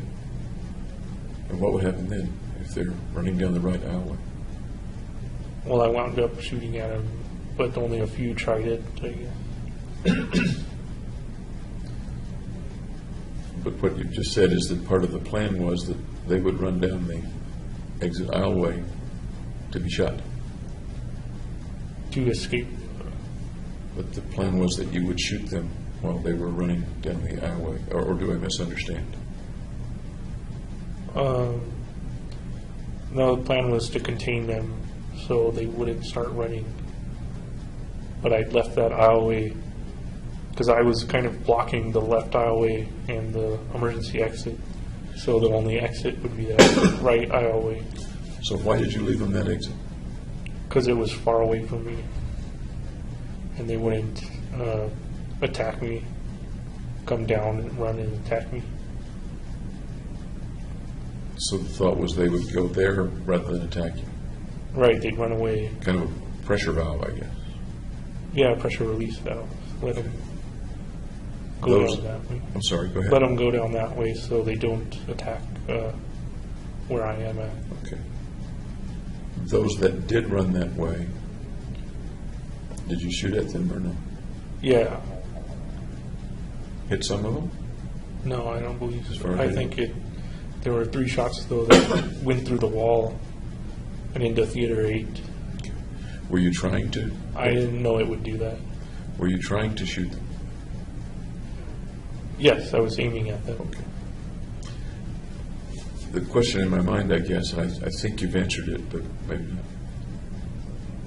In one scenario, you create a chute in which people go so that you can kill them. It becomes, in a sense, a killing field. In the other scenario, which you just explained, you create a pressure valve to protect yourself from being overrun. Right, I didn't create a killing chute. Okay, thank you for clarifying. Okay. Thanks for clarifying. Okay.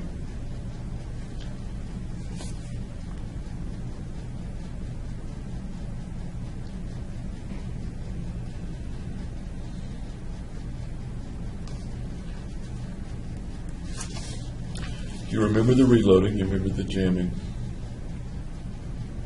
but you don't remember any noises over the music. After the scream, no. after the screen? You don't remember any particular feelings? I'm talking about physical feelings, one way or another, of heat or cold or sweat or No, none of movement that. or tingling or pressure or pain? No. Okay. Was there any reasonable probability that someone you knew would be in the theater? No. And why do you say that?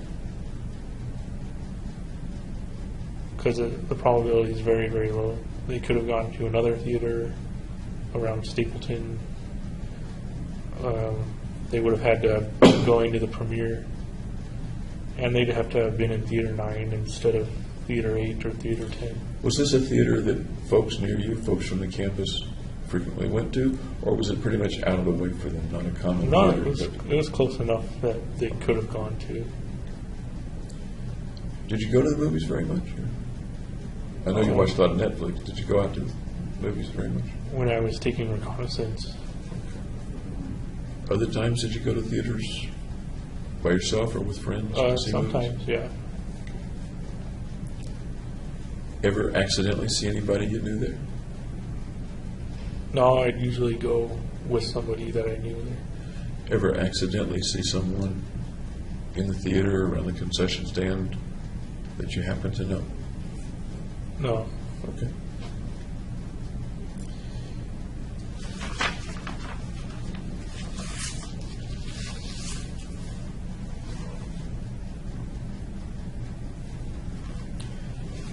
When it was over, when your shooting was over, how many people do you think did you think you had hit?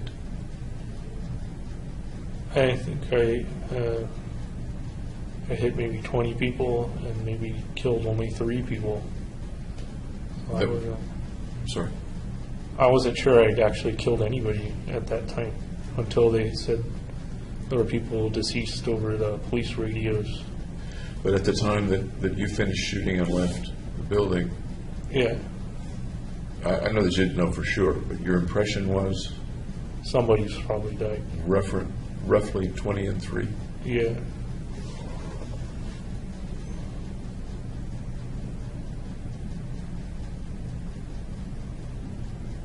There's a phrase, kill ratio. How many rounds did you shoot? Well, I wasn't counting at the Or time. Roughly, how many rounds did you shoot? They said in court, I think, 50 or 60 rounds. How many did you think you shot? What was the impression that you had at the time? Well, I know that I shot all the shotgun rounds. I don't know how many of the AR-15 rounds I shot. I thought maybe only like 15.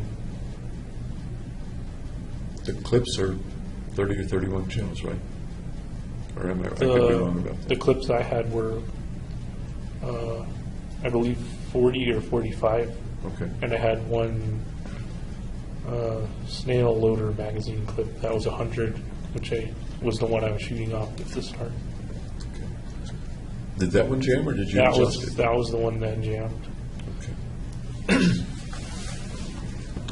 And the handgun rounds? I think I shot maybe 10. So as you were going out, your thought of what had just happened would have been that you had shot roughly how many rounds? I wasn't thinking about that at the time. Okay. I was thinking about police presence. Okay.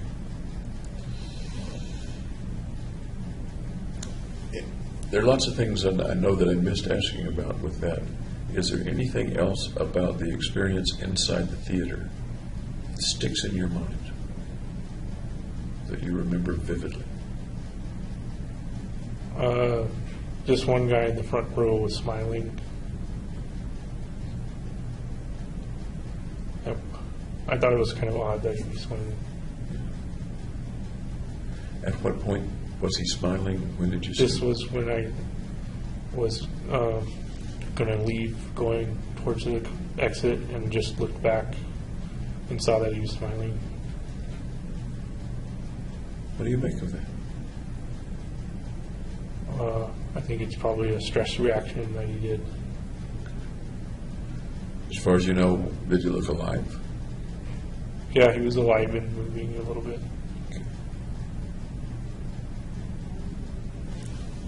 Can you theorize about that? Just kind of blue sky, let your mind wander about that guy? What was going on with that guy? I wondered why he had that reaction. What might it have been? Just we'll probably never know. But what might it have been if you were to spin out a story about that guy? You look back and here's a guy smiling. That it was probably a nervous or anxious smile. Did you have any feelings about it when you looked back? No, Any thoughts about it? no, Any thought of shooting him or leaving more quickly or being afraid of him or anything like that? no, nothing. Did you have any usable rounds, any usable weapons when you left? Or was everything either empty or jammed? The handgun, I had probably 100 to 200 rounds maybe left.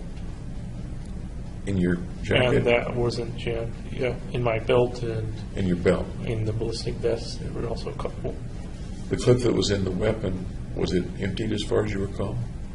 It wasn't emptied. No. So you could have kept shooting. Yes. Why do you suppose you didn't?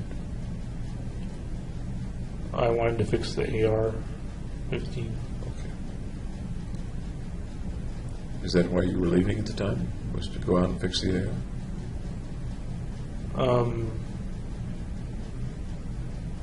I don't remember if that's the reason why I left or if I just left because I was done shooting. And I'm interested in that. You just said you wanted to fix the AR, and I kind of interrupted you. That's kind of why I went to the light in the aisleway. Okay. But then at some point, fairly soon, or no, you went back down and out the back exit. Once I couldn't fix it, I kind of left. And then I tossed down the AR-15 outside.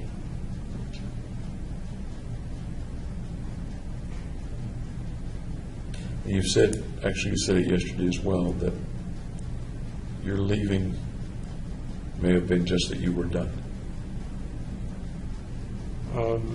Yeah, I guess I'd shot enough rounds or whatever. You go outside, you go through that door. Has anyone else gone through the door in front of you? Yes, there were the 4 people carrying the one wounded guy. They carried him pretty far away on the back exit. So what do you see and what happens as you're going out through the very back exit? I see a car parked along the road that looks like a police car with their headlights on. So I kind of figured the police were already there. So I went back towards my car and opened the door. And then I saw 2 more police kind of towards the left. Okay. As you went to your car, did you see anything on the ground or anything around you? Was there anything? There were some small blood smears. Okay. At what point did you take off your gas mask? The officers removed those. So at the point we're now talking about, you're going out toward your car, you still have the gas mask on. Correct. So you're toward your car, there are a couple of officers, the way you indicated they were on your left. Yeah, towards the emergency exit of Theater 8. And what are you doing at this particular point? You open the door to your car, you say. And then I just stand there and watch them. When you opened your car door, did the dome light come on? The what light? The light inside the car? When you open a car door, a light comes on usually. Right. Usually. I don't remember if it did or not. Do you remember fixing it so that it wouldn't or not? What do you mean fixing it? You can usually make it so that when you open the car door, the light comes on, or make it so that when you open the car door, it doesn't come on. I don't remember. Oh. Okay. So you open the door and you're standing there. What happens then? I take off my belt and put the handgun on the top of the car, and then the police officers come towards me, and I put my hands up and surrender. Did you put your hands up before they told you to or asked you to? Before, yeah. Okay. What were you thinking then? What was your thought? What was your feeling They then? wouldn't shoot me because I was surrendering. Why did you think they wouldn't shoot you?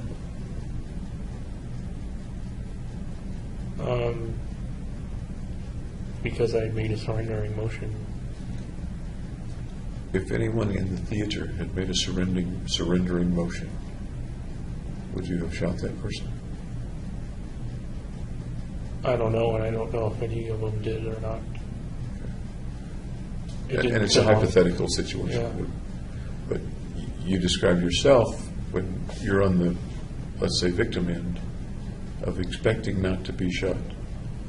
I didn't know if I would be shot or not. Okay, fair enough.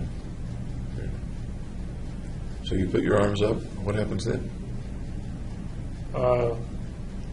Then they tell me to show the hands, so I take my gloves off and show the hands, and then get down on the ground, and then they handcuff me on the back. Did they handle you pretty roughly or not, or how did that go? It didn't seem that rough. It seemed like they were just doing their job.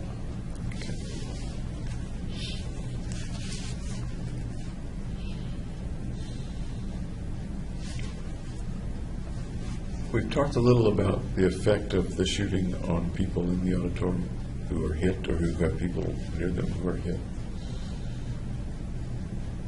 We talked a little yesterday about the effect on the families of people who were hit.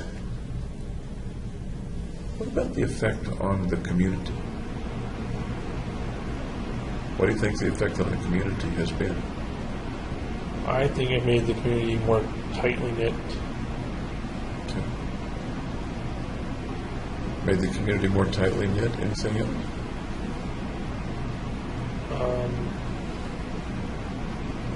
No. Okay. Before the event, before you got there, was there any plan to affect the community in some way, as well as to affect the people in the theater? No, I wasn't considering the community. Were you considering how you might be remembered?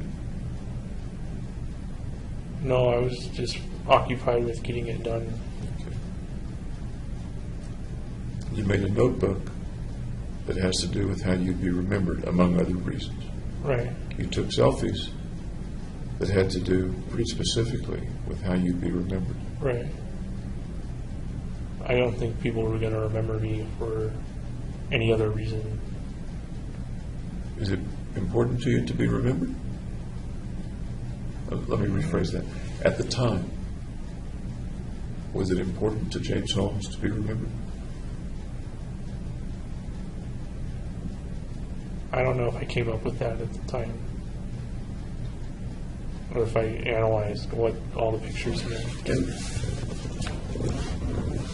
analyzing is probably not what most folks would do anyway,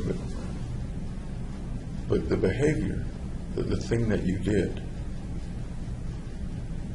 what you've said to me is that your reason for doing it was so you would be remembered in a certain way. So people would see the picture, for example, with the pictures, and infer certain things about James Holmes, and that's how that would affect how he was remembered. And I Right. guess, I think they remember me as a bad guy.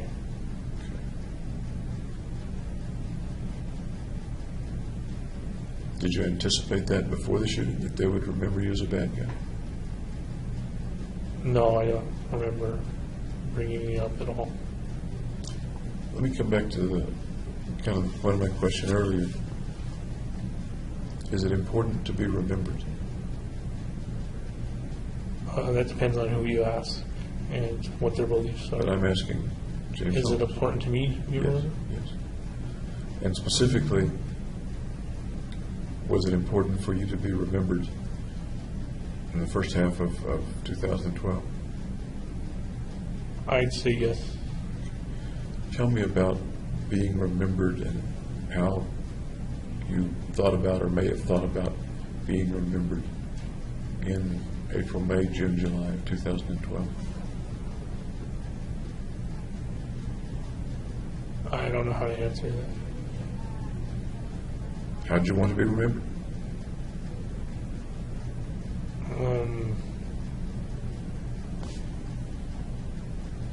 I don't remember that being a reason at the time.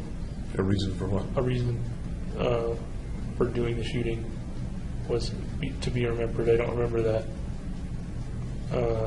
at the time of the shooting, that being a factor coming into play. Okay.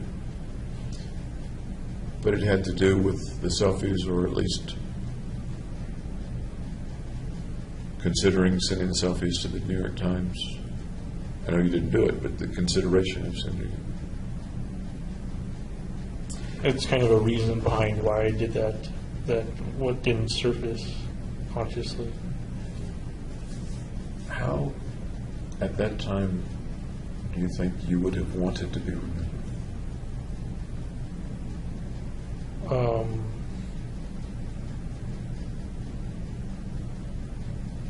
It didn't come up. But thinking about it now, thinking about what James was like 2011, 2012, if I had asked you then, how do you want to be remembered, James? What do you suppose would have come to As a mind? good person. Okay. What else? For my achievements, Achievements like? like successful graduate degree, good in high school, that kind of thing. As you moved toward the mission, and the mission becomes a bigger and bigger part of your life over months, or weeks anyway, do you see any difference in the way you might want to be remembered, or the way you're going to end up being remembered? Yeah, I would be remembered in a poor light. Poor light is one adjective, I guess, or adverb, whatever it is. How about some others, some other descriptors of how you end up being remembered? As mentally ill, or different from the norm. How else?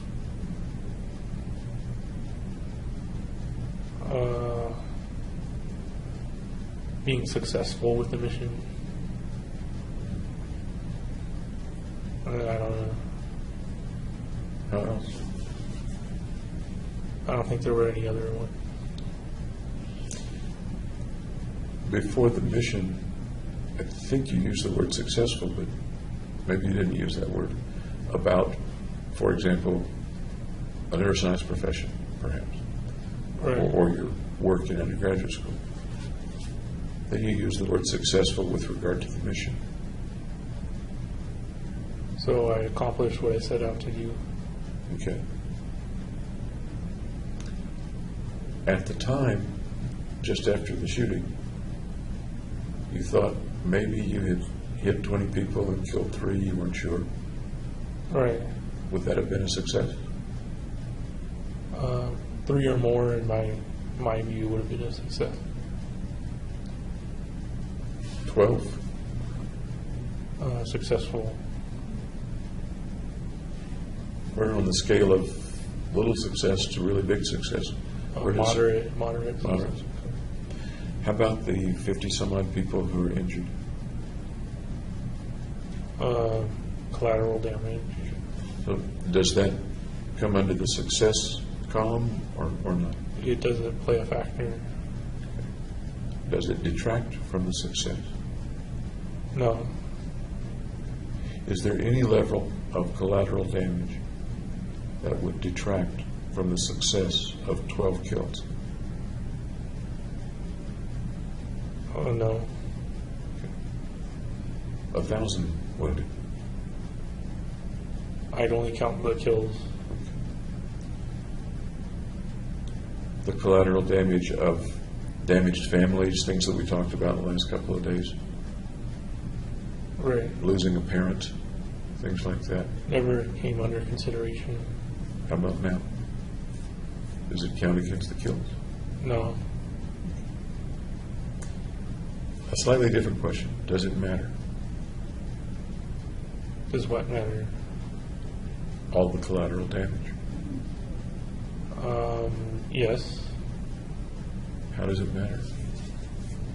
Well, people were maimed and wounded and injured. Yeah, we know that part. How does it matter to you?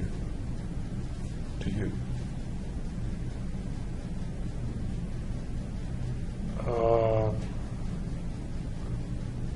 Well, it's not good.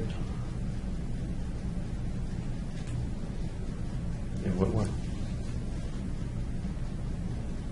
In that they had to be injured for me to kill the other people. Yeah, we know that they were injured for you to kill the other people. I'm asking you how it matters to you. If it does, you said it matters. Doesn't matter in terms of detracting from the kills, Right. but you say it matters in some other way or ways. Right, because if I put my shoes into their situation, I wouldn't want to have that happen to me. If you could have killed 12 people without the injuries and the family damage and things like that, Then if I had that choice versus another choice with the wounded, I would choose the one with less wounded. you would have chosen the one with less collateral damage. Yes. Okay. Do you suppose if you'd set your head to it, you could have killed 12 people without the collateral damage? Not easily. Was this mission easy? No, it took a lot of planning. Yes, it did. Time, planning, danger for you. Resources, yeah. What do you suppose the time, planning, and resources to kill 12 people without the collateral damage would have taken, more or less? It would have taken more time, more resources. Really? Yeah. You don't think you could have killed 12 people in less time with fewer resources than you expended with the mission? Then I would have needed to execute the people, go up to them and shoot them in the head or something. And I can't do that for whatever reason. You can't do that, what? I can't do that for whatever reason What are the whatever? because it makes it too personal.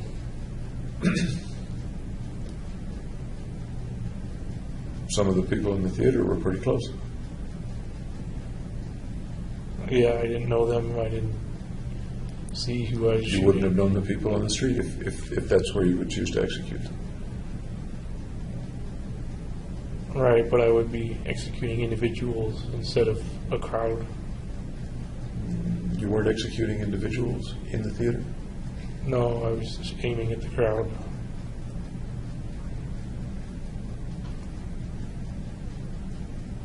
Can you think of any other plan in which you might have been able to isolate 12 people without getting personal and avoid injuring 50-some-odd people and et cetera? I don't have a plan for that off the top Do you of my think you head. could create one? Yeah, yes, it would take a long time though. It took a long time with this plan. All right. Okay. The alternatives that you looked at for this plan, the ones you looked at,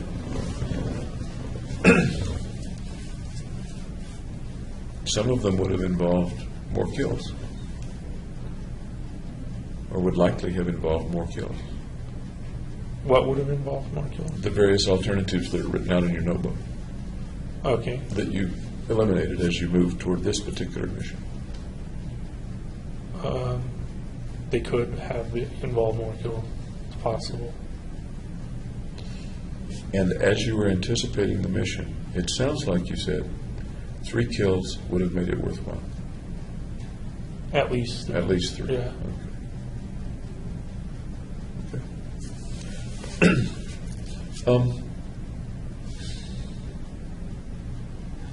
Were there any other intended or unintended effects of the mission, the actual shooting event in the theater?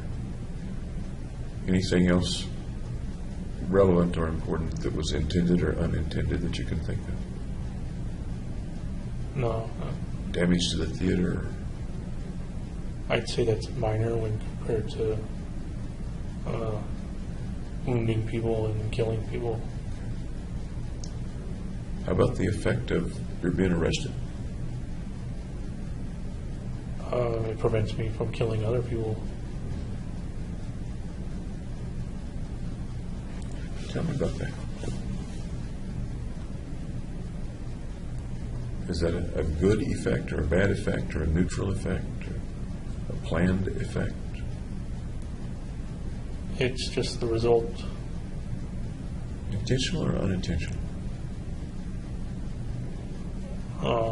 And it was not my intentions to be locked up, no. Really?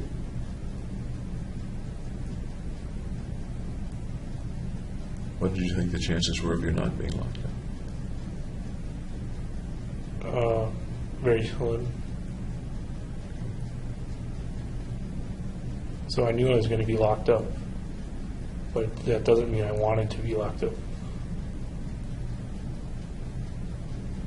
That kind of begs the question, so why did you do something that would make it virtually certain you'd be locked up or killed? That's just the price you have to pay for completing the mission. And the benefit of completing the mission is?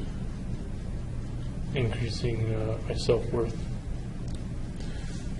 As I think about it in my simple mind, I think sometimes missions are done to get something, such as to increase self-worth, as in your case, the way you view it. Other times, people do things defensively to prevent themselves from being killed or hurt or to stop something. Okay. I don't think I came in with that reasoning Okay. during the time. Okay.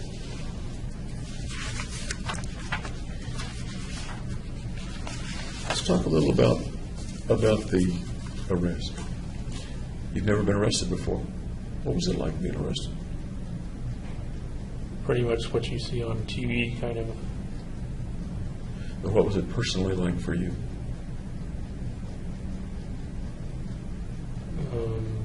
It was everything I expected it would be. And what is that? Just routine. No. What was your personal experience with being arrested? I had never been arrested before. You're not answering the question. Well, It's not I don't reason you're understand the not. question. No, it's a real simple question. What was your personal experience? How did it feel? What did you experience in the process of being arrested? I didn't have any feelings Real? about it. No. Try again.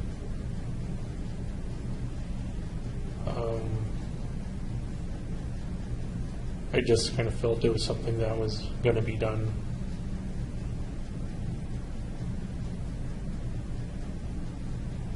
You're having trouble talking about the feelings of being arrested.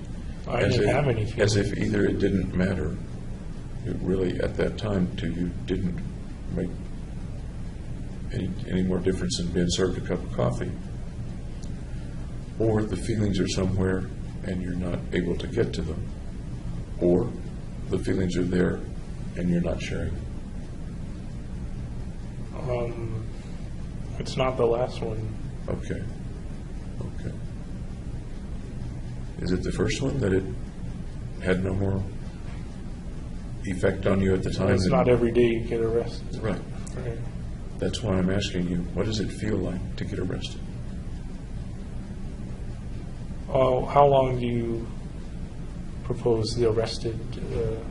Is it like before you get admitted to jail, or Go ahead. on You go up ahead. until the patrol car? You go ahead.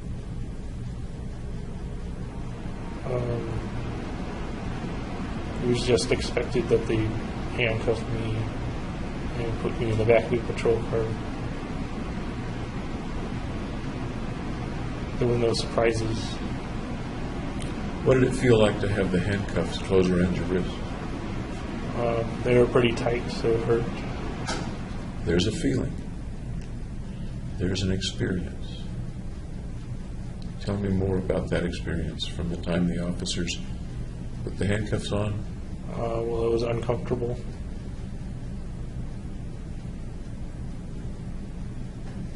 You kind of have to submit to their authority.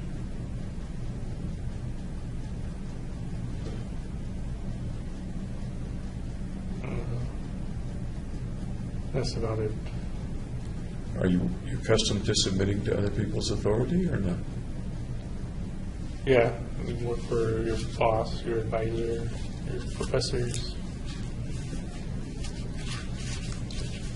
These were people who weren't the usual people that you, quote, submit to. Right, and it was physical submission instead of mental submission. Do you remember the trip to the lockup, to the Aurora Police Department? Yeah, they drove me over. There was only one guy in the car. There were flashing lights all around. One guy in the car, the driver. Yeah, You're in the back seat. so I guess there's two guys in the car. No, I'm sorry. I wasn't trying to trick you there. But there wasn't a partner. There wasn't an accompanying Right, officer. there was only the one. You're in the back seat, handcuffed behind. Yeah, behind the back. How about your feet? Are they checked? No, You get to the Aurora Police Department, and they do some in-processing for you. What's that like? they take your fingerprints, they take your photo. How did that feel to you? That's a new experience for you. Well, before that was they take you to the interrogation room, and they left me there for hours and hours and hours. Really? Before they even fingerprinted you and Right. did the photo? Yeah. What was it like in the interrogation room? It's a windowless room with like a camera in the corner. There's not much to do. Nothing to do really. And they just left you there? Was there anybody outside the door or anybody in the room? Yeah, they had a guard sit inside the room and at the door too. Okay. What'd you do while you were waiting? I was fidgety and they put bags on my hands for GSR residue testing, I think. Did you expect those pieces of the process of being arrested? Yeah, just from watching like CSI. Yeah. Okay. So it sounds like you knew what the bags were in general intended for. I thought they looked like popcorn bags at the time. So, like they were going to microwave my hands or something. What's it like to have your hands inside bags? I assume taped at the wrist or something like that. Well, you can't scratch an itch or anything. You mentioned that there was nothing to do. I'm not sure you used the word boring, but you, even though there was a guy there, a guard there, what are you doing with the bags on your hands? Oh, he's doing like sock puppets or something. Then what happened?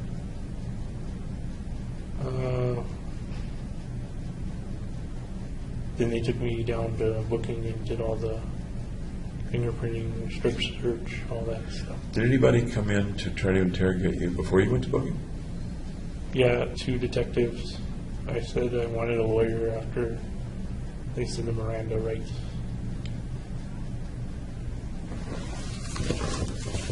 This may sound like a silly question, but it's really not. Why did you want a lawyer? To be protected. In what way protected? From incriminating myself, anyway.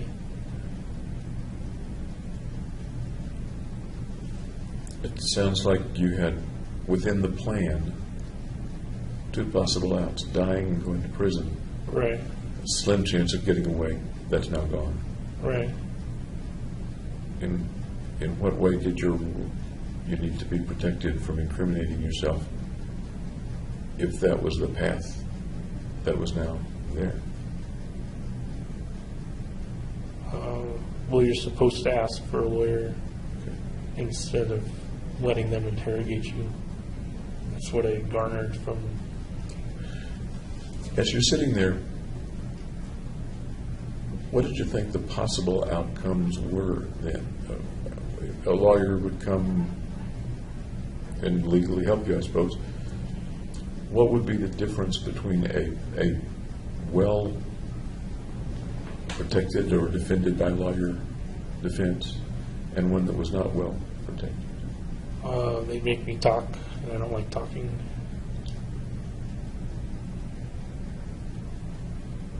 They make me talk and I don't like talking. Right, they'd interrogate me. Okay. Did you eventually get interrogated anyway? Yes. Okay. Okay. They denied my lawyer to come in, even though he was there at the jail. Was that the time they were asking about the apartment? They were asking about, those bombs. Okay. That's a kind of a special kind of interrogation, I guess. It has to do with your apartment and with the danger from the bombs and incendiary things. Right. So I told them all about it. How did it go? How did it happen that you told them all about it? What was the benefit to telling them all about it? Well, they originally said children would probably get hurt.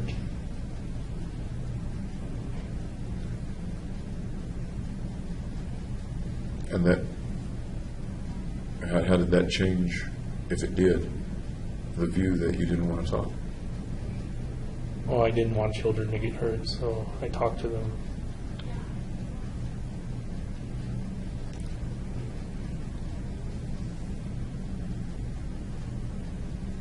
Sounds like you were pretty cooperative in telling them about the apartment. Yes. Is that fair to say? Yeah. Okay.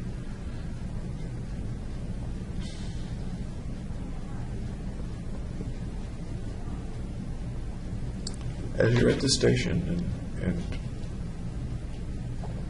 it's done, not only is it done, but you're now contained. What's the feeling that you have? What's going to happen next, kind of a thing. Okay, what's going to happen next? Any other feelings come to mind?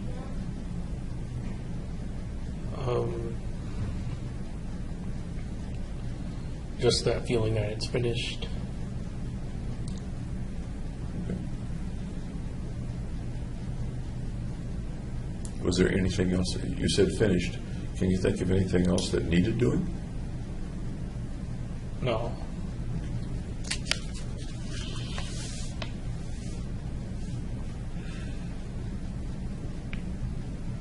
Eventually, they took you to the Arapahoe County Jail. Right. How long afterward was that the day, the same day that they took you to the Arapahoe County Jail? What's the question? Did they take you to the Arapahoe County Jail on the same day? On that Friday, yeah. So you didn't have to spend the night in a lockup at Aurora PD? I was in the interrogation almost all night. And they took me in the morning. Did they offer you any food or water or things In like the that? jail, yeah. Chance to use the restroom? I was in a cell with a John. Once you left the Aurora County Jail, did they tell you where they were taking you? Or the Aurora lockup, did they tell you where they were taking you? No, they didn't tell me. They just took me there. Okay.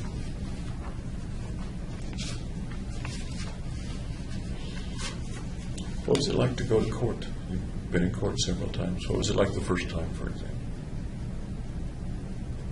Oh, I don't remember what. I think I was like, just trying to pay attention.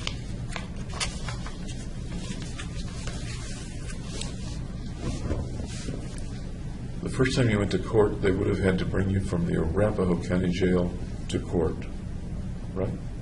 Yeah, there's a tunnel underground that goes. And you're sitting in court for some procedure hearing. I'm not sure I know the name of it. There's a judge. You're sitting there. Your lawyer. What do you remember about that event? I don't remember anything from it. Do you remember the judge talking? I know he talked. I don't remember what he talked about. Okay. Do you remember your lawyer talking with you? No. Do you remember your lawyer talking with you in the room where lawyers talk with defendants?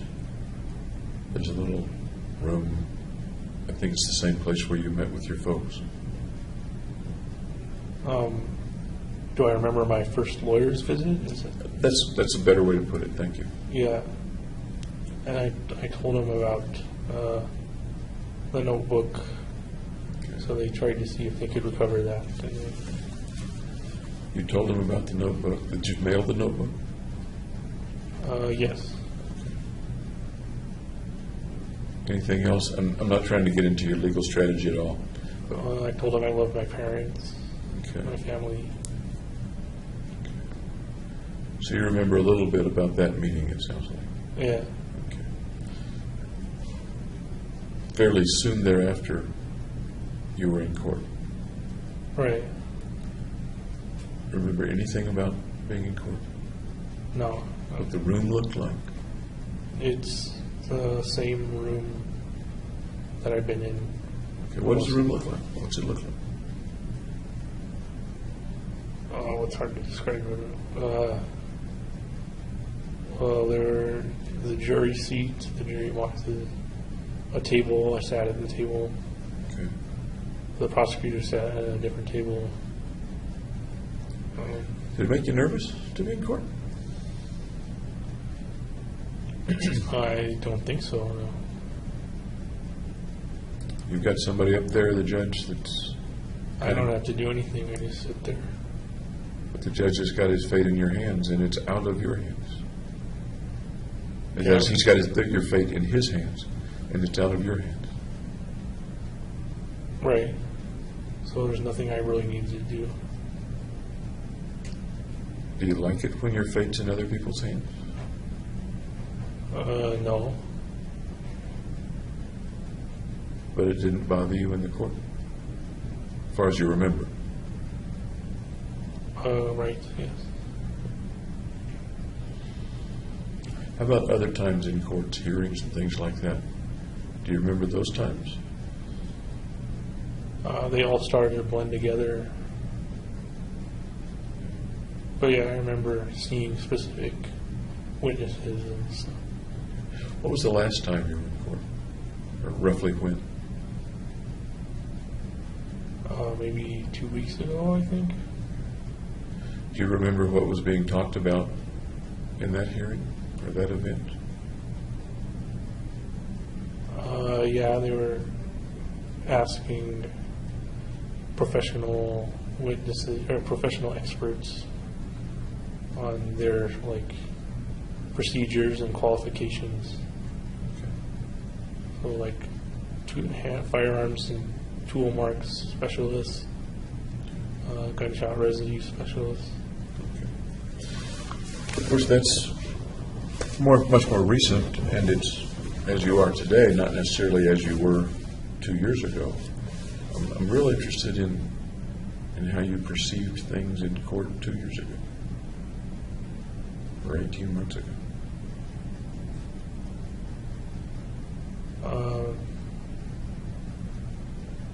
Just that I wished it would go faster than it was going. Take it long.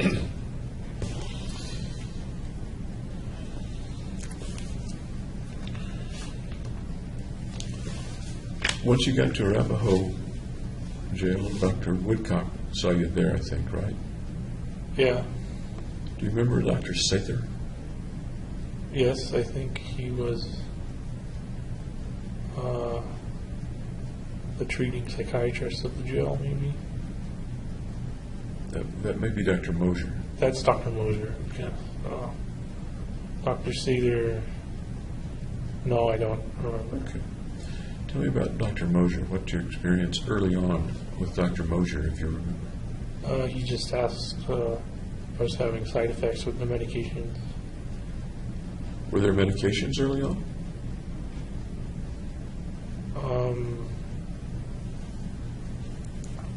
No, they came at the fall incident. Okay. At some point, you pled through your lawyers, not guilty by reason of insanity. Right. Okay. What do you think about that plea for you? I think it's really the only plea available. What do you think about it as a descriptor of you? That's the most accurate one. The most accurate one? The most fair one?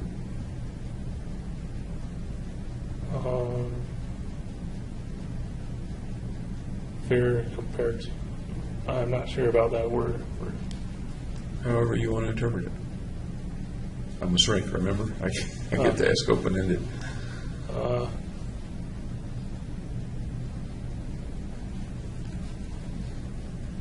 I guess it's fair, yeah. Okay. What are the possible pleas that you have or had available to you? Do you know? You could plead guilty. When you plead not guilty by reason of insanity, and you plead not guilty, which is probably very, very unlikely that would have been a. We may have touched on this a little bit. Any thoughts or feelings about the various possible outcomes of your trial eventually? What might happen? Well, they might kill me, or they might lock me up in prison, or they might lock me up here at CMHIP. You said a couple of hours ago, I guess now, that between being in prison and being executed, Roughly equal. roughly equal. Any other thoughts or feelings about the possible outcomes of a trial? No. What about the possible outcome of going to a hospital, such as this, I suppose? I'm not sure in Colorado. What's the possible outcome? You mentioned two outcomes: being executed, to use your phrase, being killed. Yes. The second was going to prison. And you mentioned the third, yeah. going to a hospital. Right. Okay.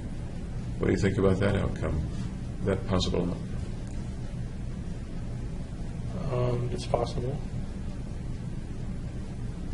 Good, bad, indifferent, fair, not fair, likely, not likely?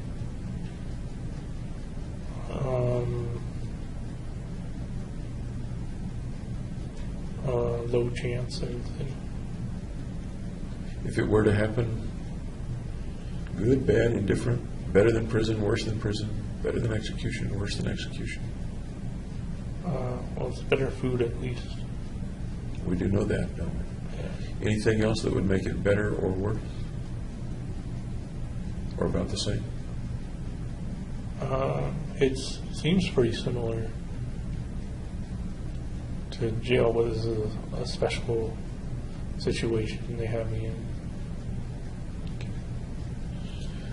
One of the things I seem to notice is that at jail, almost no one talks to you. All right, they'll talk when they serve dinner, basically, just like hellos and kind of thing. If you were to talk to them, do you think they'd talk to you more or not? Yeah, I think they're open to communication. Here, people talk to you a lot. There's not much else to do. Yeah, they talk a lot, so that's a downside for me. That's a downside Yeah. for you. So the fact that this is a little more, slightly different, we're a little more social place, is a downside for you? Is that what you Yeah. would say or not what you would say? Yeah, it's fair to say. Okay.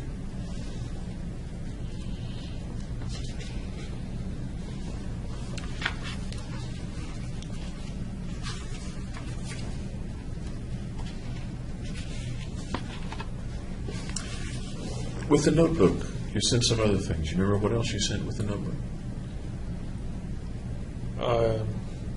Can you give me some sort of context? What else? You remember what else was in the package besides the notebook? Burned currency. Tell me about the burned currency. Well, I figured I wouldn't have any use for money afterwards, so I destroyed the currency. Was that all your money?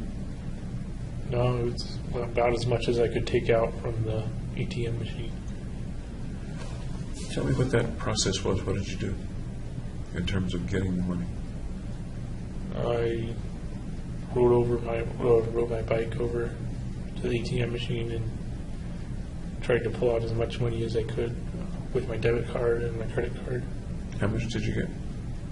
I think $400 or $600. Okay. What day was this? I don't know. Was it the day that you mailed it or No, close to that it day? was close to that date, Okay. early July. So you took the money out. What were your thoughts as you decided to go get the money, as you got the money? One thought you mentioned, that I won't have much need for money. Right. What else? Any other thoughts? Or? No, not really. That was the main one. What did you think Dr. Fenton would think or infer from finding the money in the package?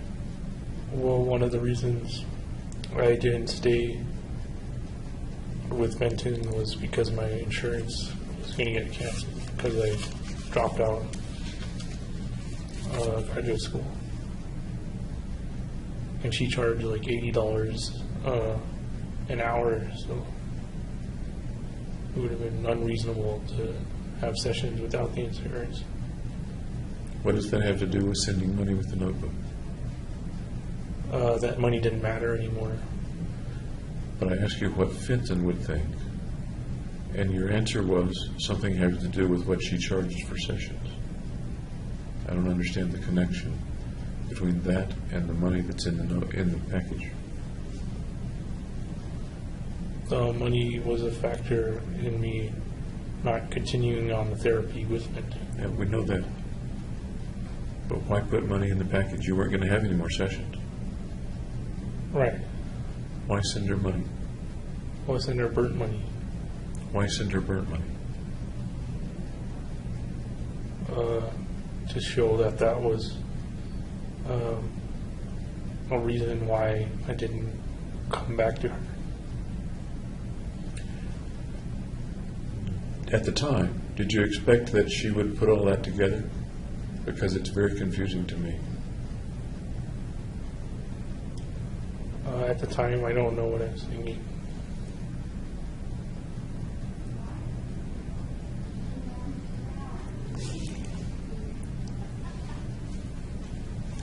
Any other reason you think that you included the money, in particular that it was burnt? It was burnt in a certain way, wasn't it, on the corners? Yeah, that didn't mean anything special. Okay. Why was it burnt on the corners and not elsewhere? So it could still be identifiable as money. Okay. And once again, what she would think when she opens it up and sees burnt currency, what do you think she was likely to think about that, or to think that you were communicating to her? That money was an issue. An issue for?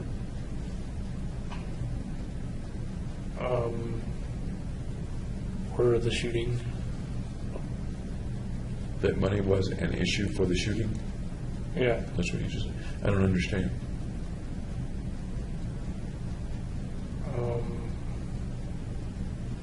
Well, if I'd stayed and got further treatment from her, I might have not done the shooting. Okay. That also kind of tells me that you had money that you could have paid her to stay. You could have covered the sessions. Yeah, I could have paid for it. At the time, the thing you said to them, to her and Feinstein, were that you were no longer a student, so the sessions wouldn't be covered. My understanding is they said, we can find a way to deal with that. Did you ever, as far as you remember, think or mention that you could cover some sessions yourself? That's true. They offered more sessions in the summer, but there would still be the problem of having therapy ended and then having no renewals for the drugs. You really think that that would have interfered with your getting prescriptions? Is that really what you think was? Yeah, I think it reason would that have you couldn't stopped continue? the prescriptions. That's not what they were telling you, though, was it? They were telling you that they could continue the prescriptions and continue the visits. Up until the insurance was out. And you had lots of money in the bank. Right. And your folks had money. Yeah.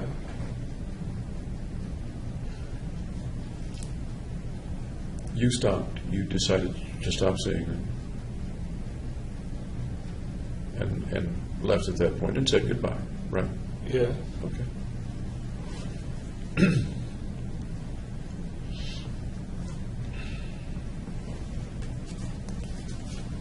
I want to move to something else that won't take very long, but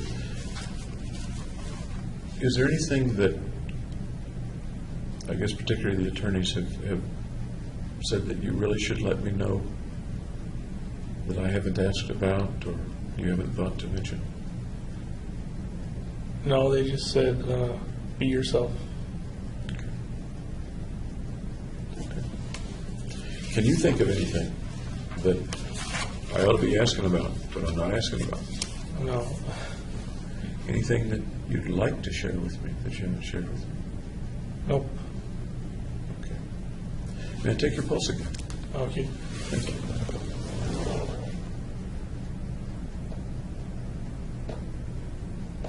Thank you. Now let me go to another area here. I promise it won't interfere with dinner. Okay, good. You talked about how depressed you'd been. You talked about the possibility that you had a mania of some sort. Yeah. You called it dysphoric mania. Right. I think we asked if you'd had other symptoms that you thought were associated with mania. Some of those that we might not have talked about was times when you didn't need sleep. You mentioned that you had difficulty sleeping. Yeah. Were there times when you didn't need to sleep more than 2 or 3 hours a night, 4 hours a night? Not that I can remember.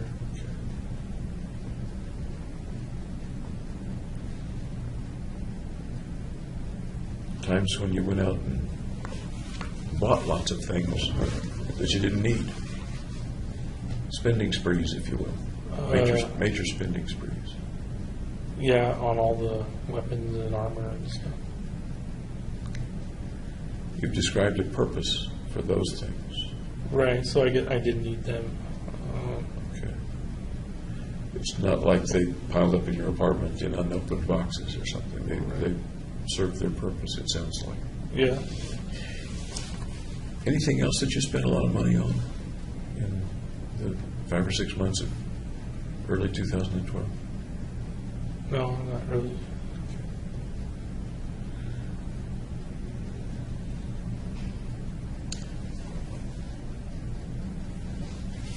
A lot of this we've already covered in the course of our chats.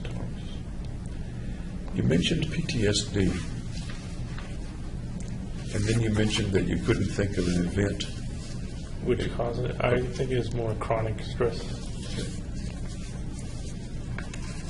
You've now had a very stressful event.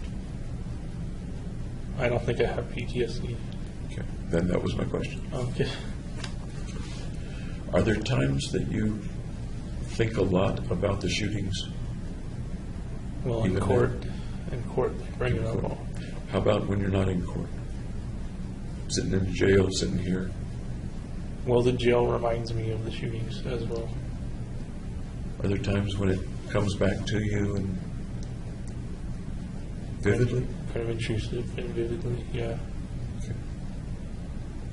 You said kind of intrusive, is that what you said? Yeah, intrusively. Okay. In those times when it comes back vividly, do you recall or experience things differently from what you just talked with me about? No, I don't go through the whole shooting like that. I just kind of think about there was the shooting. And you think about it. And your thoughts when you think about it, in what way do you think about it? What is it? What's the effect of your thinking about it?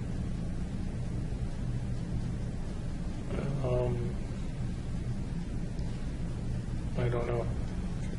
What effect does it have on you to think about it? It has a kind of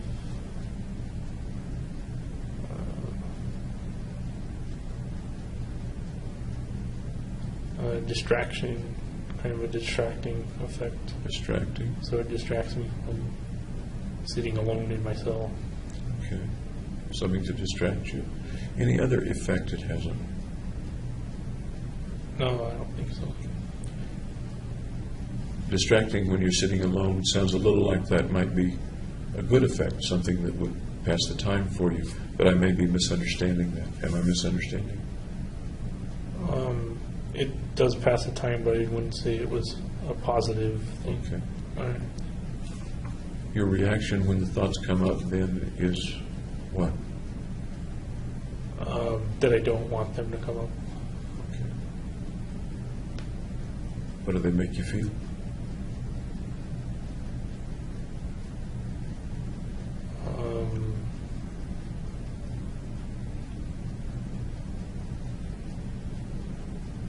I don't know. Sad, angry, disappointed, depressed, nervous, happy? I guess they don't make me feel anything. Okay. Are there times that they come back so vividly that it's almost like reliving them?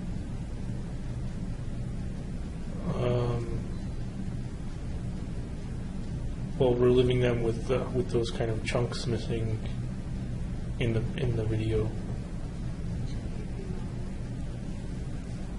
At any time in your 2 years in jail, have they come back so vividly that you could hear or feel or see?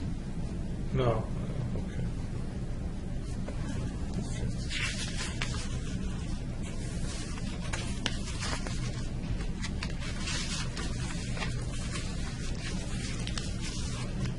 I've seen a lot of your medical history and medical records from the past, but let me go through just a couple of things with that.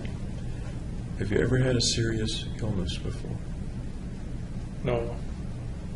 I'm aware that at one point you had mononucleosis. I wouldn't consider that serious. Okay. Lots of people get it. And we talked a little bit about that, I think, day before yesterday. You weren't in the hospital for it. You didn't even see a doctor for it after you came back to Colorado, right? Right. Okay. Ever have an illness that put you in the hospital? Like ear infections when I was like a baby, I think. But that, I don't know if that counts. Okay. Any other illnesses that put you in the hospital? No. When you were a baby, ear infections or something else, do you know how long the longest time you were ever in the hospital was? Just a normal visit's worth 3-4 hours. Okay. As far as you know, not overnight or spending 2 weeks away from home in the hospital. No. Any surgeries at all? Well, wisdom teeth removal. When did you have the wisdom tooth removed? In high school, I believe. Was that in office or in the hospital or where?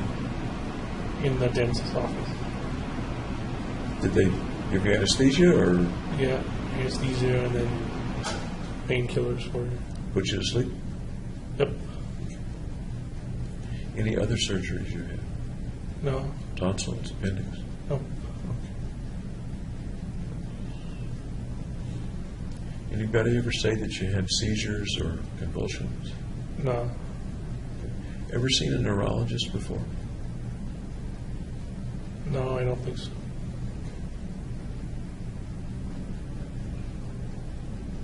You've had some medical exams in addition to the psychiatric, psychological exams. Within the medical exam, there are neurological tests. Right. Okay. As far as you know, those have never been particularly abnormal? Nobody's ever told you that they were abnormal? The results, you mean? Yes. Well, they say it shows strong signs of depression Okay.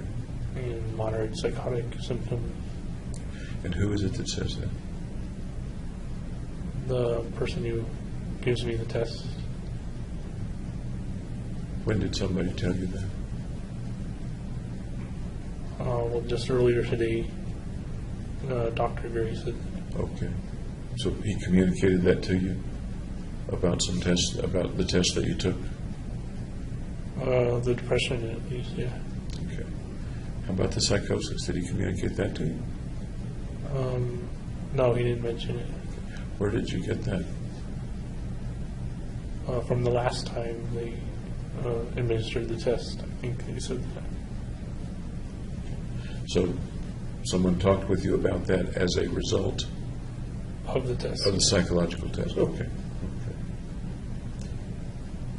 When the falling episode took place, you had lots of tests at the hospital.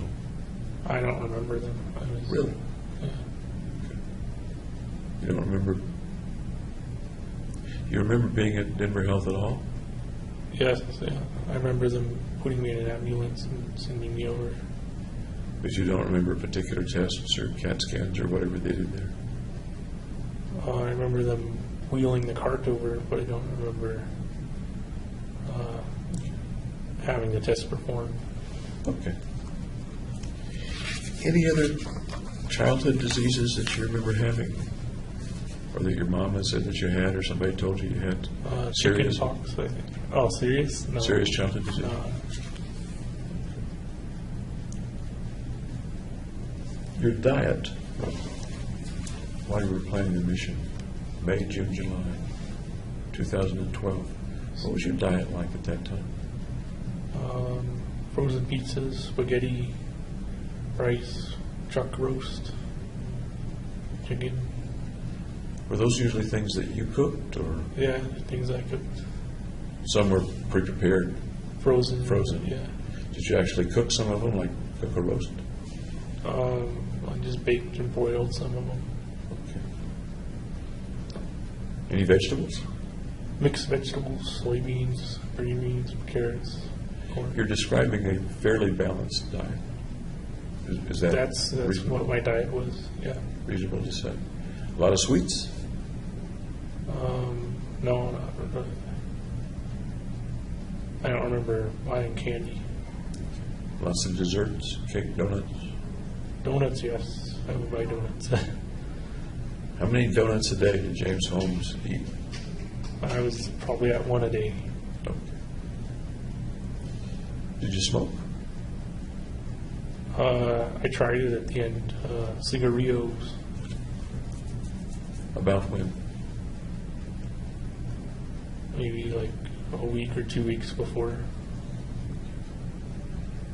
Did you regularly smoke anything? No, Tobacco, weed, no, any non-prescribed drugs? no, Meth, no. weed, anything? Okay. How about your caffeine intake? Low, I would say, low compared to most people these days. Okay. And you know basically what we're talking about. Coffee, Regular coffee. sodas. Certain teas, energy drinks? No, I didn't drink any. Really? No. Even when you were preparing? And Nope. I drank some in undergraduate, but never in graduate school. okay. Coke, Mountain Dew? Yeah, How many Cokes or Mountain Dews, Dr. Peppers, the ones with caffeine in them, how many per day would you drink of those, roughly? well, I drink it out of the 2 liters, so maybe like a couple glasses. Any homeopathic medications, over-the-counter stuff at the nutrition store, supplements kinds of things? Just a daily vitamin. Okay, daily vitamin. Anything else? Nope.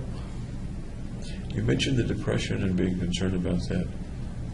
St. John's wort, for example, is over-the-counter. Never tried it. Okay.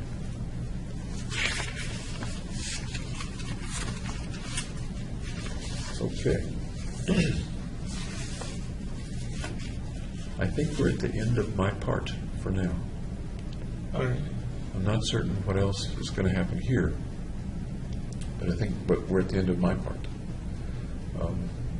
Any questions that you would like to ask me? Nope. Not a one. No, we talked about a lot. I'm sorry? We talked about a lot already. Yes, we have.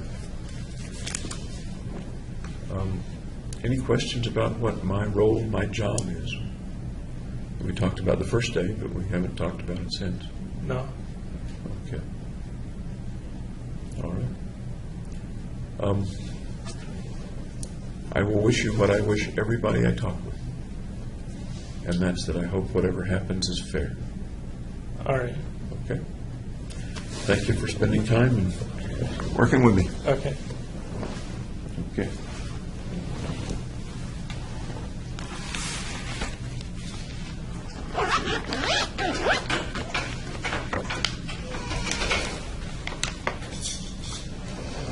All righty. Thank you all.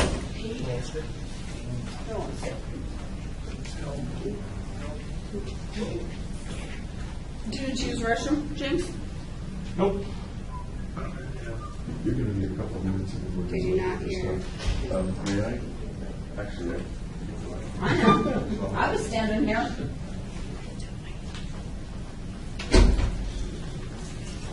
I know.